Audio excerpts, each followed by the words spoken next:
out of life, Suzuki's giving you the green light. Go. Your business is on the move, and we're there for you every step of the way. We are Verizon Business. We're there for you with a global IP network that is flexible and secure. A network you can access how and where you need it. There with the expertise to help design and manage your most critical data solutions end to end. And at Verizon Business, we're there for you in the most important way, with a dedicated team that's personally and passionately committed to your success. People who are accountable for making it all work for you. Global capability with personal accountability. That works. Verizon Business. Sports Center, brought to you by Suzuki. Get everything you want in the premium compact Forenza. Go for it. And Verizon Business, where global capability and personal accountability work hand in hand. It is the Sports Center Express, spanning the globe in less than 2 minutes. Let's start in Riga, Latvia. Of course, we always start there. Canada and the Czech Republic, World Hockey Championships at Sydney. Crosby to tie it at 4. Still tied in the third. Yaroslav Balacek with the goal, and the Czechs win it 6-4. Next up, British Masters, Sutton Coldfield, England. Johan Edfors on 17. Drains a long birdie putt, and he goes on to win it by a single stroke. NFL Europe, Rhein and Hamburg. Brock Berlin is the quarterback of Hamburg. He's from Miami. He's from Florida. Shreveport, Louisiana. Well, you'd think they could put him on the Berlin team now. I mean, why is Berlin playing for Hamburg? That's Roniel Whitaker bringing it back for the touchdown. Fire lose 13-10. Evangel Christian Academy. That's right. Sweepy's nephew, Roniel Whitaker. Yeah, Hartford VA in the house. All right. Track and field from Mexico. That's Marion Jones, 30 years old, taking the 100 meters, 11.06, second fastest time this year. Not for her, for anybody. It's her first race in almost a year. Let us head to Williamsburg, Virginia. Stateside, Kari Webb, the Aussie, on 16. This is the Michelob Ultra Open. To within about 10 feet, she would make the birdie putt. This was a runaway. On 18 for par, it's Kari Webb by 7 strokes. And our final stop, Division II Women's Lacrosse National Championship game in Chicago. Adelphia versus Westchester.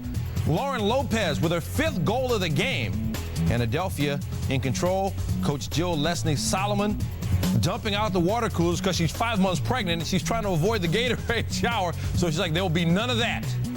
Strategic. And Adelphia goes on to win the national title. And she even the water bottles. Details. She's not getting wet at all. That's what makes them good. Details. You got to sweat the small stuff. Exactly. All right. That's it for this Sports Center. Don't forget baseball tonight coming up next, and then Sunday Night Baseball after that. It is the White Sox and the Twins there. ESPN News is always on. That's it for us. Dave Revson, Stan Verrett. Have a great Sunday. Thanks for watching. Coming up at 8 Eastern, 7 Central, and 5 Pacific on ESPN Sunday Night Baseball. American League home run leader Jim Thome and the world champion White Sox try to bounce back against Torrey Hunter and the suddenly hot Twins right after baseball tonight.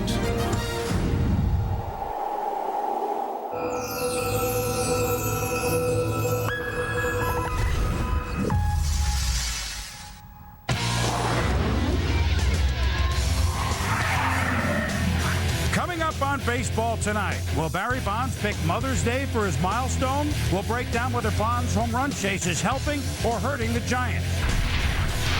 Randy Johnson, Andy Pettitte, and Josh Towers take the hill. They try to turn things around, while Pedro tries to stay perfect. We'll show you all the balls that left the yard and count down the top 5 web gems on Baseball Tonight. Next.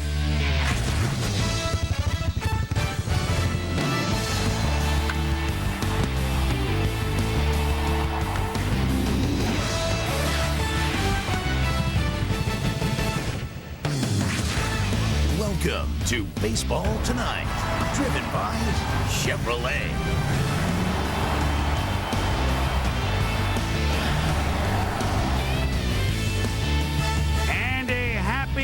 Mother's Day to everybody on baseball tonight. We come out of the box on Mother's Day. Awareness and early detection of breast cancer, a theme for today. The Susan G. Komen Breast Cancer Foundation.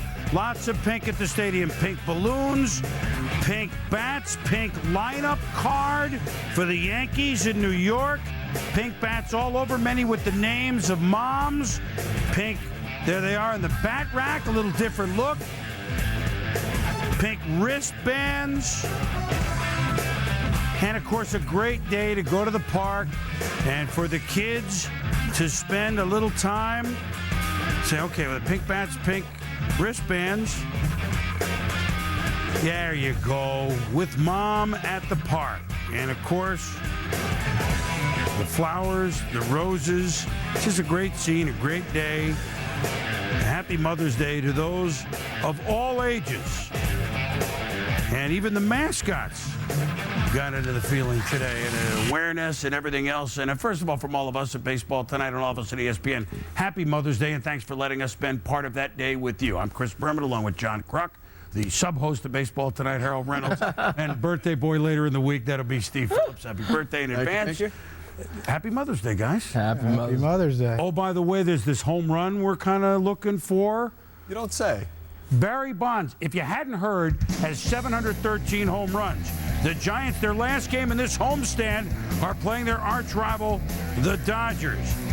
Jay So, after 3 balls to Barry in the first inning, that is an intentional ball four. So now, third inning, and this time off the wickets.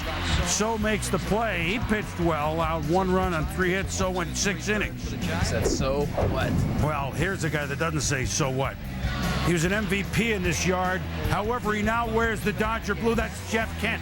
Over Bonds' head, ironically.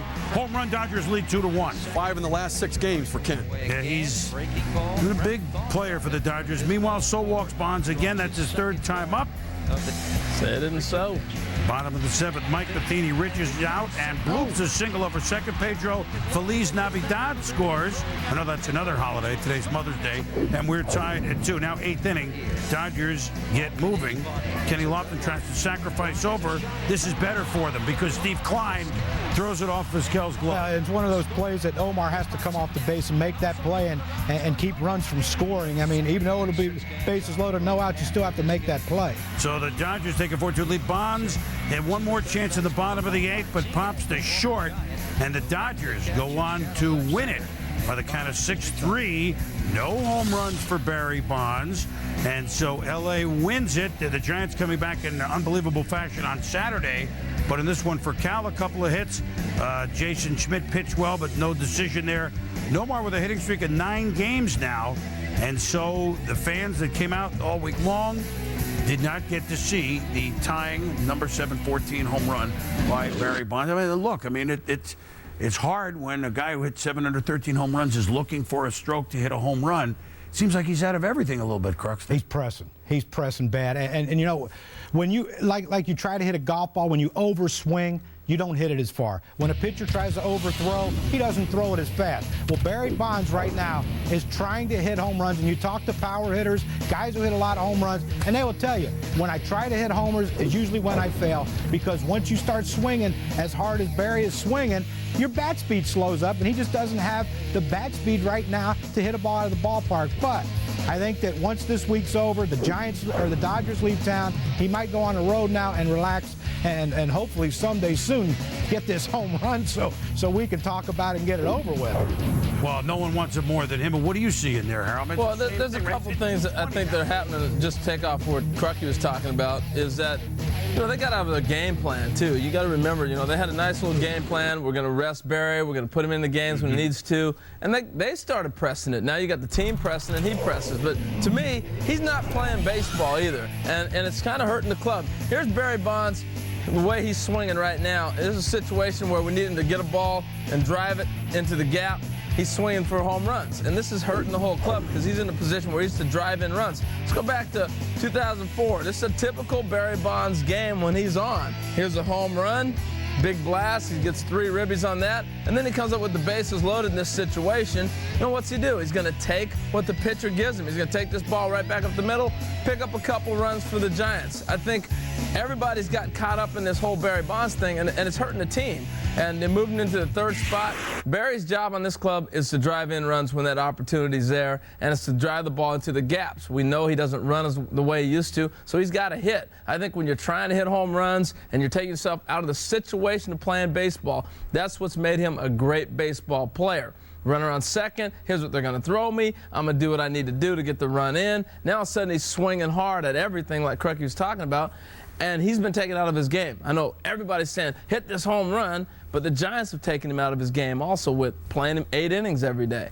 Get back to the routine. You know, and since he hit number 713 last Sunday, he's 1 for 19 during this week, no RBIs. And I agree with Harold. He's not playing the game. No RBIs during the course of the week. When you're getting that many at-bats, you've got to do something to try to help the team win. He's got to get out of thinking about the home run. He's got to go back to the basics. What we have seen now is, we talked about earlier in the week, he's moved closer to the plate. Now, pitchers are trying to attack him inside. He needs to go back to what he has been successful at in the past. Forget all the adjustments and changes. Get comfortable, start swinging the bat. Managers in the other team, 4 intentional walks this week, 8 walks overall, so they're still trying to pitch around him. Well, all right, so now he goes on the road, all right? Now, I personally sat in Houston for about 5 games when he was 1 shy of Willie Mays a few years ago, and he wanted that badly. Of course, then he was on 69 there. They walked him all the time. Finally got 70. Well, that's a long time. No Oswalt, no Pettit, and obviously no Clemens. So Taylor Buchholz tomorrow night in Houston. Magic Wandy Rodriguez against the Giants on Tuesday night. Fernando Nieve. So not exactly Oswalt, Pettit, Clemens, but yet that's who Bonds goes. And then 3 games at the A's. So that'll be kind of a half road, half home crowd deal. Next Giant home game will be Monday, 8 days from now, against the Cardinals on the 22nd. Rob Nair on ESPN.com. You can go to it. Nobody can replace the Babe. Well, we know that. Meanwhile, when we return, Barry struggling, but could pitchers who were struggling come up big today? Some pitchers who weren't struggling, could they continue to K their foes? And diamond cuts. Webb, we got it all on Mother's Day Baseball tonight.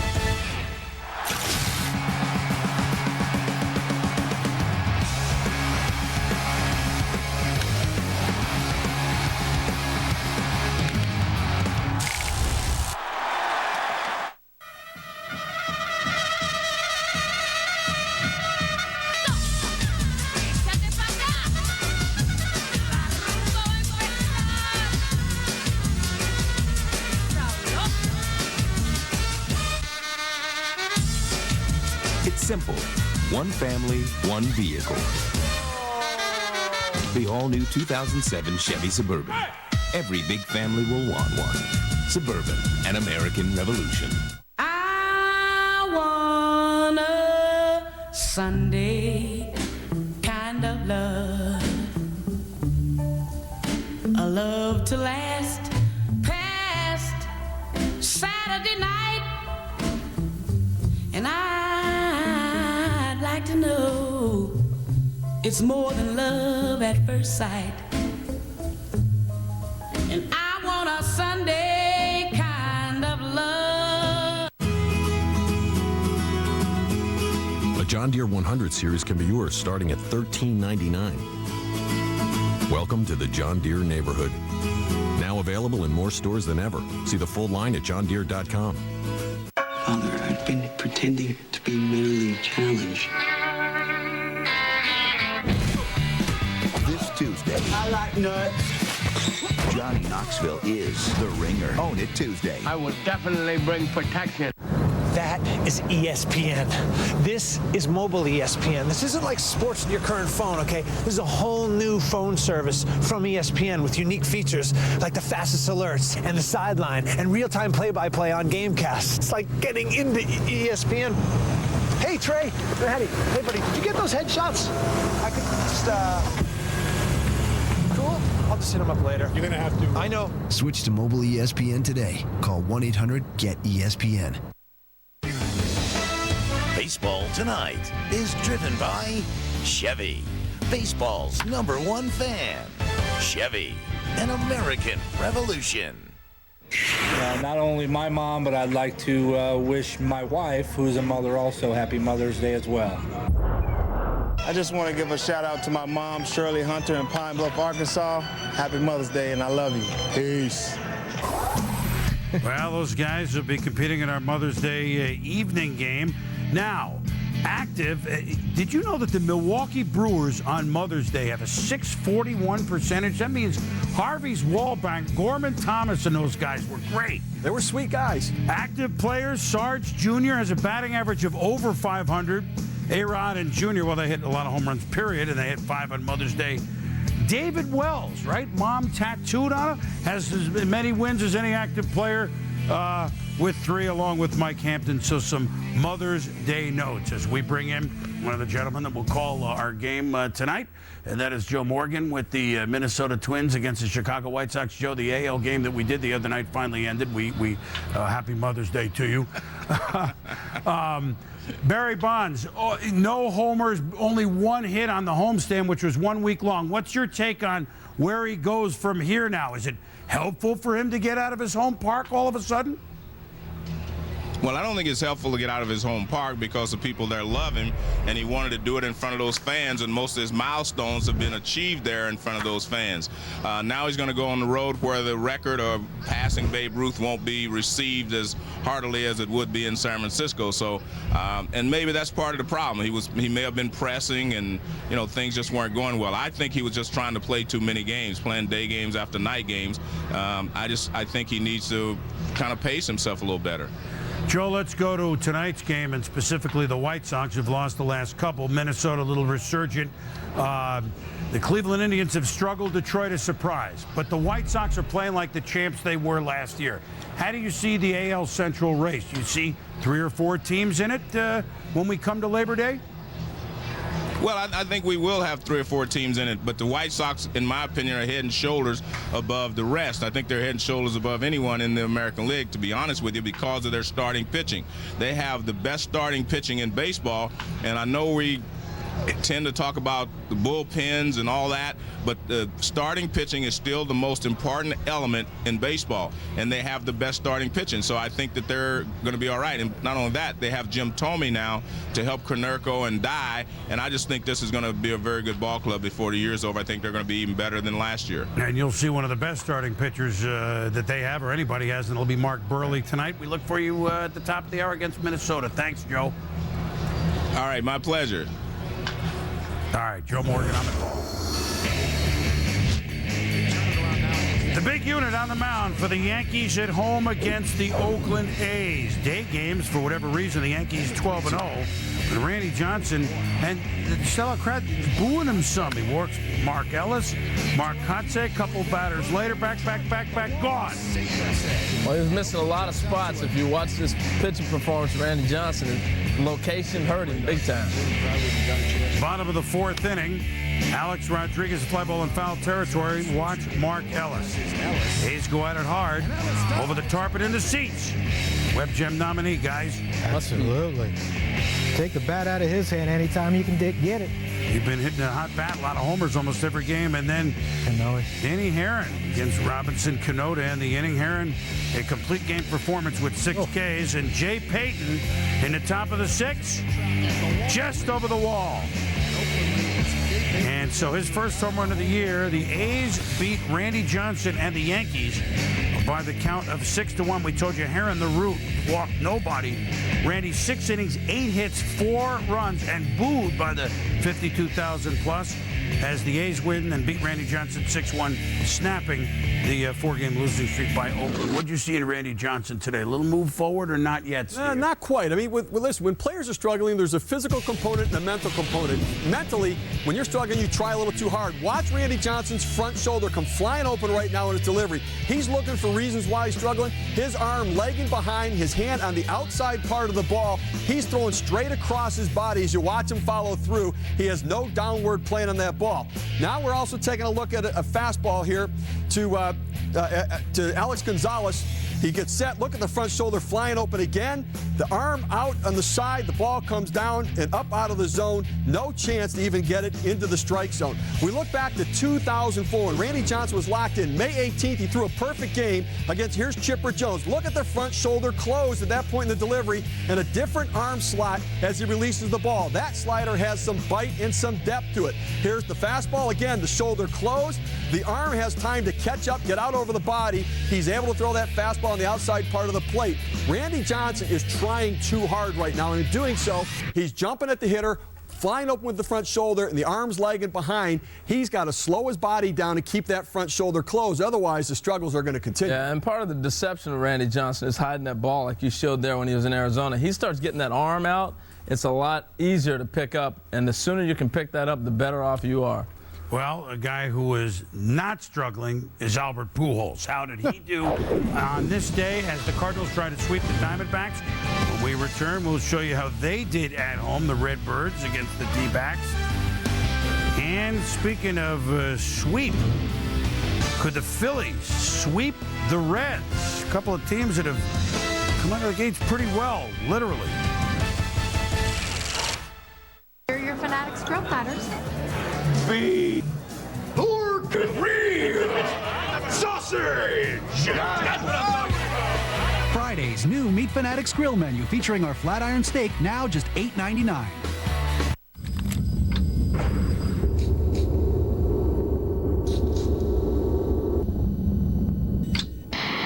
At DuPont, we've tested and tested to find the best way to protect your car's finish inside and out. The result? DuPont Car Care products, the only ones with Teflon to form a non-stick protective barrier, so dirt and mud have a hard time sticking. Now visit us online for great deals on DuPont Car Care products. Here are your Fanatics Grill Platters. Beef, pork, and ribs, sausage. Friday's new Meat Fanatics Grill menu featuring our flat iron steak, now just $8.99.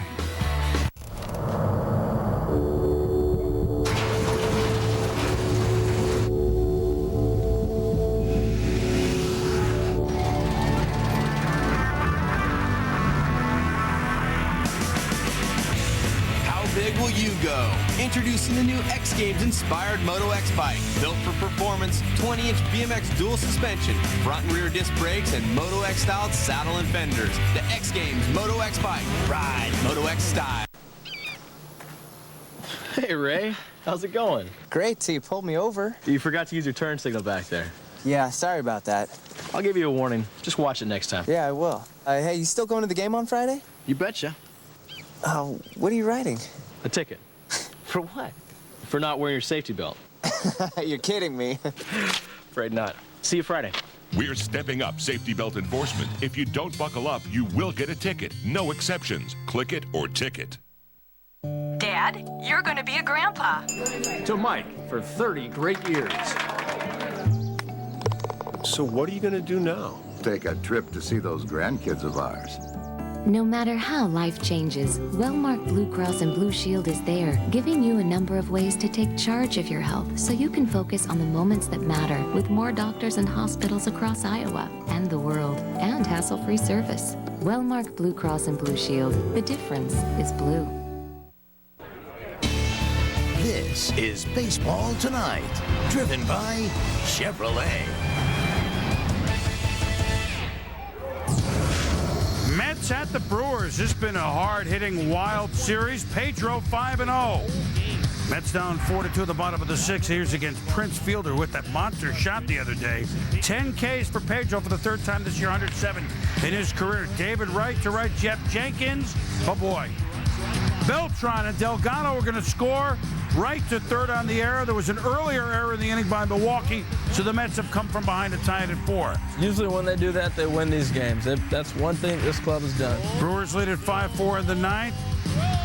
Bill Hall, the throw to first. Oh, almost gets Xavier Nady as Fielder can't hold on to it. And Carlos Delgado scores, so the Mets have come from behind again. The first blown save by Turnbow this year. He had 12 saves.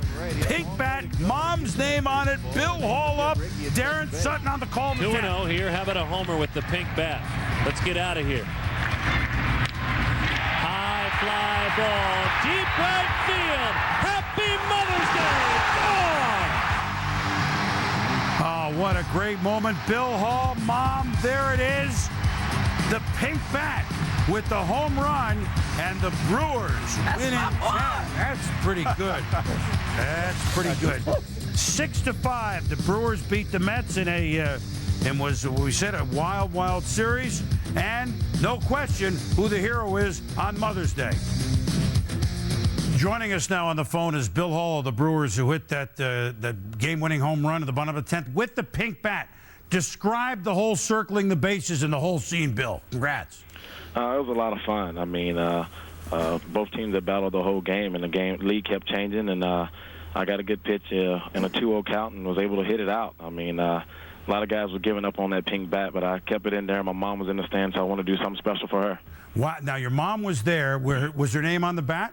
Yeah, her name was on the bat. She had saw it the day before. They done a little interview with her, so she knew all about it. So I had to do something special with it. So did it feel different? Did something to swing a little lighter? Was there something about it that you knew had a big hit in it?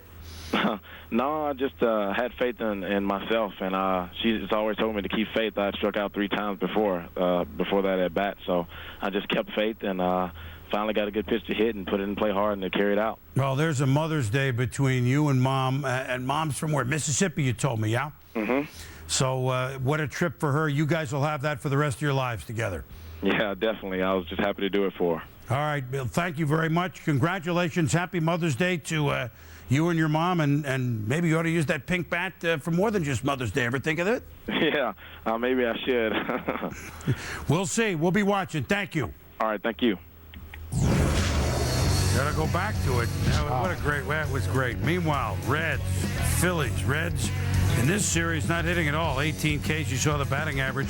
Pinch hitter Ryan Howard in the top of the 8th. Phillies down 1-0, not anymore. Back, gone. That's how hot the Phillies are. They pinch hit him off a lefty.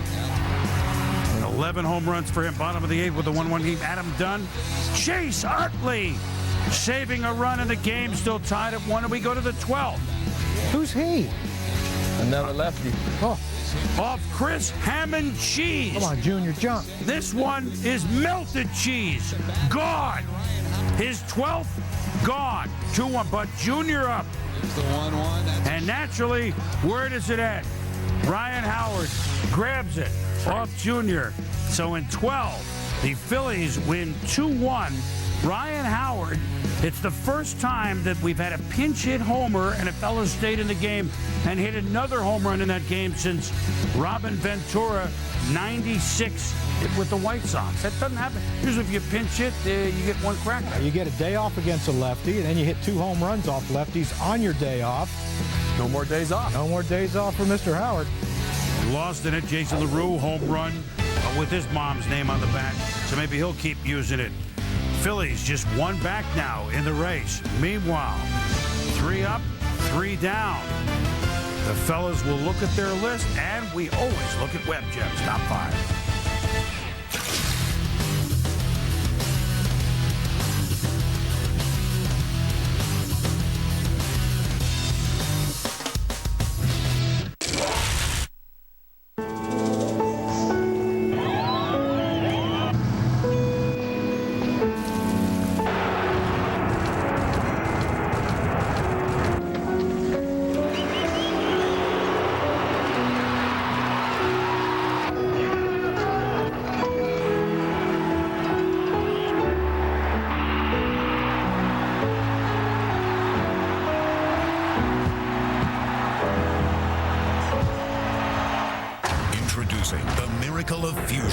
Revolutionary technology and a unique idea come together to create new Gillette Fusion. Until now, pressure caused irritation. Fusion has 5 blades spaced closer together to reduce pressure with less irritation and more comfort. Flip Fusion over. A precision trimmer for those tricky places. The comfort of 5 blades. The precision of 1. The best shave ever. In manual or battery power. New Gillette Fusion. Sports are great for a kid's body. Steroids aren't. They can ruin tendons in legs and arms. Steroids can stunt bone growth and increase the chances of liver cancer, heart attack, and stroke. Steroids don't make great athletes. They destroy them. Talk to your kids. Need help? Get help. Visit drugfree.org.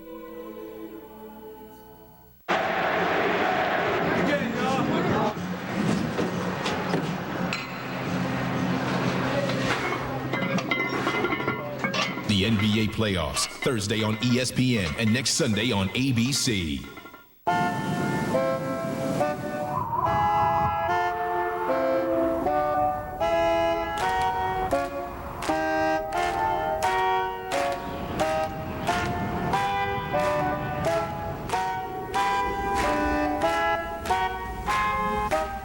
America's brand salutes America's best athletes. The all-new 2007 Chevy Tahoe.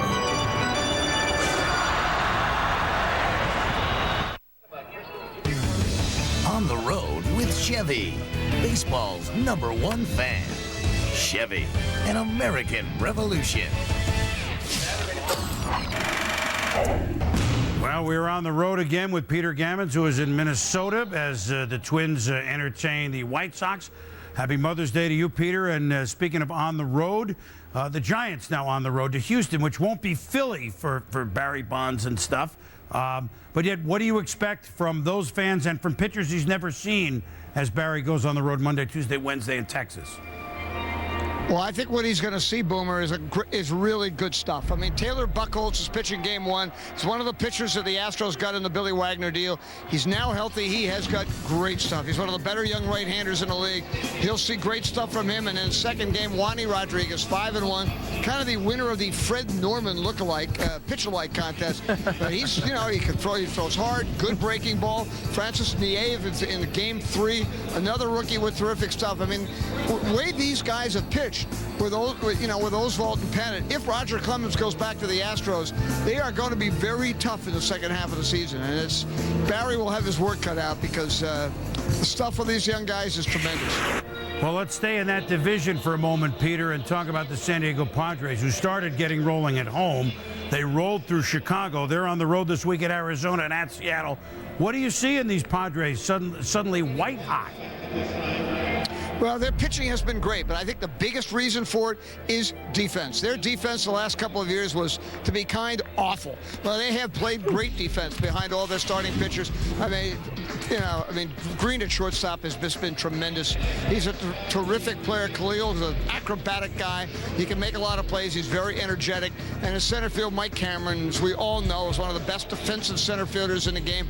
And again, a very energetic guy. You got Dave Robertson left, and you got Brian Giles and right. They cover a lot more ground than the Ryan Kleskos and guys of years past, and that's really helped the pitching. I mean, when guys like Chan-Ho Park come back and Hensley's pitched extremely well, and Chris Young is starting to pitch well now, what has happened is all the guys in behind Jake Peavy have got the confidence to throw strikes, go after hitters, and get them deep into that bullpen and finally finish up with Trevor Hoffman. But I think the biggest thing for the Padres has been they now catch the ball better than they've caught it in years. Well, and that you were kind to be kind awful. That was that's pretty. Can't believe you didn't use a pink microphone for this interview, Peter, on Mother's Day. Enjoy visiting with you as always. Thanks a lot, Boomer. All right, Peter. Thank you very much. Cubs, Pods. There are those Padres. Now, this game had a lot to it, all right? So just watch this. Now, Brian Giles going to tag from third as Vinny Castilla lifts it to left in the fourth. Here comes Giles toward the... And Giles is safe. But no, he's not safe because the Cubs are going to do the old Giles able to slide in safe. appeal, and they called out. Leave a new soon. Top of the sixth, same thing. Khalil Green lifts it to left. Giles going to tag from third. Wait a minute. Now go. Safe. 2-0. Now, why was he on base so much? Because Brian Giles walked 5 times, tied a 9-inning National League modern-day record for walks in a game. Clay, Leona, Hensley strikes out 5 times, which the last pitcher to do that 5 times in a 9-inning game, Stan Bonson. But why was he up to strike out 5 times? Because he went the route. There's your headline. You can get the platinum sombrero, which is not usually a good thing to have, if you go the route with a 2-hitter. He's not going to like Leona too well either. Well, you know what? He's going to like a 2-hit complete game performance. Hey, I'd strike out 5 times. All right? I'm still not sure he's going to forgive you for that. Well, all right. That's a one-time out, okay? He pitched like a big-time hotel, I can tell you that. What else do you see in the pod? I mean, Peter detailed some of it for the pods. Didn't she have a lot of shoes? Yeah, she and Imelda Marcos had many shoes. So he's got good shoes. We've established that he's got good stuff. He can work on the plate. But the Padres don't need to work on much, Cruxter. What do you see? Well, what I see is what we've been talking about when they struggled early in the gate is they couldn't score runs, and Brian Giles needed some help. Well, he's starting to get it now with Khalil Green, who has 15 RBIs in 14 games this month. I mean, that is production, and they're even getting some production out of Mike Piazza. He had a big 3-run home run the other night to win a game for him. He's hitting .345 in May. Dave Roberts, .396, 9 stolen bases, 15 runs in 11 games in May. I mean, that's what they need. Brian Giles couldn't do this all by himself. He needed help, and he's finally getting some help. And they've lost 1 game this month, and guess who lost it? Trevor Hoffman. I think they'll take that. You know what? Leona, he plays for San Diego. It's Don Hensley because he plays in the Hotel California, right? Is that a quick comeback? Nice recovery. All right. Backing off this I got to the heart of the matter with that one. All right. Meanwhile, as we roll along, you ever hear of this guy? Albert Pujols, fastest player ever to 19 in search for 20. Meanwhile, bottom of the second, Diamondbacks card. Scotty rolling to shallow center. Damian, it don't come easily. Wow. It's a nice adjustment right there. Beautiful play. 760 backs top of the 9th. Chad Tracy smokes, but Jim Edmonds. Mr. Edmonds. Bring back the wind back clock. Nice. So bottom of the 9th. Valverde is in. Can Albert Pujols tie it? He sends it back. Caught. 0 for 3 with an RBI. What's the matter with him? And the Diamondbacks win by the count of 7-6, so they avoid the sweep. Pujols. How about Albert Pujols? What about that pace? On pace for 81 home runs and 205 RBIs for the season. Over. You don't think so? Triple Crown candidate. We're going to be talking about it August, September. By the way, Luis Gonzalez, one of those left from those great D-backs Cardinals postseason bits back-to-back. He went 4 for 5 today for Arizona. Meanwhile, Rockies, Astros, Jeff Francis, the youngster, and he does look young. Pitching for Colorado, Lance Berkman, Major Lance, gone. His 13th. His 40 RBIs, by the way, second to Pujols. Andy Pettit, struggling of late, gets Matt Holliday and Eli Marrero. 7 Ks for Andy today. Watch Willie Taveras, guys, in center field. You know you're in for a good day when you hang a pitch like that, especially a guy like Andy Pettit, and he gets rewarded with a great defensive play. 3-hit shutout for Pettit. That's his first with Houston, his first shutout since 2002. Yankees against Mets on June 30th. Wow. And first complete game since 2003. It seems odd. He only has 4 career shutouts? I figured he would have a lot more than that. Well, Mariano Rivera. Yeah, he had a guy named That'll stop a shutout, won't it? Even if you're doing well. When we return, the battle in the Central, the Motor City Kitties. Man, they flying. And Diamond Cuts coming up. MLB.tv now on ESPN.com. Sign up today.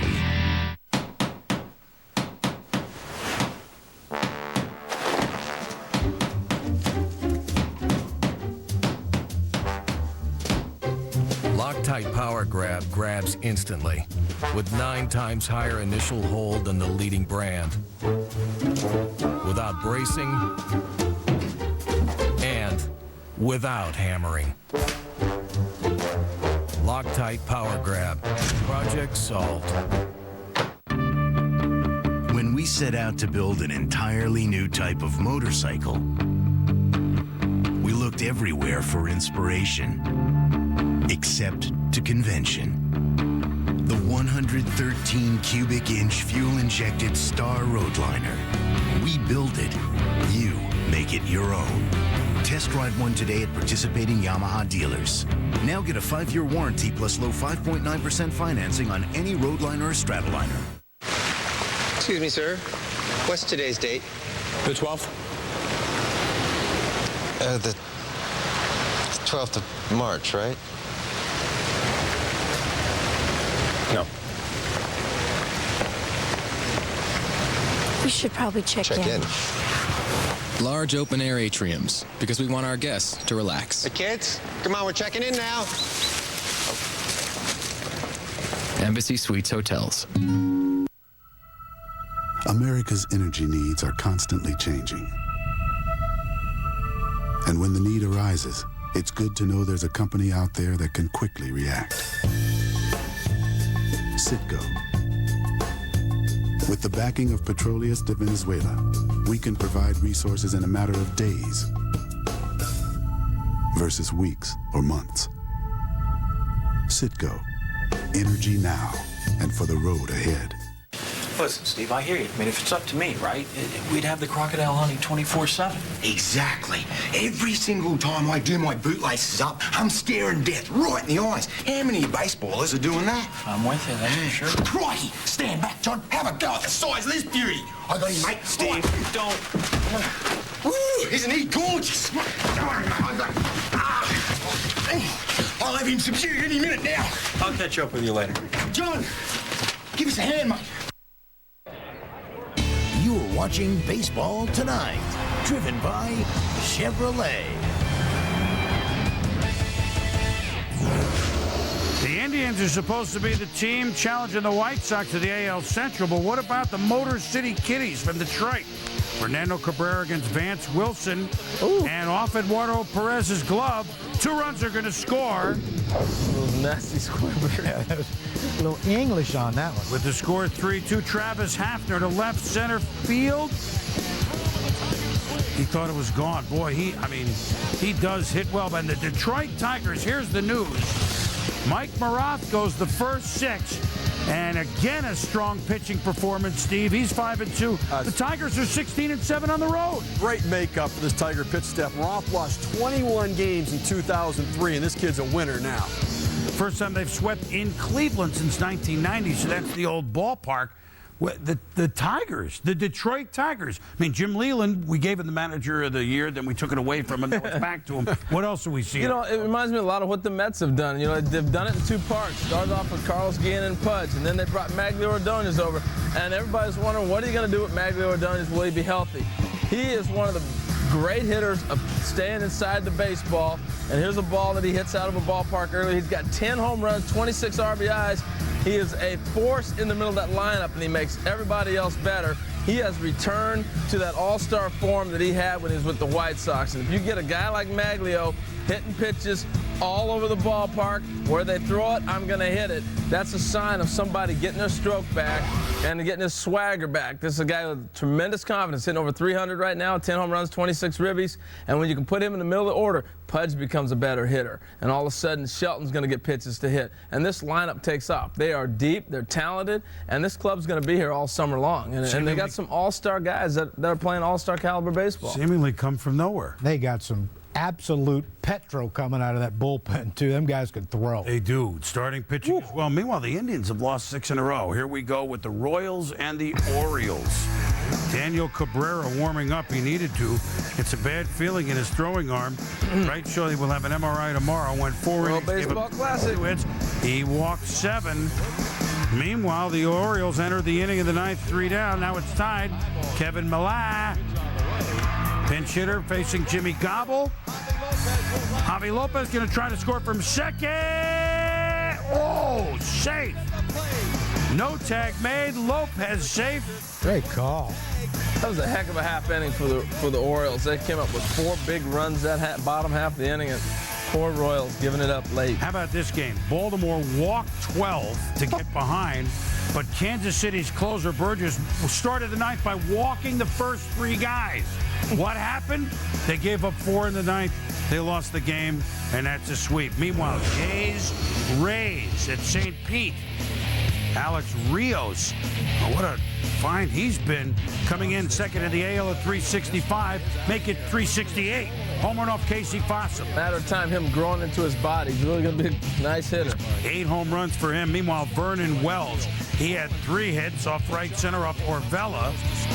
Toronto went on to win 8-3, and Doctor, give me the news. Josh Towers, it's over. It's all over. Josh Towers, a win for the first time this year. He's 1-7. He retired the first 10. He's too good a pitcher to have that kind of mark, and Toronto wins at 8-3. He's got too good a team around him. They need him to step up with Sassoon down as well. Mariners, Angels. Jim Abbott in the stands, the former Angel who watched the game. Ojima grounds to Orlando Cabrera. How about that play in short? Adam Kennedy with the turn. Bottom of the third, the Angels down 4-2, a runner on. Adam Kennedy with pink bat.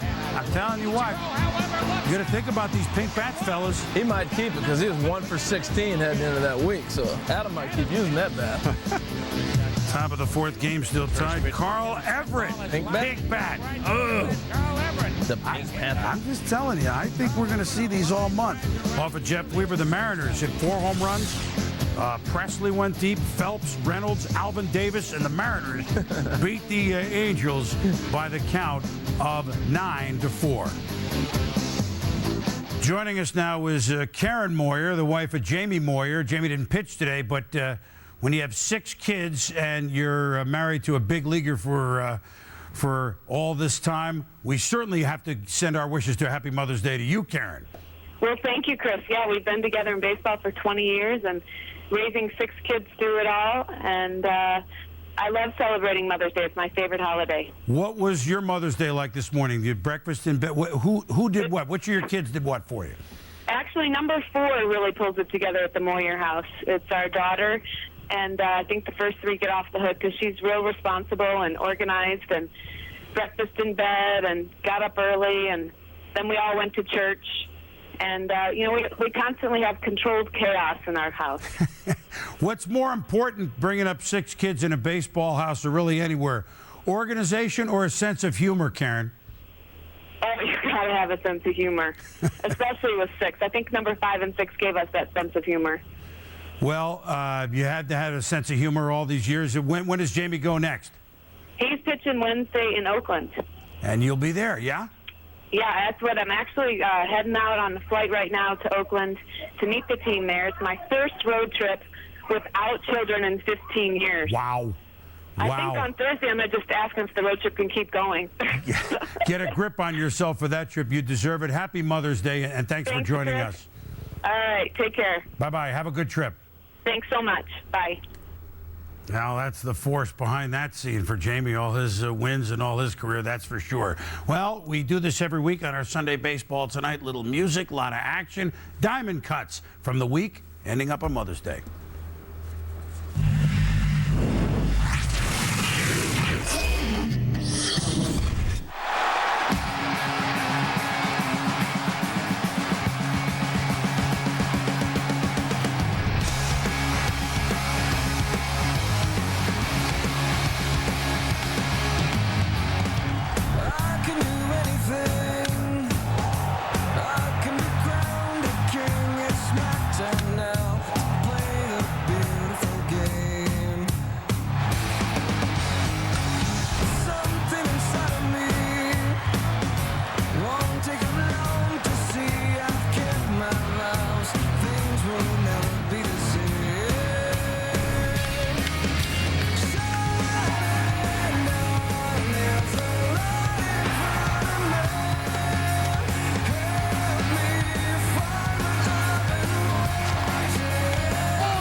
Play of the year. It's hit deep to center. Did he get enough? It's going back. Yes, sir.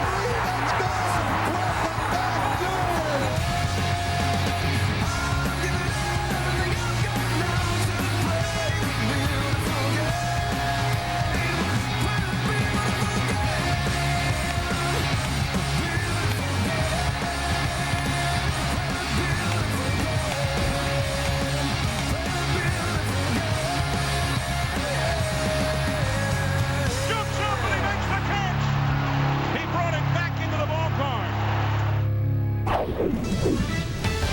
Due up on baseball tonight. We're going to touch them all for Mother's Day Sunday. A lot of pink bats going yard. And, as always, every night, our top 5 web gems. Maybe pink gloves. We'll be back. Welcome to Jack in the Box. May I take your order? Yeah. Is Jack there? Just a moment. This is Jack. Mr. Box? Yeah, I'm really, really hungry. I was wondering what I should get. How much you got? About $1. I'd go for my Jumbo Jack. A juicy jumbo patty with fresh lettuce, tomato, onions, and pickles. Okay, thanks.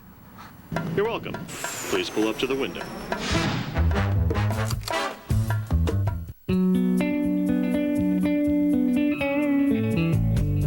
Introducing the new John Deere Select Series featuring 4-wheel steer. Maneuverability has reached the turning point. See our entire new line at johndeere.com. Father, I've been pretending to be mentally challenged. This Tuesday, I like nuts. Johnny Knoxville is the Ringer. Own It Tuesday. I will definitely bring protection. That is ESPN. This is mobile ESPN. This isn't just like sports on your current phone, okay? This is a new phone service from ESPN. Just one touch of the E button, man, you get features like the sideline and the fastest alerts and video highlights and ESPN show clips. It's like instant painless access into ESPN. Switch to mobile ESPN today. Call 1-800-GET-ESPN. Nice. Now I need a tetanus shot. If you're thinking about luxury, Blue Jack Audi is celebrating 25 years of all-wheel drive luxury in every model they offer from A3 to A8. Thinking about Audi? Think Blue Jack Luxury Motor Cars in Davenport or at bluejack.com. Have it here or have it there. Happy Joe's is made to share. Good times to be together. Happy Joe's.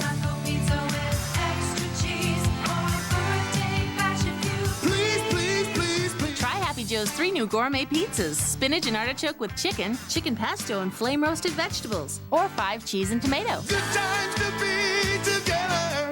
Happy Joe's. If you think you know Mercedes-Benz, think again. You'll find 5 all-new and completely redesigned vehicles joining the world's recognized leader in luxury. Thinking about Mercedes-Benz? Think Blue Jack Luxury Motor Cars in Davenport. This is Baseball Tonight, driven by Chevrolet. Nationals and Braves. The Braves have scored, 14 runs in the first 2 games. John Thompson, nifty ERA, looking to close out the series. Adam LaRoche picks up a ground ball and takes his time. Nick Johnson hustling out. Safe. They gave him an air. Base hit, Nick. Way to hustle. Well, Bobby Cox says, didn't my guy beat him to the base, even though he's not thrilled with Adam. Naturally, what happens? Next man up, Jose Guillen. Base hit, scores Vidro. 2-0 Nationals. Naturally, what happens? Next man up, Ryan Church. Of course, on Sunday, Church with a hit. Johnson and Guillen score. And naturally, what happens next? Yeah, but Bobby knows. Ryan Zimmerman, base hit. Church continues to impress on Sunday. Past the plate, there's a score. 5-0 Nationals. Bobby Cox then comes out and says, hey, it cost us 4 runs to umpire Mark Carlson. But I think there's another message in there. The Nationals win it by the count of the 8-1-20 brothers in Armas. Went the first 7, giving up 3 hits to get the win. So bring the heat here, John. Well, you're right, Boomer. The play was a bang-bang play, but it shouldn't have been. Adam LaRoche loafed on this play. Let me tell you something. When you're hitting 221, you better bust your rear end every play defensively and help your team in other ways. This is a lazy, lazy play. Now, you want to give Nick Johnson credit for hustling? That's his job to hustle. Adam LaRoche that play should never have been close. Watch the way he turns, nonchalantly goes. I know he's a laid-back guy, But you know what? If I was John Thompson, I'd have had him around the throat in the tunnel saying, you know what? You cost our team 4 runs. Not only did he embarrass himself, he embarrassed his organization, his coaches, managers, his teammates, and he embarrassed the fans of Atlanta who come and support that team every year they win divisions. That, to me, is a joke right there. A guy playing the game that way should have been taken out of the game immediately. I don't know. Bobby Cox did it to Andrew Jones. Andrew Jones is one of the best players in baseball right now. He did it to him when he was a younger player. He should have done it today to Adam LaRoche. That is a joke. Well, I can't imagine that clubhouse after the game, don't you think, Bob? Well, I think Bobby had a little meeting with Mr. LaRoche, and 221 and making plays like that, he better kick it in gear. He will. He better. He better. He better. Meanwhile, we saw Josh Towers get his first win this year. How about this? Brian Moeller, who was feeling pitching like he was having his molars removed, was 0-10 since last July. It's over. It's all over.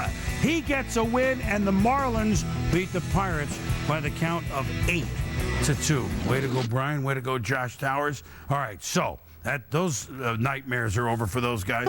3 up, 3 down. I know one of your downs, but you already unloaded there. You guys get to unload here. Big week. I'm going up to 3 up, and my guy is Nomar Garciaparra. I mean, check out this week.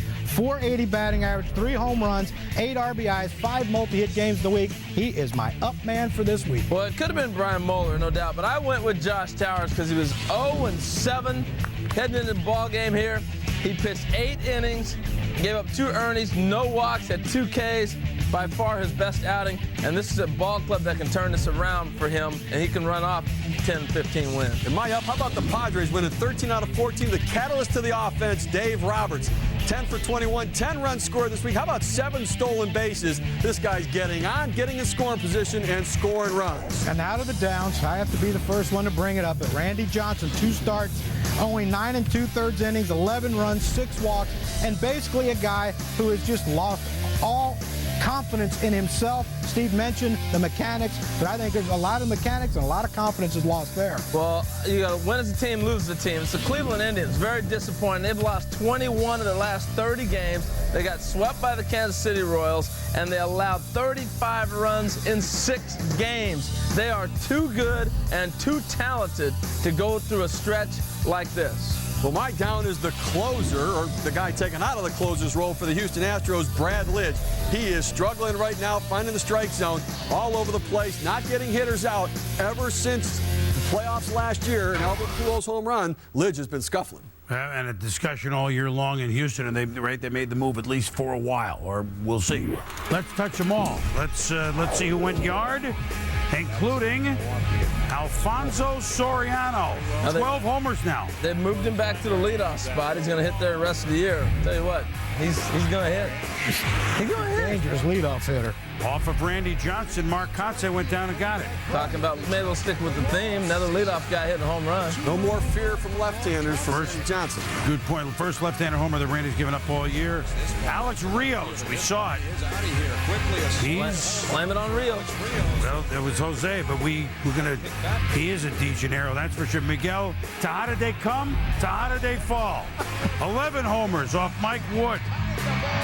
Consecutive game home runs for Tejada. Jeff Kent, he's just stood tall as a Dodger since he's gone down there. Big homer today in San Francisco. He's just getting healthy, too. I mean, that's somebody who's going to turn it on, and they need his bat in the lineup. 5 homers last 6 games. That one off his ex-teammate, Jason Schmidt. Lance Berkman's just good. Well, he has to be good for this team. You know, they struggled offensively last year, and he has to be the focal point of that offense, and he is with this guy. Morgan Ensberg has 12 homers, fellas. He's an underrated hitter. This guy can produce. He did it last year. He's doing it again. And the Marlins win Miguel Cabrera, one of the few names you know. He's Gilligan and the skipper on an island by himself in that lineup. Poor guy. Khalil Green, you guys talked about him. Defense, little homer here as well, 3-run job. If he doesn't get hurt last year, we're talking about the Padres all the way into September. He's a big part of that club. Ryan Howard pinch hitting off Brandon Clausen, game tied. In the 12th off Chris Hammond Cheese, game over. Better sign him up long term now. Bet he's not hitting 7th against lefties anymore. Bet he plays against them, too, next game. And Bill Hall, what a story. Mom from Mississippi in the seats. We talked to him afterwards. He made a great play. I can't believe they gave him an error, by the way. He needs to be playing every day for somebody somewhere, every day. Due up, top 5 web gems on Mother's Day Sunday. We'll be back.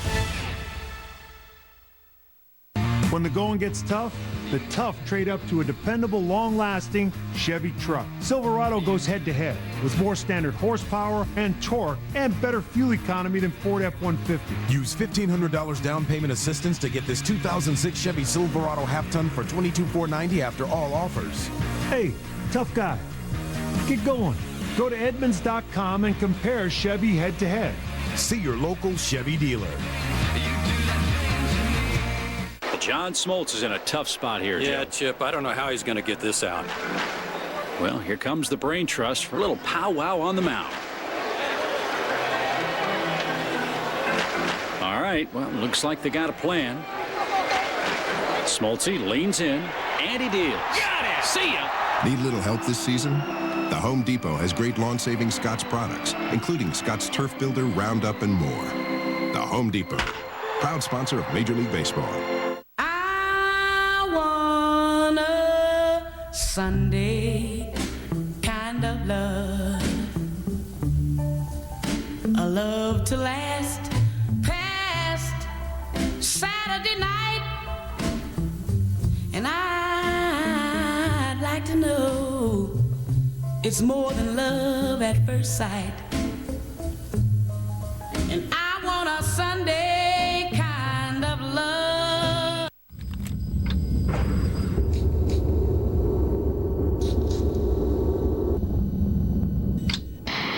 At DuPont, we've tested and tested to find the best way to protect your car's finish inside and out.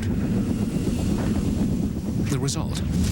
DuPont Car Care products, the only ones with Teflon to form a non-stick protective barrier, so dirt and mud have a hard time sticking. Now visit us online for great deals on DuPont Car Care products.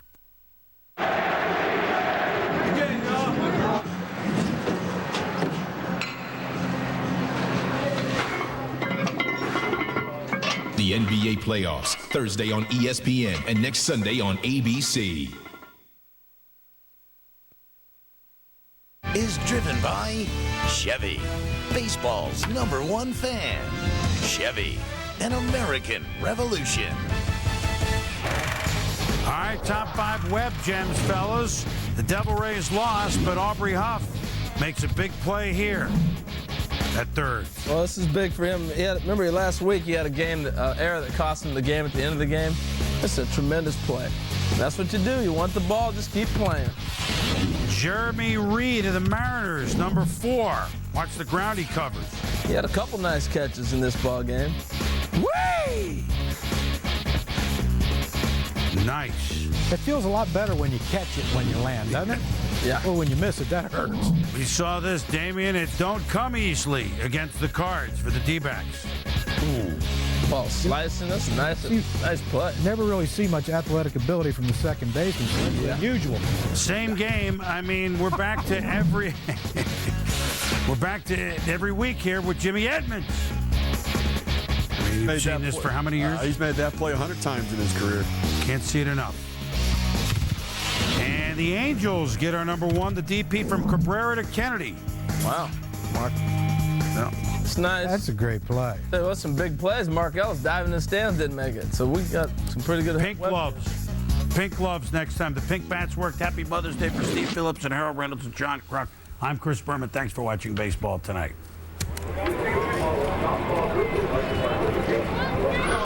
The Twins at home against the Chicago White Sox. John Miller, Joe Morgan, and Peter Gammon's on the call. Okay, Chris. Sunday Night Baseball comes to you from the Twin Cities, the world champion Chicago White Sox, and the suddenly red-hot Minnesota Twins. Tonight, we'll investigate whether it's decision time in Minnesota. Might these be the final days as a Twin for Torrey Hunter, the longtime face of the franchise? Or will the Twins decide to make one last charge to the playoffs with this group?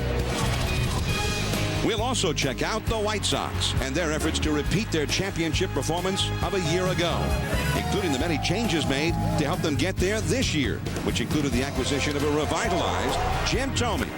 Joe Morgan spent time with the American League home run leader before the game. Also, we'll take an in-depth look at the prize starting staff that makes the White Sox so tough every day. We'll update the condition of the league's hottest pitcher, Jose Contreras, and examine how his absence may impact the Sox. All that and more next on Sunday Night Baseball.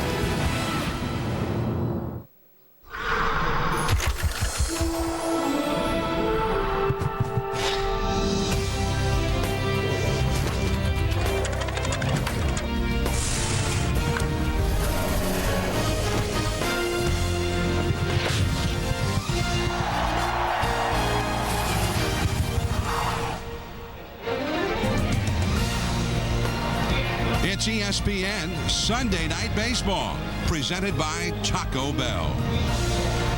And on this Mother's Day, we are indoors at the Metrodome in Minneapolis. The Chicago White Sox, the champions of the baseball world, up against the Minnesota Twins, a couple of the powers in the Central Division. Hello, everyone. I'm John Miller with Joe Morgan, along with Peter Gammon. Sam Ryan has the week off. It's Mother's Day. She's with her family, and happy Mother's Day to Sam. Now, the Minnesota Twins know that these days, to be the champion of the Central Division, you got to be really good.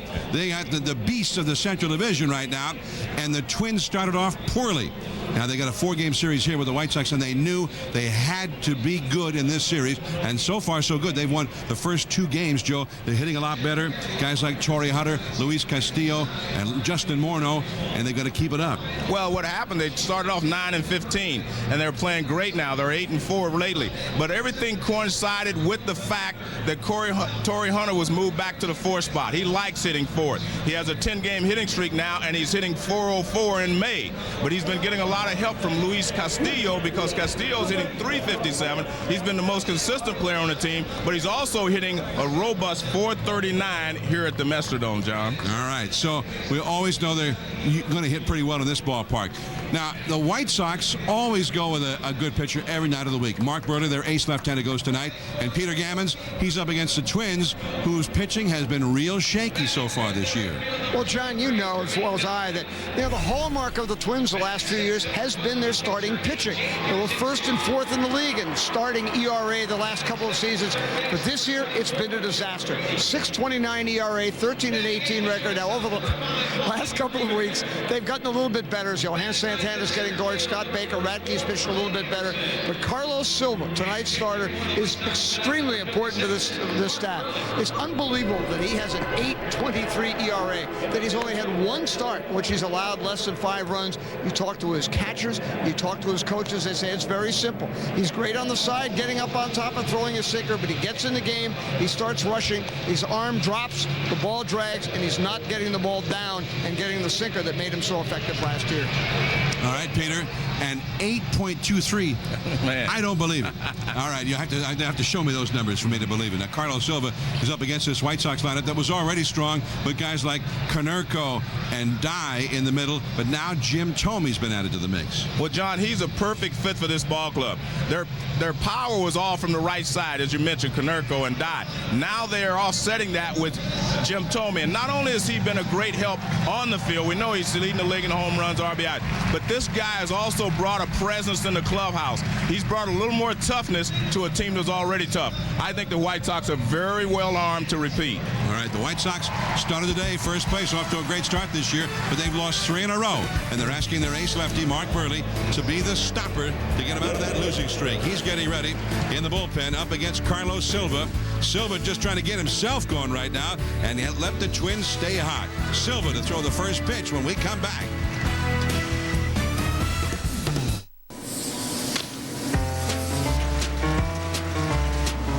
You just retired, so now what do you do with your nest egg? You get objective financial advice. A.G. Edwards, for more than 118 years, fully invested in our clients.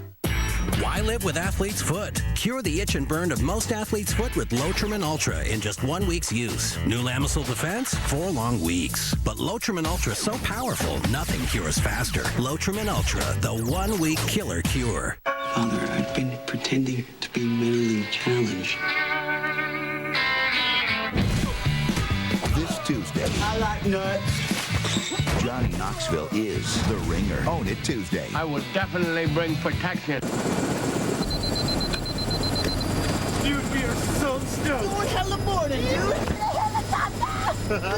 Let's rock, dude. 10-4. Hey, dude, I think that dude wants you. Well, that's just the pilot. Dude, you're not the pilot? No. I've never done this before. But I did stay at a Holiday Inn Express last night. Stay smart. Stay at a Holiday Inn Express. Just in time for Memorial Day travel, it's the 4th Tire Free Sale. Now at Firestone Complete Auto Care. Buy a set of 3 select Bridgestone, Firestone, or Le Mans tires and get the 4th tire free. That's right, your 4th tire's free. That's Firestone Complete Auto Care. Hi, Enterprise. I'm at the repair shop, and I need to rent a car. At Enterprise, we'll arrange to pick you up free and get you on your way. Nice save, Mom. Pick Enterprise. We'll pick you up.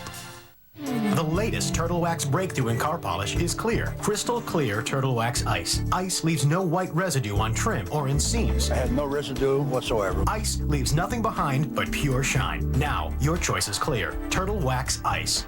I have a talent agent, but he doesn't always come through. Look at her, Miss Antarctica. Here she comes, what a gal. Fortunately, my insurance agent always comes through. John, I've compared companies, and the best deal for you is Drive Insurance. Drive Insurance? From Progressive. Only agents sell it. Sounds good to me. Sushi for lunch, Sparky? Drive Insurance is sold only through independent agents. To find one, go to driveinsurance.com and relax. Just drive. Center Field is definitely my home. And I'm always ready to hit that wall. Sometimes I hit the wall so hard, it rattles my brain. But I'd rather rob a home run than hit a home run any day of the week. Just to see the expression on their face, that's the best feeling ever. I live for this. Catch Major League Baseball all season long on ESPN. Don't miss it. ESPN Sunday Night Baseball is presented by the Spicy Chicken Burrito on top. Thousands of people are experiencing life with more clarity, more skill, more love. Verde Eye Clinic is the Quad City's only complete laser vision correction center, specializing in LASIK, LASIK, EpiLASIK, CK, Resume, Restore, and Verisize procedures. Thanks to the professionals at Verde, thousands of smiling people have a new outlook on life, free of glasses and contact lenses. Trust your sight to Verde Eye Clinic and see what you've been missing. Sexton Ford, your #1 new car Ford dealer, will earn your business with low, low prices. A new 06 Freestar, just $19,495 at Sexton. A new 06 Ford Fusion will go for $15,895. Jump into an 06 Ford Explorer 4x4 for just $24,795. Every car, truck, and van has drastic discounts, including used cars. An 05 Focus ZX4 at a low $10,995. And an 05 Mustang, $17,995. Oh, yeah. Sexton Ford is the talk of the town. Carried over, hitting .320. And then Juan Uribe is the shortstop. He's the one struggling in the lineup right now, hitting 8th, and so too is the rookie center fielder Brian Anderson, hitting only .172, batting 9th. So here is Carlos Silva, the right-hander, to face those Chicago White Sox. Well, John, there's an 8.23 earned run average again, so I guess it is real. But the real problem is you're playing on turf. If you do not have a good sinker, the ground balls will be hit sharply enough that they'll go through this infield. But he needs to be more consistent with his sinker and keeping it down.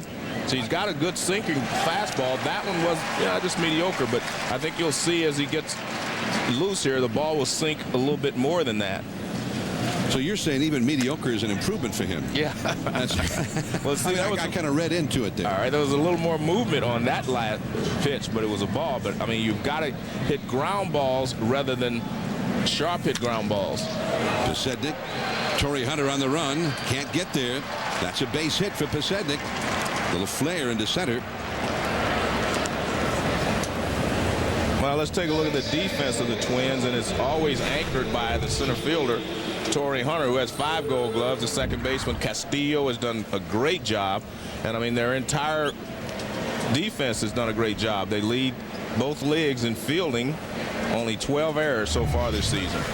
And the turf does help, especially on the infield. Torrey Hunter, one of the best in the game in terms of patrolling center field. Here is Iguchi. Oh, that got him. That one got away from Silva. Iguchi was showing bunt, and he got a hit. Well, it's interesting because Posednik is not a real threat to steal as he was before. But I'm not sure if he was just squaring around. Well, it looks like he was going to bunt. But he can't get out of the way.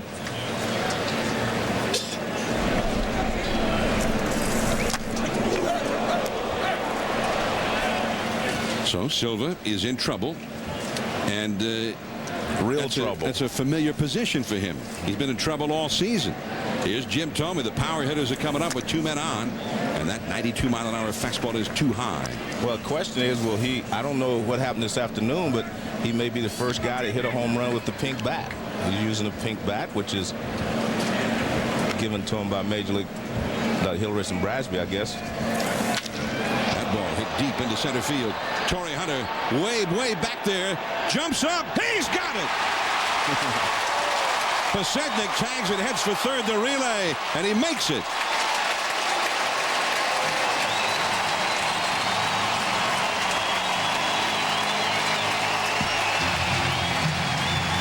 Well, that's what Torrey Hunter does better than just about anyone else, is take balls off the wall, off the fences. He is just a magnificent center fielder. I thought when he first hit this one that we might see the first home run in this game with the pink bat anyway. But you can see how high he leaps over the fence, times his leap perfectly. I mean, look at perfect timing. Comes down with it. And out there in that part of the outfield, it's basically just a tarp. Yeah. There's nothing behind it. There are some steel poles, though, every hold it up. 20 feet or so to hold that tarp up. But if you're right in that spot where you hit the tarp, Torrey said the only problem you could have then, you get a little whiplash because you jump in against it and it slings you right back like a slingshot. Torrey, who, by the way, caught that fly ball off the pink bat of Jim Thome wearing pink wristbands. And here's another pink bat, Paul Konerko. And this is a part of the Susan G. Komen Breast Cancer Foundation Awareness, the second annual Strikeout Challenge. Major League Baseball has donated $50,000 to the Susan G. Komen Breast Cancer Foundation in support of the Strikeout Challenge. And today, players and umpires all around baseball have been wearing pink wristbands, the pink ribbon for breast cancer awareness on the uniforms, and some are even using the pink bat. That's foul. So you get Thome, just barely, and now the guy who was the White Sox slugging leader last year comes up. But you guess what? If you're Jim Thome, you're probably standing there now saying, did that pink bat have good enough wood in it? Maybe if I'd have been using my regular bat, that one would have gone out. I mean, seriously, you think about those things when you're a hitter. If that bat has as good a wood in it as the one that you're normally used to using. Back to the screen, came right after him with that high hard one. Well, so far, I would say that Silva's sinker is not sinking because they're underneath it, and we see Thome hit this ball in the air. And Torrey Hunter doing what he does best. I mean, that's just a great catch. Perfect timing. That people do not realize how good your timing has to be to make catches like that in the outfield. You have to have perfect timing. If you leap too soon, leap too late, you can't make that catch. And another foul by Konerko. 2 balls, 2 strikes. Torrey Hunter has won the Gold Glove 5 consecutive years in center field. Although the Gold Glove for outfielders doesn't really, you can have 3 center fielders win it in the same year. Yeah. It's just for outfield play, but I mean, center field is the position. Right. I actually think that that's the way it should be, to be honest with you, John. You have a second baseman, you have a third baseman, you don't have 5 infielders. Center field is different than left field and different from right field. your best outfielder is supposed to be the center fielder. Right. So in most cases, you're hurting the guys who play on the corners. They're not going to be able to win the Gold Glove if you're just picking the best outfielders, because your center fielders, as you mentioned, are usually the best outfielders in the game. Willie Mays. Yeah. Center field. It's center field. Mickey Mantle. Center field. Joe DiMaggio. Yeah, so, I mean, I think these should be by position, personally, but that's, you know, you don't give 5 shortstops the Gold Glove on the infield, even though the shortstop's the toughest position to play. Well, now you're talking logically. Oh, okay. And that is ball 3 to Konerko. And this is something we got to appreciate about the White Sox last October in that postseason. You had so many guys in the lineup who will make a pitcher work so hard and throw so many pitches. They're patient, and they'll fight off tough pitches. And after Konerko, Jermaine Dye on deck. In the hole, A.J. Przinsky. Runners at first and third. 1 out. The infield double play deck. And back to the bag is Iguchi. Iguchi, the runner at first base. The White Sox are not running quite as much this year as they were last year when Scott Posednik was running roughshod over the American League. Iguchi's got 3 steals is all. There's Ozzie Guillen. Iguchi is running. And a pop-up. This could be a problem. This one is falling. Castillo! Nice play! And he gets it back to the plate in a hurry.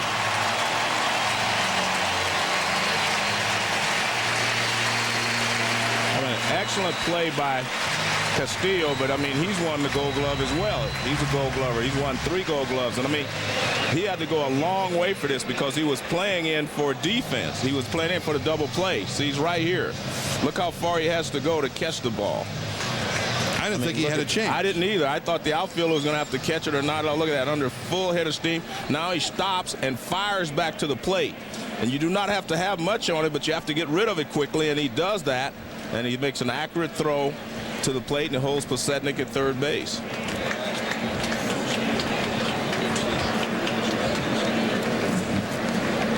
First and third down, 2 down. Here is Jermaine Dye, another RBI man. And the fastball is inside for ball 1. I want to explain a little bit about the bat. When I said Tommy might be wondering if that was as hard as his bat he uses every day. What happens is you get bats about a dozen. You get a dozen bats. Every one of them is not really solid. You know, it's not the best wood. And Jermaine Dye, ooh, that was close. And a ball outside. And the catcher, Redmond, thought that they had that one in there. And that's what Tommy's sitting there with it. I'm wondering if he's checking it to get a feel. Yeah. Well, you know, Konerko, I know, had more than one pink during batting practice. And he said he tried one. He thought that worked pretty well. He's going to try the other one, see if it felt a little bit better or not. And there goes Torrey Hunter again. Can he do it again? Still going. That ball is gone. A 3-run homer for Jermaine Dye. Jermaine Dye over the center field wall, and that in this park, that is a big fly, 408 feet to center. And Jermaine Dye with his 8th homer, he's got 25 runs batted in now.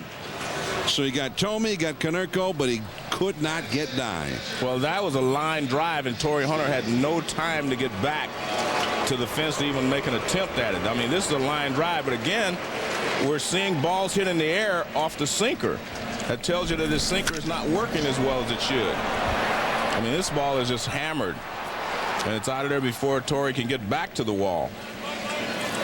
A.J. Przinsky, the former Twin, and that's ball 1 with a changeup. Well, Carlos Silva, when you think about him, you think control. Right. And a lot of sink, a lot of ground balls. Well, they're not hitting ground balls. No. Nobody's hit the ball on the ground so far. Well, the interesting part there is that if that ball is sinking, you hit the top half of the ball. They're hitting the bottom half of it. Jermaine Dye with his 8th home run. Now Castillo to his feet. He got him. Wow. They made 3 great defensive plays back to Silva, and still the White Sox scored 3. Now the Twins are coming up. With 800 used vehicles, Lujax gives you more choices. For just $99.75 or $169 a month, you can choose from an 03 Grand Am, an 03 Sedona, or an 02 Escape. Lujax Used Car Center, just south of the North Park Mall in Davenport.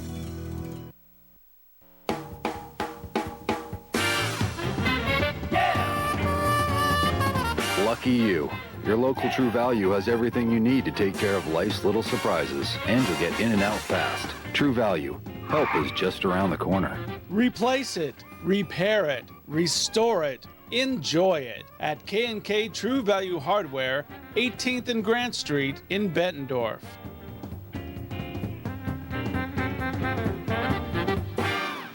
With 800 used vehicles, Lujax gives you more choices. For just $67.40 or $139 a month, you can choose from a 2000 Buick Century, a Chevy Venture van, or a Ford Ranger. Lujax Used Car Center, just south of the North Park Mall in Davenport. ESPN. This is mobile ESPN. This isn't like sports in your current phone, okay? It's a whole new phone service from ESPN with unique features like Gamecast and the fastest alerts and everything else you need to manage your fantasy teams. It's awesome. That's Neil Everett. Neil! Hey, it's Matty B. Any anchor jobs open? I got the microphone. Anything you can do? Put in a word for your buddy?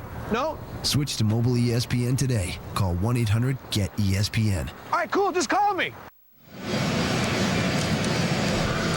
Sunday Night Baseball from the Metrodome, and the Twins come to bat now, trailing 3-0 to the White Sox. And here's the Twins batting order presented by Taco Bell. It'll be Shannon Stewart leading it off in left field, hitting 300. Then Luis Castillo, the former Marlin, 357, and a big home run here last night. Mike Redmond hitting 387, the backup catcher in there against the lefty. Torrey Hunter, and he's been hot lately, 24 batted in. Michael Kadire is in right field, hitting 321. And then you've got Justin Morneau. He leads the club with 27 RBIs. Rondell White, the veteran, off to a very slow start. We know he's got a lot more hits in him than that. Tony Batista back from Japan at third base, and it'll be Juan Castro, the shortstop, batting ninth. Another excellent glove man. And the first pitch from Mark Burley, and that is in there for a strike. 0-1 to Shannon Stewart. Stewart muscles one, and that's in there over the head of Uribe.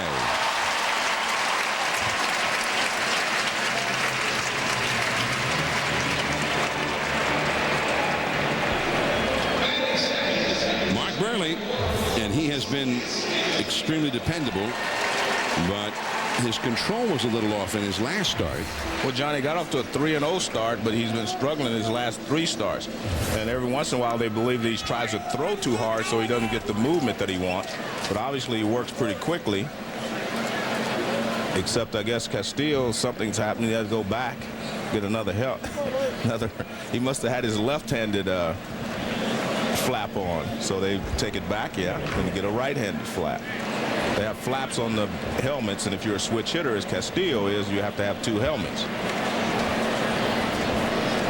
We could get a helmet that had flaps on both sides. Well, I guess you could, but then you'd feel like a little leaguer. Yeah, but I think it's tough enough as a big leaguer to feel. You can't hear, just to feel. Back out of play for Castillo, 357 for the year. And he's playing hurt. Yeah, he's got a bad knee. I talked to him, but he said, things are going pretty well, and he thinks he can play through it, so he's going to play today. They have a noon game tomorrow. I don't know if he'll play tomorrow, but he's definitely in there tonight. Shows bunt, takes a changeup up and away from Burley. Now, Burley had 100 pitches after 5 innings in his most recent start last weekend. And I asked Brzezinski about it. I says, what's been the problem with Burley lately? And they just said, I really can't say. I haven't caught him the last 3 times out. Back to Burley. Uribe, they went behind it. A wild throw, and instead of a possible double play, they get nobody. Well, you said his control has been off a little bit. Well, that was obvious there. The one thing you do, and he had plenty of time, is you make sure the first one. And you've got to make sure you throw it chest high. This one has a little sinking action on it. Watch the ball tail away from him. See it going down and away? You've got to make sure the first one. I mean, he has plenty of time. He does everything right. He's kind of crow hops, takes the extra step. But you can see how far off his target he throws that one. Well, Uribe didn't have a chance on that one. So now Redmond, the Twins get a huge break after their spectacular defensive performance in the first. That's into the alleyway.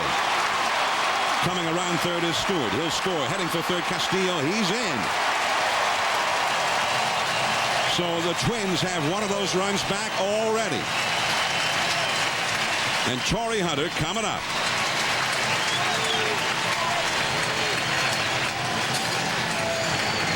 Well, the one thing the Twins do in this ballpark, they will pepper you to death. They'll hit ground balls through the infield, little soft line drives, as we saw Shannon Stewart do. And now Redmond, a little short line drive in the right center field. They seem like they find the gaps better here than they do on the road, and this is their home park, so they should feel more comfortable here. And now Torrey Hunter. Nobody out. And the cutter that runs inside.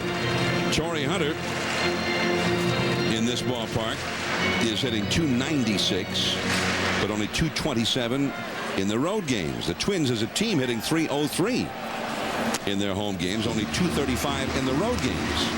That's the biggest difference between home and road of any team in either league. And it shows up on the one-loss record, 12-6 here. 8 games under 500 away. Into the hole. Let's see if they can get 2 here, and it's booted. Uribe booted it. A run scores.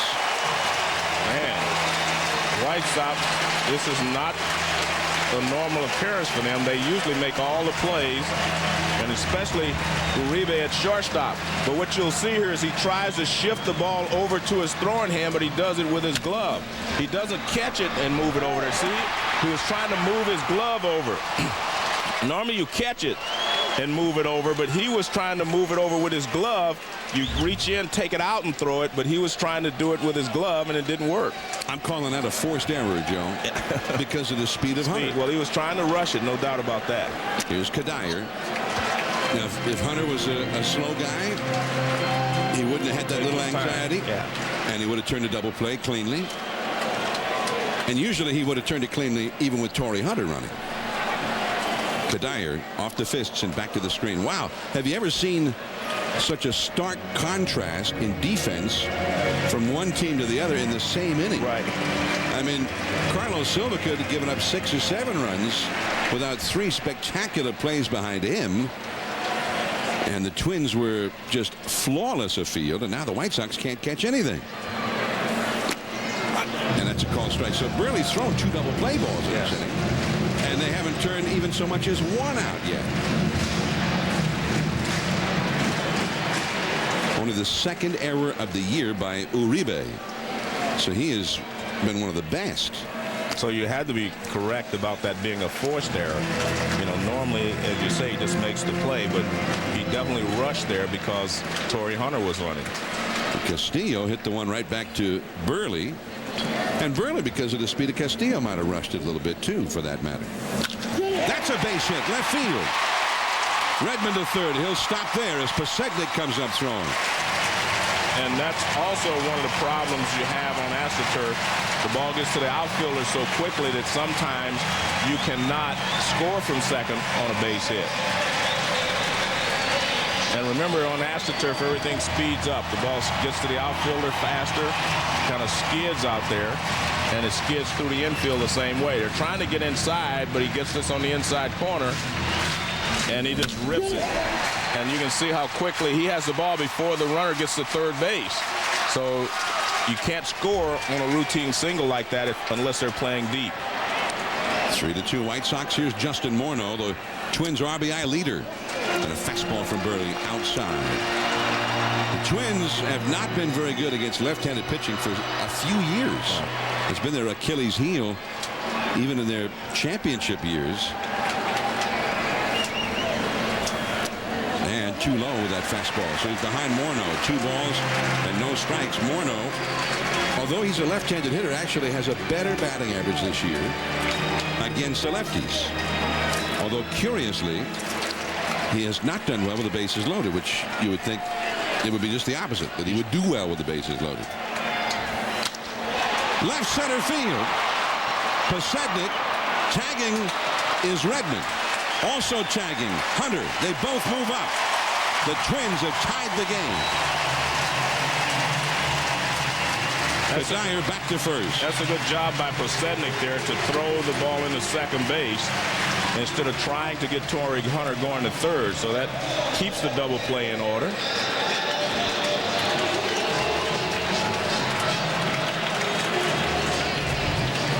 Now Rondell White, as that is the first out of the inning, the 6th hitter of the inning, makes the first out. Here's Rondell White. Twins are waiting for him to get his bat going. I mean, this is a very good hitter. That one is in at the knees for a called strike. John, in talking to Jim Thome today, one of the things he told me about Ozzie Guillen, he said he makes it easy for you to play for him. Going back in right field is Dye. It's over his head. It's off the curtain. Hunter scores. Kadir to third. A double for Rondell White. 4-3 Minnesota.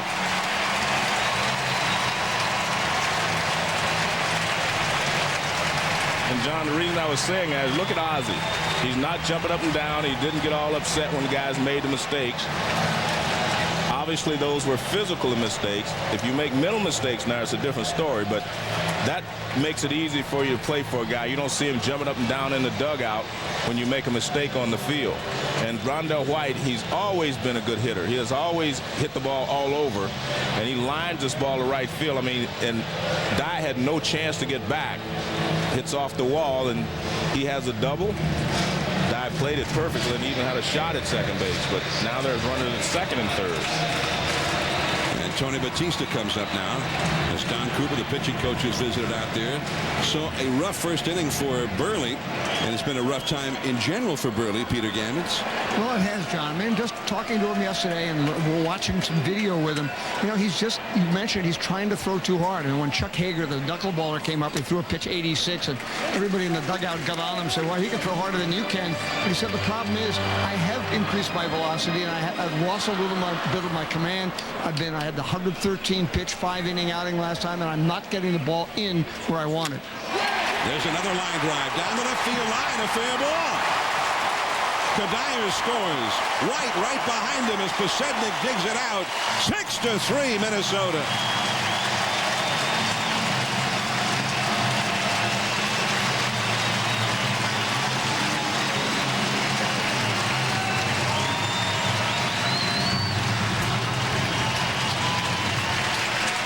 Well, going into this series, this was a big, big series for the Twins, because if Chicago would have come in and beaten on them like they did in Chicago, they could have pretty much deflated them.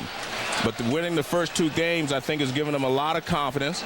And now, even falling down 3-0, they're still playing well, and they're back into this game. And another base hit. Juan Castro to right field. Batista will be held. Dye still has a strong arm into the cutoff man, Konerko. Everybody's doing it. They've got 6 runs home. Still only 1 man out, and the top of the order coming up now. And Burley has got to be a little shell-shocked out there right now. He is not used to being roughed up like this. Well, because of the errors, he's had to throw extra pitches in this inning. But guess what? They're line drives now, John. They're not. They were ground balls. He was getting what he wanted. Now, all of a sudden, these are hard line drives that they're hitting.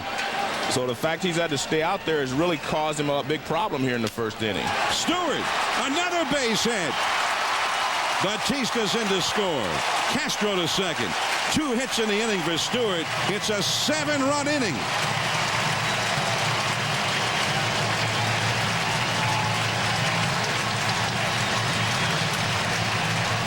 You know what's difficult about this is if you're Jose Guillen, you say, well, he should have gotten out of this inning. He hasn't. How long do I leave him out there? I'm not sure that they can leave him out there.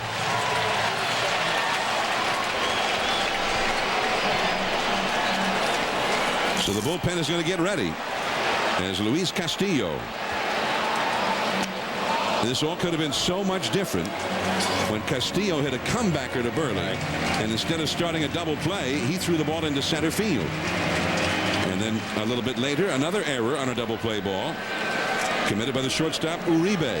Now the Twins are peppering line drives all over the yard. Low and inside, and Castillo had to get his foot out of harm's way there. A ball and a strike. Agustin Montero, a right-hander, starts to warm up in the Chicago bullpen. Third base side foul. Joe Creedy over to field it. 7-3. The Twins are leading in the first. Now, in this series, the White Sox starters have been roughed up by these suddenly red-hot Twins. The 23 games before that, look at that. They were 15-3 of the 2.9 ERA. In this inning, 7 hits allowed by Burley. 7 runs on the board. 2 men on, only 1 out. And Castillo foul-tipped one. Strike 3. Number 2 is Freddie Garcia, one of the White Sox starters. He'll go here tomorrow in the afternoon game.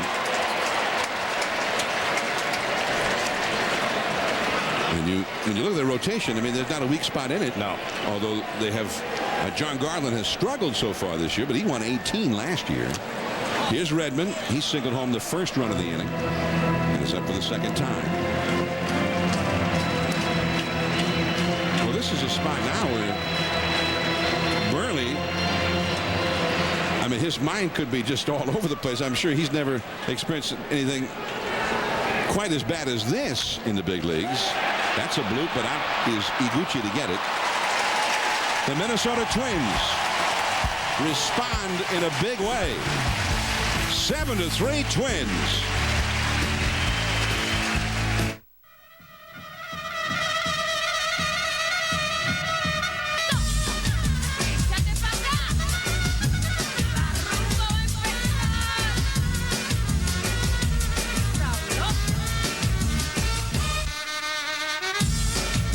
It's simple.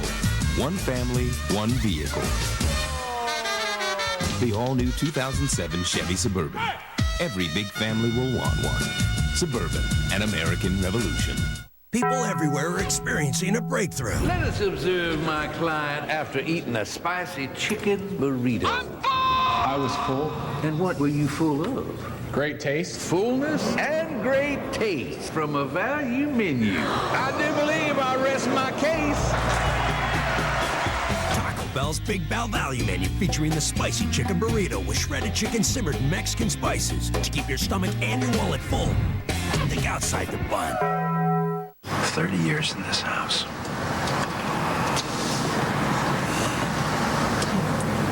So many memories, huh?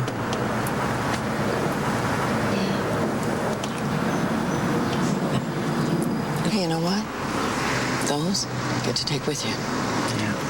See you in a couple of hours. Bye-bye. Hello, you two. I'm Nancy. Let me tell you the story of this amazing house. Excuse me, coming through. Thank you. Nice uniform. You ready for the race today? All right. At AOL, we believe everyone should be fast. Move out, coming through. That's why we've made it simple to upgrade from dial-up to true broadband. So now you can get both AOL service and a broadband connection together for as low as $25.90 a month at AOL.com/highspeed. You can do it. Want a better high-speed internet? You belong at AOL.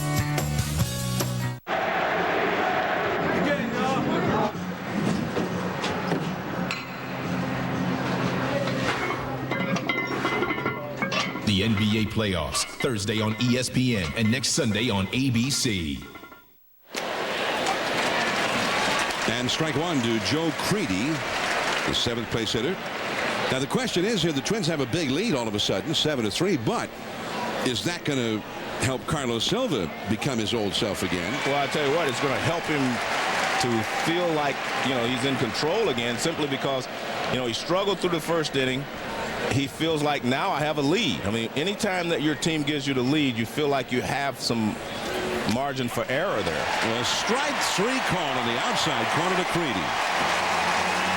Well, he threw 3 consecutive pitches for strikes. I guess, and all of them were down. I mean, the pitches were down. So maybe, he feels like he got a new lease on life, and all of a sudden he's throwing strikes. Good pitch, although it wasn't down as low as it appeared. K-Zone, though, said it was right on the corner. I mean, look at him. All of a sudden, he's throwing strikes. He's the Silva that we've talked about, the guy that does throw strikes. They're not throwing him right down the middle. Yeah. Over the mound and into center field for Uribe. But see, that's what AstroTurf does for you. That's an AstroTurf base hit right there. On natural turf, the pitcher would have had a chance to catch that ball. But it bounces high over his head. He has no chance, and then it goes right on into center field. So that's an AstroTurf, or whatever they call this turf, base hit. See that ball bounce over? On natural turf, that ball will not go through the infield that quickly. And I asked Creedy about that dirt in front of the plate, too, and he said that's real hard. Yeah. And the dirt around the bases is real hard. But when I talked to Jim Thome today, he said this is a good hitter's ballpark. And we all knew that. I mean, the ball carries well, but when you hit the ball sharply on the ground, they do not have time to run it down. And there's the dirt in front of the plate.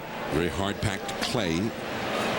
Brian Anderson, the rookie center fielder, took over for Aaron Rowand. Remember, they traded Rowand to the Phillies in the Jim Thome deal.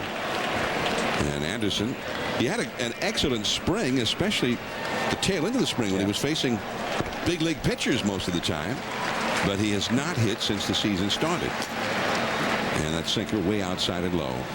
1 ball and 2 strikes. Anderson hitting only 172, 4 homers, 10 batted in. Ozzie Guillen, though, says he's played very well in center field. And the average has started to come up a little bit in the last week. And the slider, nice save there by Redmond. 2-2 the count. I like when you talk about AstroTurf, because you were an AstroTurf pioneer. Yeah, played on the first one, the Astrodome. And it was different. Invented because the grass wouldn't grow in there. And it was different. I mean, AstroTurf, it was a major adjustment at that time because no one had played on AstroTurf before. Now, you know, people have played on AstroTurf for a number of years. Fouls it. But the one thing about AstroTurf, and one of the reasons I think the Twins play so well at home and they do not make a lot of errors here, is because you get a true hop on AstroTurf. You do not get bad hops. The ball bounces true, and therefore, you know, you can time it and field it properly. Whereas on regular dirt, the ball sometimes will take an erratic hop on you, but not on AstroTurf. A broken bat. Man, that bat exploded. Most of it ended up near second base. And the second base umpire, Bob Davidson, retrieves it. And the bat boy will remove the debris as Anderson gets a new piece of wood at the plate. Yeah, John, there's been a lot of different types of turf because, you know, there was some that was similar to a rug. There was, you know, different kind like you put in your backyard, a lot of different types, but turf still plays pretty much the same. This is artificial turf. This is what they call a field turf. Broken bat and base hit into left field. Wow. Silva broke his bat twice in the same at bat, and Anderson ends up getting a hit.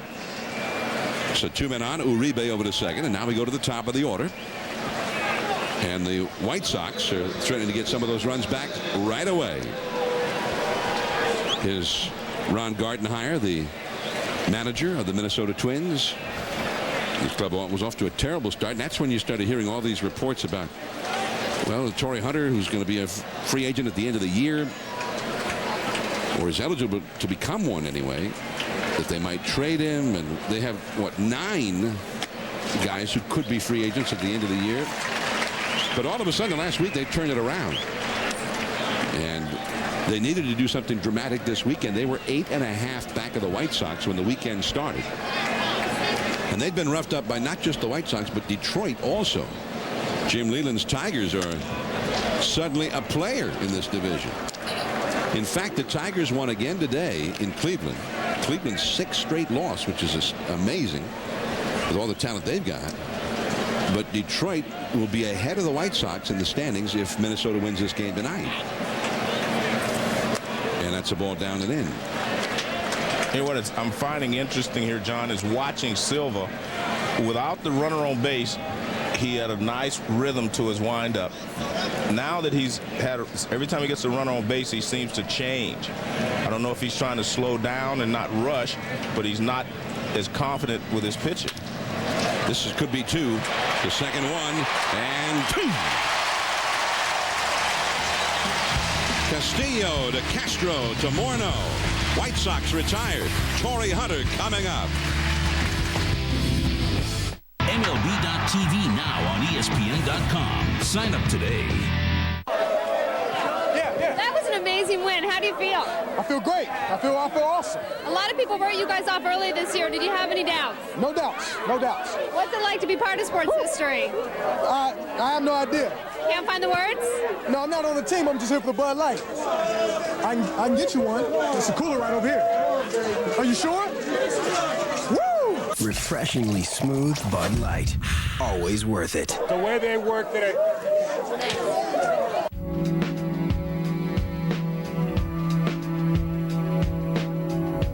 Somewhere between where you are and where you're going, there's a Super 8. See you along the way.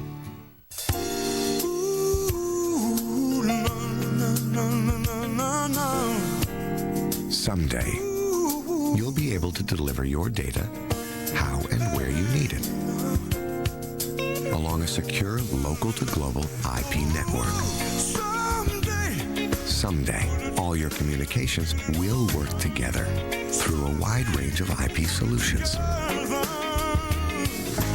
Welcome to Verizon Business, where you'll get more than a network. You'll get the commitment of people who care about your business as much as you do.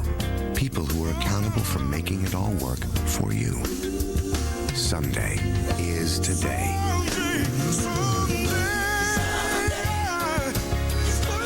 Verizon Business, where global capability comes together with personal accountability.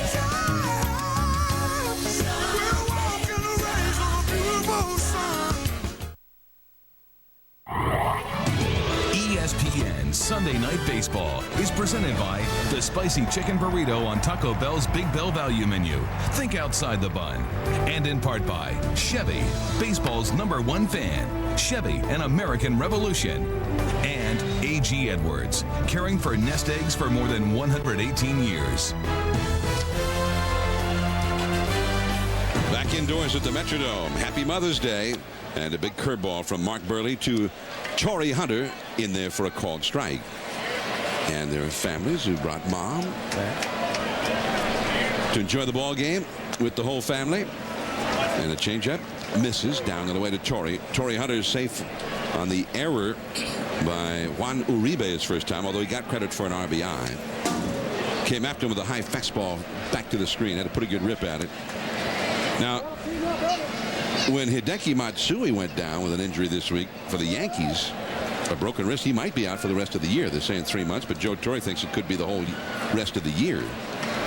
Torrey Hunter's name started appearing in the New York papers as perhaps the guy the Yankees might go after, or even Shannon Stewart, the left fielder. Both of them could be free agents at the end of the year. Well, John, it's amazing. There are only about 6 outfielders in baseball that haven't been rumored going to the Yankees, but Torrey Hunter's not going there. Not right now.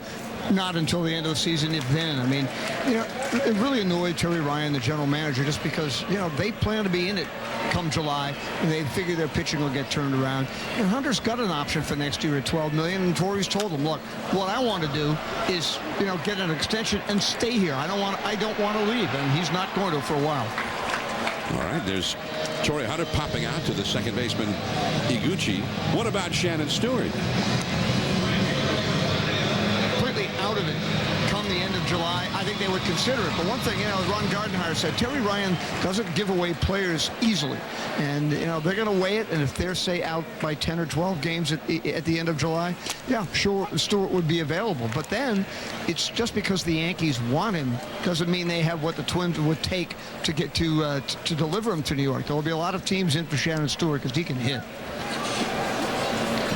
The count, 1 ball and 1 strike to Michael Kadire.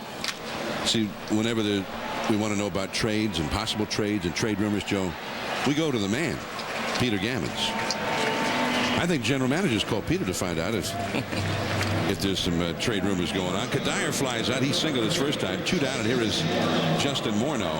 But one thing is for sure, I mean, the Twins are on the rebound in a big way right now. Well, I think Torrey Hunter is basically the reason, you know, since they moved him back to the 4th slot, this team has been playing much better. He loves hitting fourth. I mean, he's hit fourth in the years that they won the division. You know, he was the guy that was hitting fourth, leading them in RBIs. It's interesting. This ballpark is a hitter's ballpark. But look, they haven't had someone that hit 30 home runs or more for like 22 years in this ballpark. Now that's amazing to me. Yeah. In this ballpark, this is a hitter's ballpark. The ball flies, and still they have not had anyone hit 30 home runs. This is a Burley inning right here, John. Well, Burley is back. The question is, are the White Sox going to be able to come back? The big hitters are coming up. Iguchi, Tomey, Konerko, when we return. Welcome to the future of swimming. Introducing the River Pool by Century Pool. For the first time ever, you can swim uninterrupted laps anytime, all from the convenience of your own home. The River Pool is only 11 feet by 18 feet and constructed with Century Pool's revolutionary fabrication techniques. Call Century Pool now at 797-9721 or visit our showroom behind Toys R Us in Moline. To stay in shape, for therapy, or family fun, the River Pool by Century, a bold step in a new direction. Blackhawk Autoplex is your home of the 3-day return. That's right. Buy your vehicle from us, drive it off the lot, and return it within 3 days if you're not satisfied. And at Blackhawk Autoplex, you'll find no haggling. The price on the vehicle is the price you pay. No negotiations, no pressure sales. At Blackhawk Autoplex, we won't sell you the wrong car. A 3-day return policy with a 90-day limited warranty. Shopping at Blackhawk Autoplex is peace of mind. Blackhawk Autoplex, you'll love buying from us, guaranteed. What are you eating? Cottage cheese.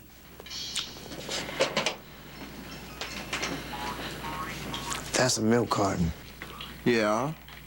Cottage cheese doesn't come in a milk carton. Okay. Need food now? Make new Easy Mac cups. Warm, cheesy Kraft mac and cheese right when you need it. Quick, make some mac. What would happen if we took a trip and only made left turns? Where would we end up? All of these cars are facing left. Does anybody want some licorice? What would we find? Hey, take this left turn right here. And what would find us? Buffalo. Wow. You think they're going to smell the licorice? Tell better stories in the 270 horsepower, 7-passenger Nissan Pathfinder. ESPN Sunday Night Baseball, presented by Taco Bell. Brought to you by A1 Steak Sauce. For great steaks, yeah, it's that important. Strike one to Tada Iguchi. Leading off for the White Sox here in the third inning. Iguchi, the second place hitter, hit by a pitch his first time. Jim Tomey and Paul Konerko, the two big sluggers to follow. And Jermaine Dye after them. Well, John, just watch Silva from the windup. He just seems like he's more comfortable. As soon as he gets runners on base, seems like that's when he starts to get in trouble. Like, you know, he's been knocked around so much this year, he's probably trying to make perfect pitches, trying to get his rhythm correct. But when he's from the windup, he just seems like a completely different pitcher. So all he's got to do now is keep everybody off base. Yeah, if he's that good for the windup, then nobody will ever reach, right? Exactly. Exactly. But I mean, I'm watching the movement on his ball. I'm watching his location. Look at that. Perfect. He sits back. Now he drives. I mean, that's good. And maybe he's not doing that from the stretch. Ooh, that was pretty close. That doesn't mean I'm second-guessing the umpire. 2-2 the count to Iguchi.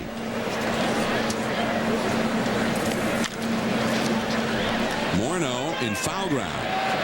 Out number one.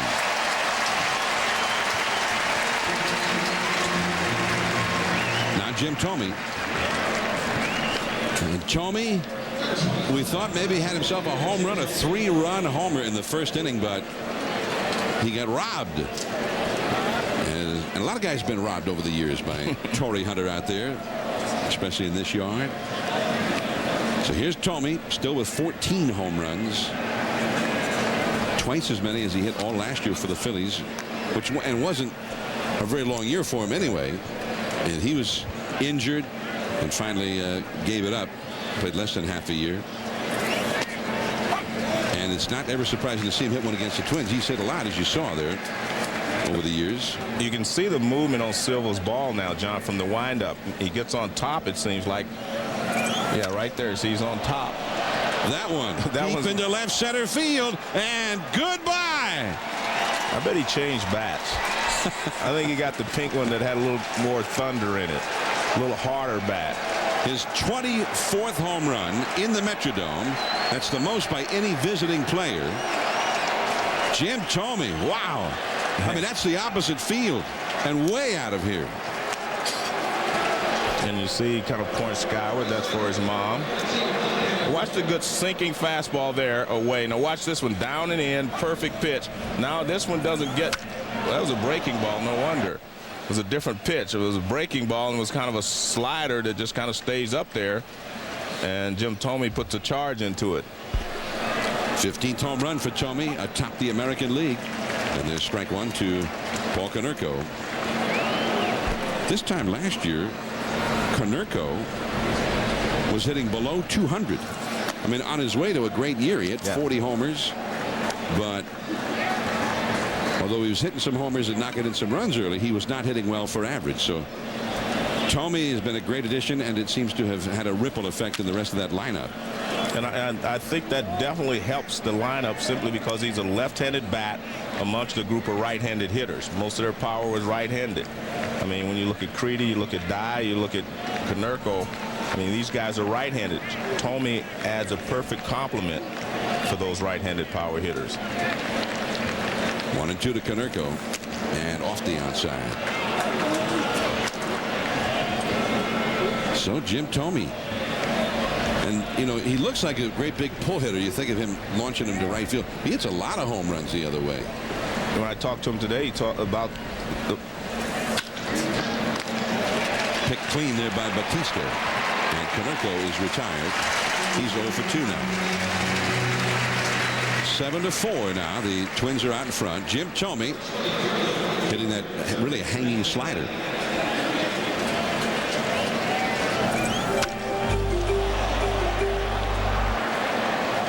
I thought that bat was still pretty pink, Joe.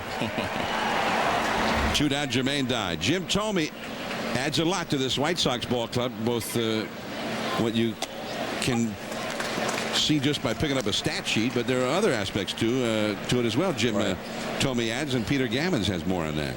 Well, if talking to Paul Konerko about it, he said that this has been such a great thing for him to have Jim Thome there because he's never had a power hitter with him on the team with whom he could talk hitting, that could understand some concepts, what to look for, what to hit for in situations, and he thinks that Thome has helped him immensely.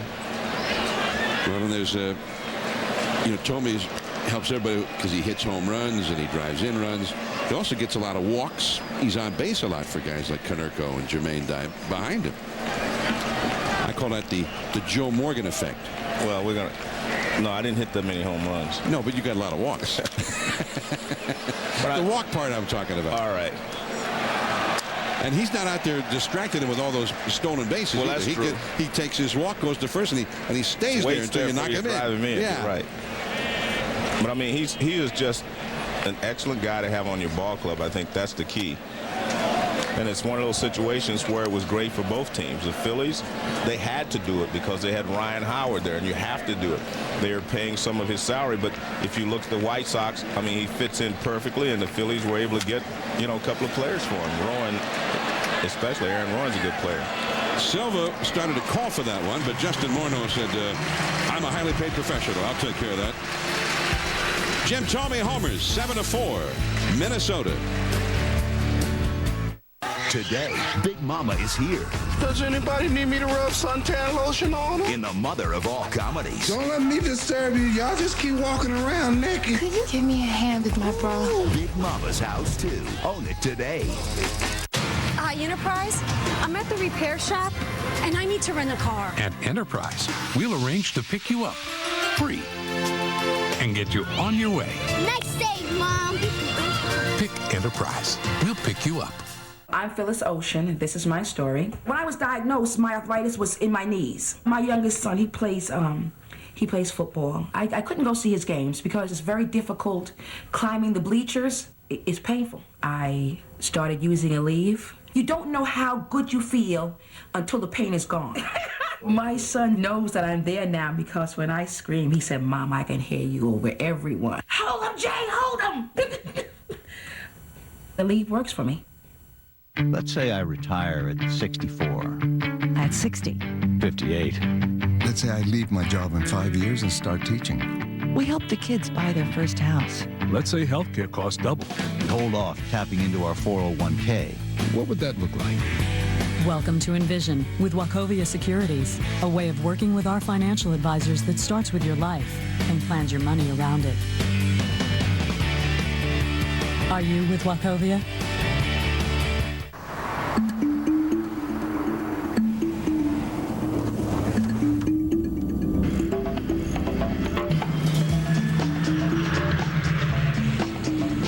So how are we tracking? Approaching 9,000 feet, adjust heading 20 degrees to 150, and we're on track for Corsica. On April 6th, an LR3 navigated a plane from Nice to Corsica. Find out how at LandRoverUSA.com. Designed for the extraordinary, the LR3 by Land Rover.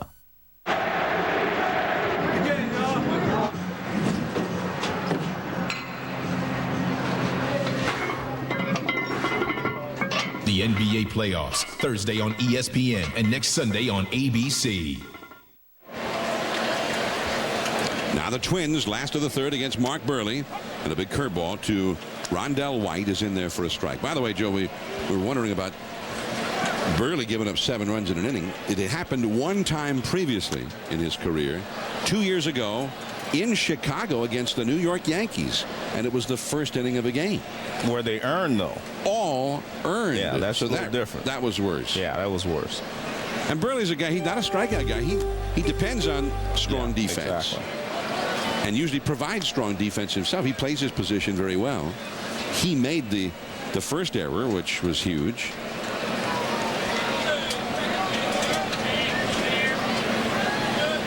He actually walked a couple in that game with the Yankees a couple years ago. Anyway, he's trying to give his club some innings and give them a chance to come back and win this game anyway, despite that nightmarish first. Rondell White got jammed on that cutter. And the count is 1 ball and 2 strikes. Burley made the error on what could have been a double play ball off the bat of Castillo. And then Uribe made an error. You know, one of the things, looking back at that video with Burley, he was on the side of the mound, and when he stepped, his left shoulder was lower than his right shoulder. He wasn't squared up because of the mound, and that might have contributed to that sinker. I think we'll see that again. The sinker that he threw to behind Uribe. Konerko, and that is 1 away.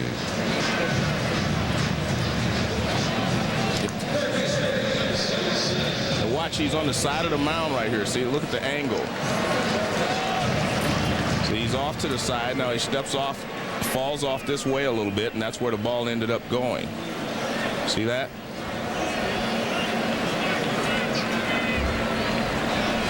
Here's Tony Batista, and he takes a called strike. Batista hit a 2-run double in that first inning. I mean, the 2 errors early opened the gates, but then they started hitting a lot of shots against him after that. Iguchi throws out Batista, but now he has retired 7 in a row, and he's doing it economically, throwing very few pitches. 2 down, nobody on, and Juan Castro, the 9th place hitter, comes up now. Well, he's going to have several, short, low pitch innings if he's going to be able to last a long time in this ball game. There's another big star here in Minnesota, Kevin Garnett of the Minnesota Timberwolves. NBA star, superstar, and of course ESPN is carrying NBA playoffs, and ABC will carry the finals. Actually, I came into the airport yesterday, and Spencer Haywood was in the airport. And Kevin Garnett kind of reminds me of Spencer Haywood, the way they play. Spencer Haywood? Even I remember Spencer Haywood. Yeah, he was a great scorer. Yeah, and him and Clyde Drexler are doing things for the NBA. Going around, going meeting with the troops.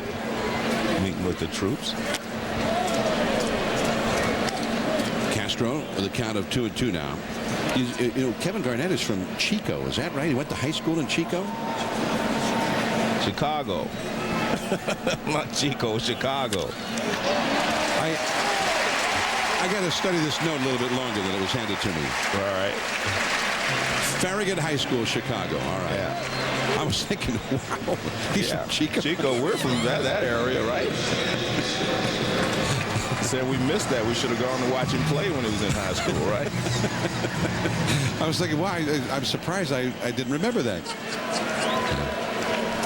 He gets a pretty good seat, and he's wearing the wrong hat for a guy from Chicago, isn't he? So Castro aboard. Here is Shannon Stewart, who has had 2 singles. In fact, this is the first time he has batted it in an inning other than the first. He led off that 7-run rally with a single. And then later in the same inning, he knocked in the 7th run with a single. So he's 2 for 2 already. And Castro back to the bag at first. There's a spot where you figure if you can steal a bag, that would be very helpful. 2 down. Exactly. Although, I mean, Stewart's got some power. He's not a power hitter per se. Only 2 home runs this year. I know you're talking about the Twins and hitting home runs. I remember when they had Kent Herbeck and Gary Gaetti and all those sluggers that they had, Tom Brunansky, Kirby Puckett. I mean, that was a high-flying, powerful club, although nobody hit more than 30-something home runs. Right. But you go back into the 60s, the Twins were synonymous with home runs with guys like Tony Oliva and Harmon Killebrew. The killer. Oh, he got it picked off. He's out at first. Well, he was listening to you about stealing a base. Yeah. Steal the base, but don't get picked off. When we come back, Joe Morgan spent some time with the American League's home run leader, Jim Thome. Joe and Thome when we come back. The world is filled with fascinating visions, brilliant color, and breathtaking vistas. These sights become more enriching when LASIK surgery helps you see them without glasses. Verde Eye Clinic offers computerized LASIK technology in the Quad Cities. Dr. Verde and Dr. Borisuth have helped thousands see life's great moments clearly. Did you see me? I sure did, honey. I saw you. LASIK eye care from your Verde Laser Vision team. Trust your sight to Verde Eye Clinic and see what you've been missing.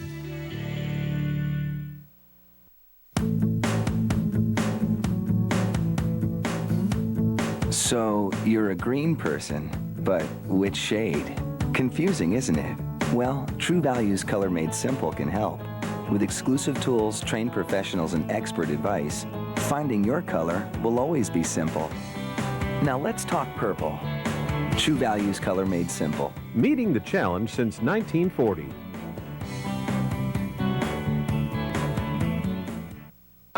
Hey, look at me. Lock in. Crusher here has an extra deltoid muscle. Means he's got exponentially greater bucking propulsion. Now you lean back and you hang on. I'll be there. New rodeo clowns are a lifesaver. Rodeo clown? No, I'm with the birthday party. Hello! Oh, but I did stay at a Holiday Inn Express last night. Stay smart. Stay at a Holiday Inn Express.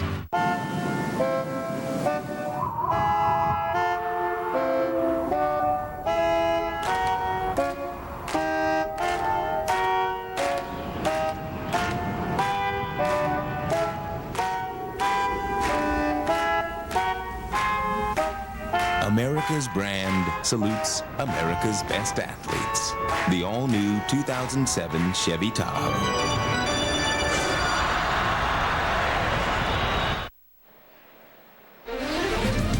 ESPN Sunday Night Baseball, presented by Taco Bell.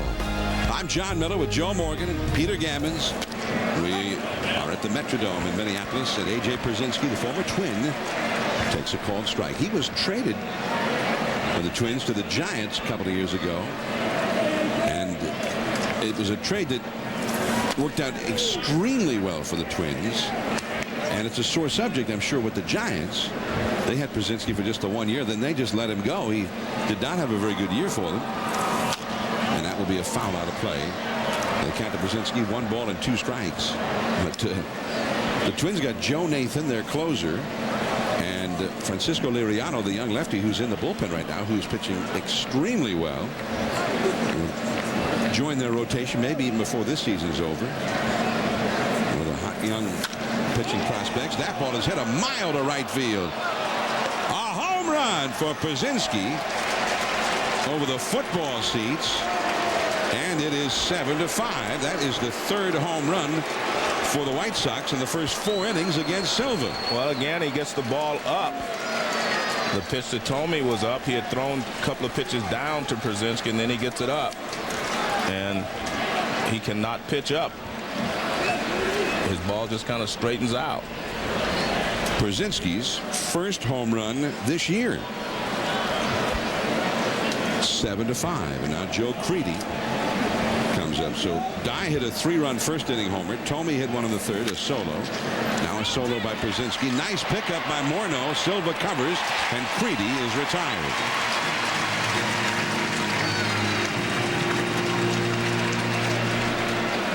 Now watch where the pitch is. It's supposed to be down. Look at it, up. And that's when he gets in trouble. High fastball, and I mean that ball is drilled. Well, that's his first home run, and the guys weren't, you know, they're trying to tease him a little bit by not rushing out to congratulate him. So here is Uribe, who singled his first time. Carlos Silva has now allowed 15 home runs in 46 innings pitched this year. But he given up 3 in 3 1/3 innings so far tonight. That's back through the middle. That's a base hit. So Uribe is 2 for 2, and the Twins bullpen is getting busy right now. Matt Guerrero, the right-hander, starting to throw along the left field line. Well, what is happening is when Silva makes good pitches, the White Sox are taking them. And he's making some good pitches.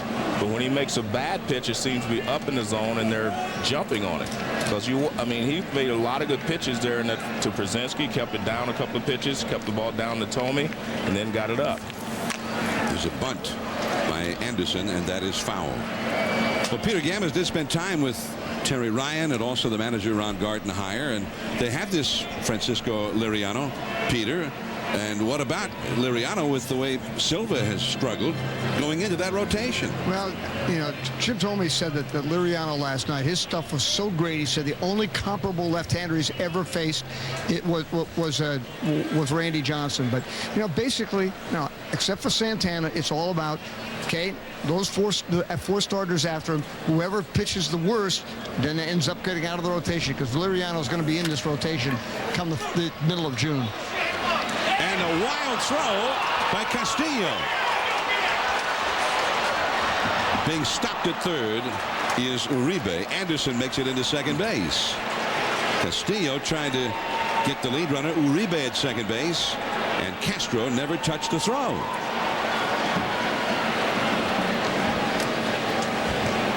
Well, I'll go back to what I said in Burley. You have to make sure the first one. You take your time right now. Get one. Make sure one. And you can see it was going to be tough anyway to try to get two, because Uribe was on top of him, on top of Castro before the ball even got there. Tony Batista ran that ball down out near the bullpen. Runners at second and third, one out. Leadoff man Pasednik. And that's a call and strike. And see again, I mean, he makes the perfect pitch there, but the White Sox aren't biting. I mean, he threw to the inside of the bag at second, and the shortstop Castro was on the outside part of the where he should have been. The ball should have been thrown on the outside, because you know that the runner's bearing down on him. The only way he can get out, clear himself, is to the outside, and the throw was back to the inside. But you have to make sure the first one. That's the whole point. You just have to make sure of it. See Castillo, who was shaking his head. I mean, he knows that he made a mistake. I mean, he's a Gold Glove second baseman. It's a nice sinker that came from the inside and back over the plate. And watch, he does everything correctly. Turns, finds him, but he throws it inside. If he throws the ball to the outside, it's an easy out at second. I don't know if they could have gotten a double play, but you at least take the lead runner out. Only the 13th error by the Twins this year. That sinker stayed inside at 94 miles per hour. 2-2 the count to Pasetnik, who's had a single and grounded into a double play. Iguchi on deck, and then Tomey after him. A base hit could tie this game. 7-5. The Twins leading. Runners at second and third. That one came back, but apparently maybe a little bit low, or maybe not quite all the way back to the inside. Called a ball. And Silva really wanted that call, as did Redmond, the catcher. Infield backed up, normal depth.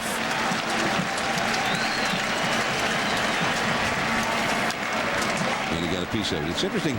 With runners at second and third, you don't really have to work from the stretch. Right.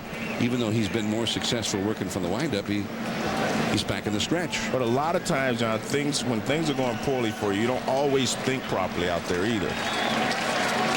He was throwing from the stretch in the last pitch. I mean, with a runner at first, he just stayed there.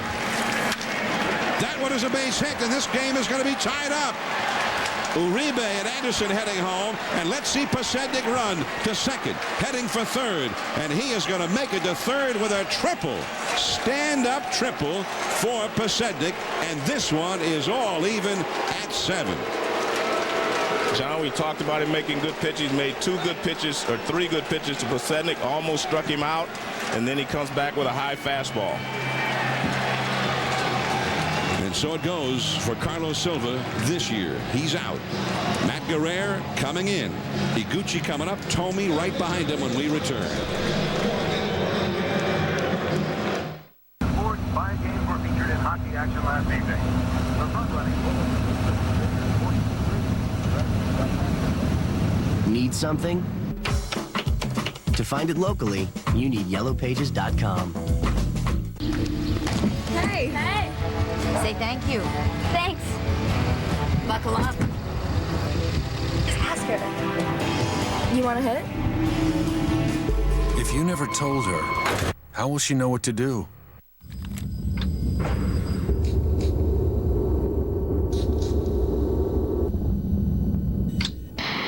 At DuPont, we've tested and tested to find the best way to protect your car's finish inside and out. The result? DuPont Car Care products, the only ones with Teflon to form a non-stick protective barrier, so dirt and mud have a hard time sticking. Now visit us online for great deals on DuPont Car Care products. You've always been competitive. That's why you choose GNC's Mega Men Sport Multivitamin. It's balanced nutrition and energy support for optimal health and athletic performance. Plus, it's enhanced with antioxidants, prostate, and heart support. At GNC, we believe a quality life starts from within. Live well.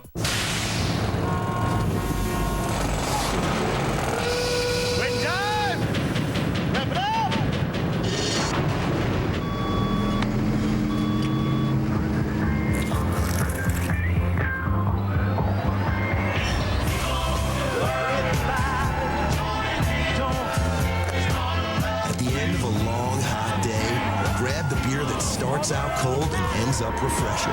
Coors Light. Taste the cold.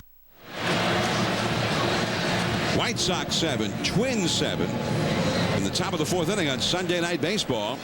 And there is Matt Guerrero from Cleveland originally. And Guerrero comes in here, 27 years old, with a runner at third, 1 out, and Iguchi at the plate, and the White Sox are threatening to go ahead. And the Twins are playing the infield in. That's a strike. He went after it, said, played up by Dale Scott. Iguchi has been hit by a pitch and fouled out to first. Jim Tomey on deck.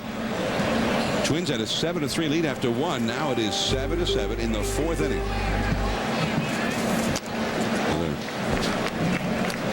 He's had a hard side. I think it was a slider. The first one was 89 miles an hour. First one was a bigger breaking ball, more of a curveball. That was a slider. There's Tomey on deck. So Carlos Silva went 3 into 3rd innings, 7 runs, 8 hits allowed, 3 home runs. To the inside with a fastball.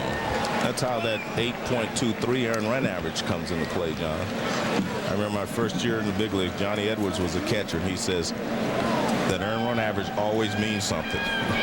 He said they will usually pitch to it.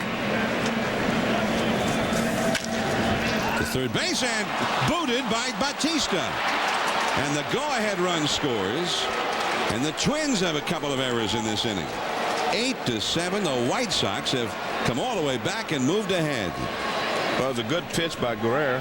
He hit it. Had it hit him, he kept the ball on the infield with the infield playing in, but it looked like Batista didn't get down quick enough on it.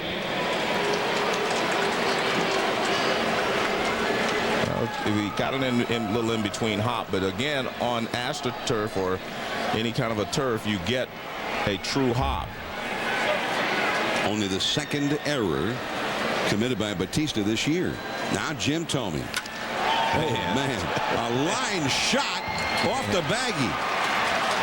Iguchi will go to third base, and that's Jim Thome's version of a single. Man, I mean, the ball even sounds different coming off this bat. I guarantee he changed bats after that first one.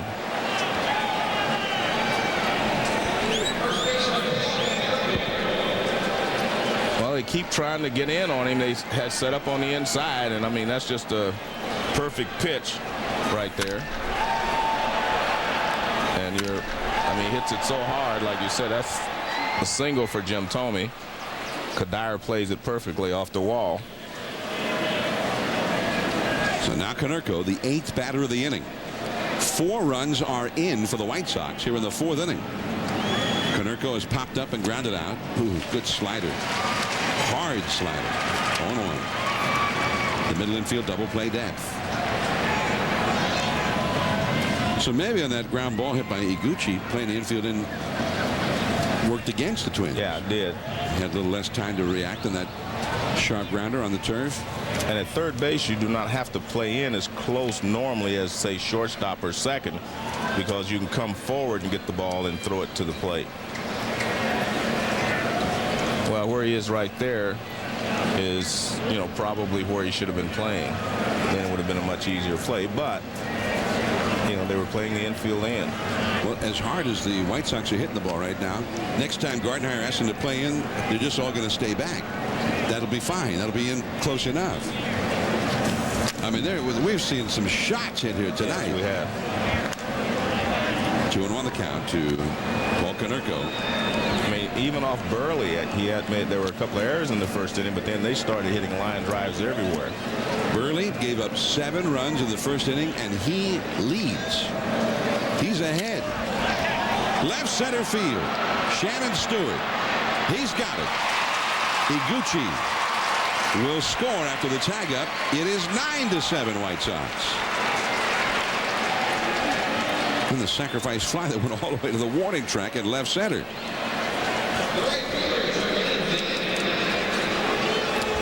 Well, you talked about the Twins.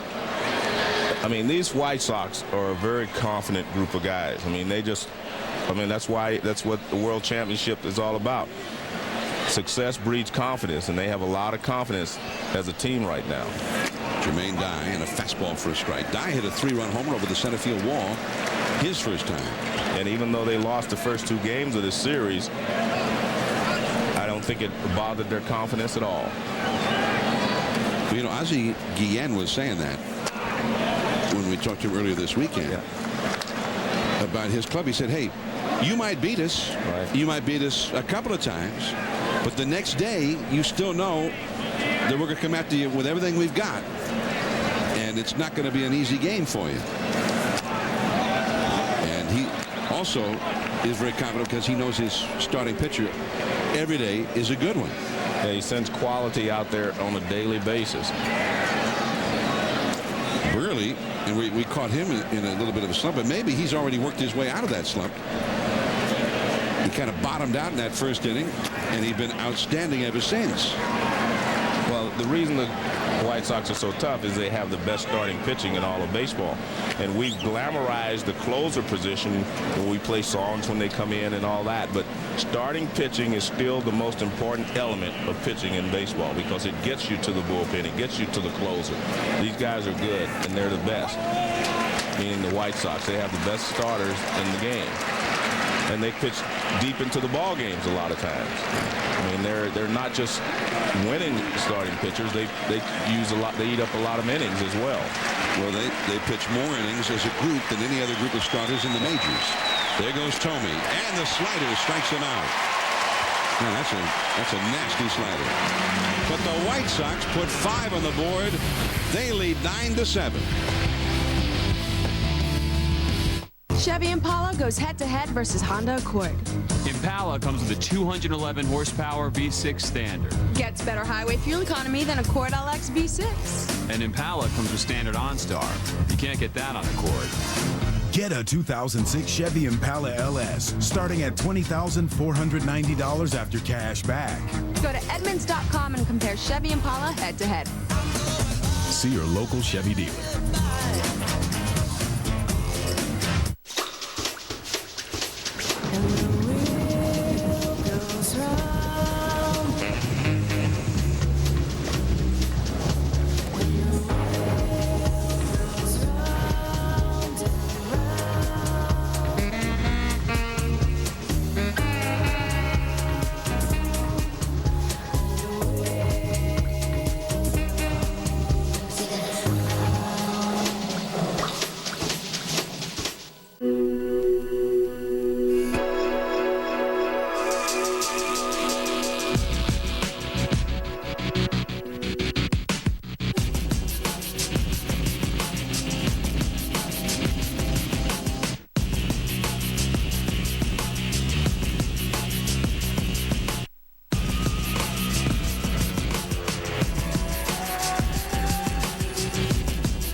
You don't care why they keep coming home. You're just glad they do.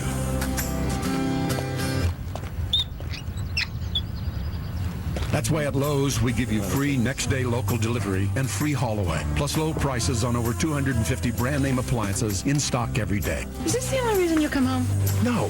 No? No. Lowe's. Let's build something together. Come to Lowe's and get a gift card of up to $150 with any major appliance purchase. Now the Lowe's home team advantage, and the Twins certainly have it here at the Metrodome. 12-6, more than 5.5 runs a game here, but 5-13 on the road and less than 4 runs a game. Well, the Twins will need a lot more than 5.5 runs in this one. They've got 7 already, but that wasn't near enough. It's the 4th inning, and they're behind 9-7. Shannon Stewart, who was at the plate when Juan Castro got picked off to end the 3rd by Mark Burley. And Shannon Stewart's got his 3rd hit of the game. Joe Morgan spent some time with Jim Thome before the ball game. Let's pick up that conversation. Well, you talked about Ozzie Guillen and his personality, because a lot of people question his personality. I love him. I love him. I think he's, first of all, he's a very smart, intelligent manager. I think he gets you ready to play, and he's passionate. You know what? He's passionate, and when you come to the ballpark, you know you have to strap it on every day, give it your all, and he's there with you. I think, you know, he does a very good job in giving you respect, and in return, you give it back. I don't think you can describe a manager any better than that. That's the one that you want to play for. You give him respect and he gives it back. I mean, that's what most managers ask you for, truthfully.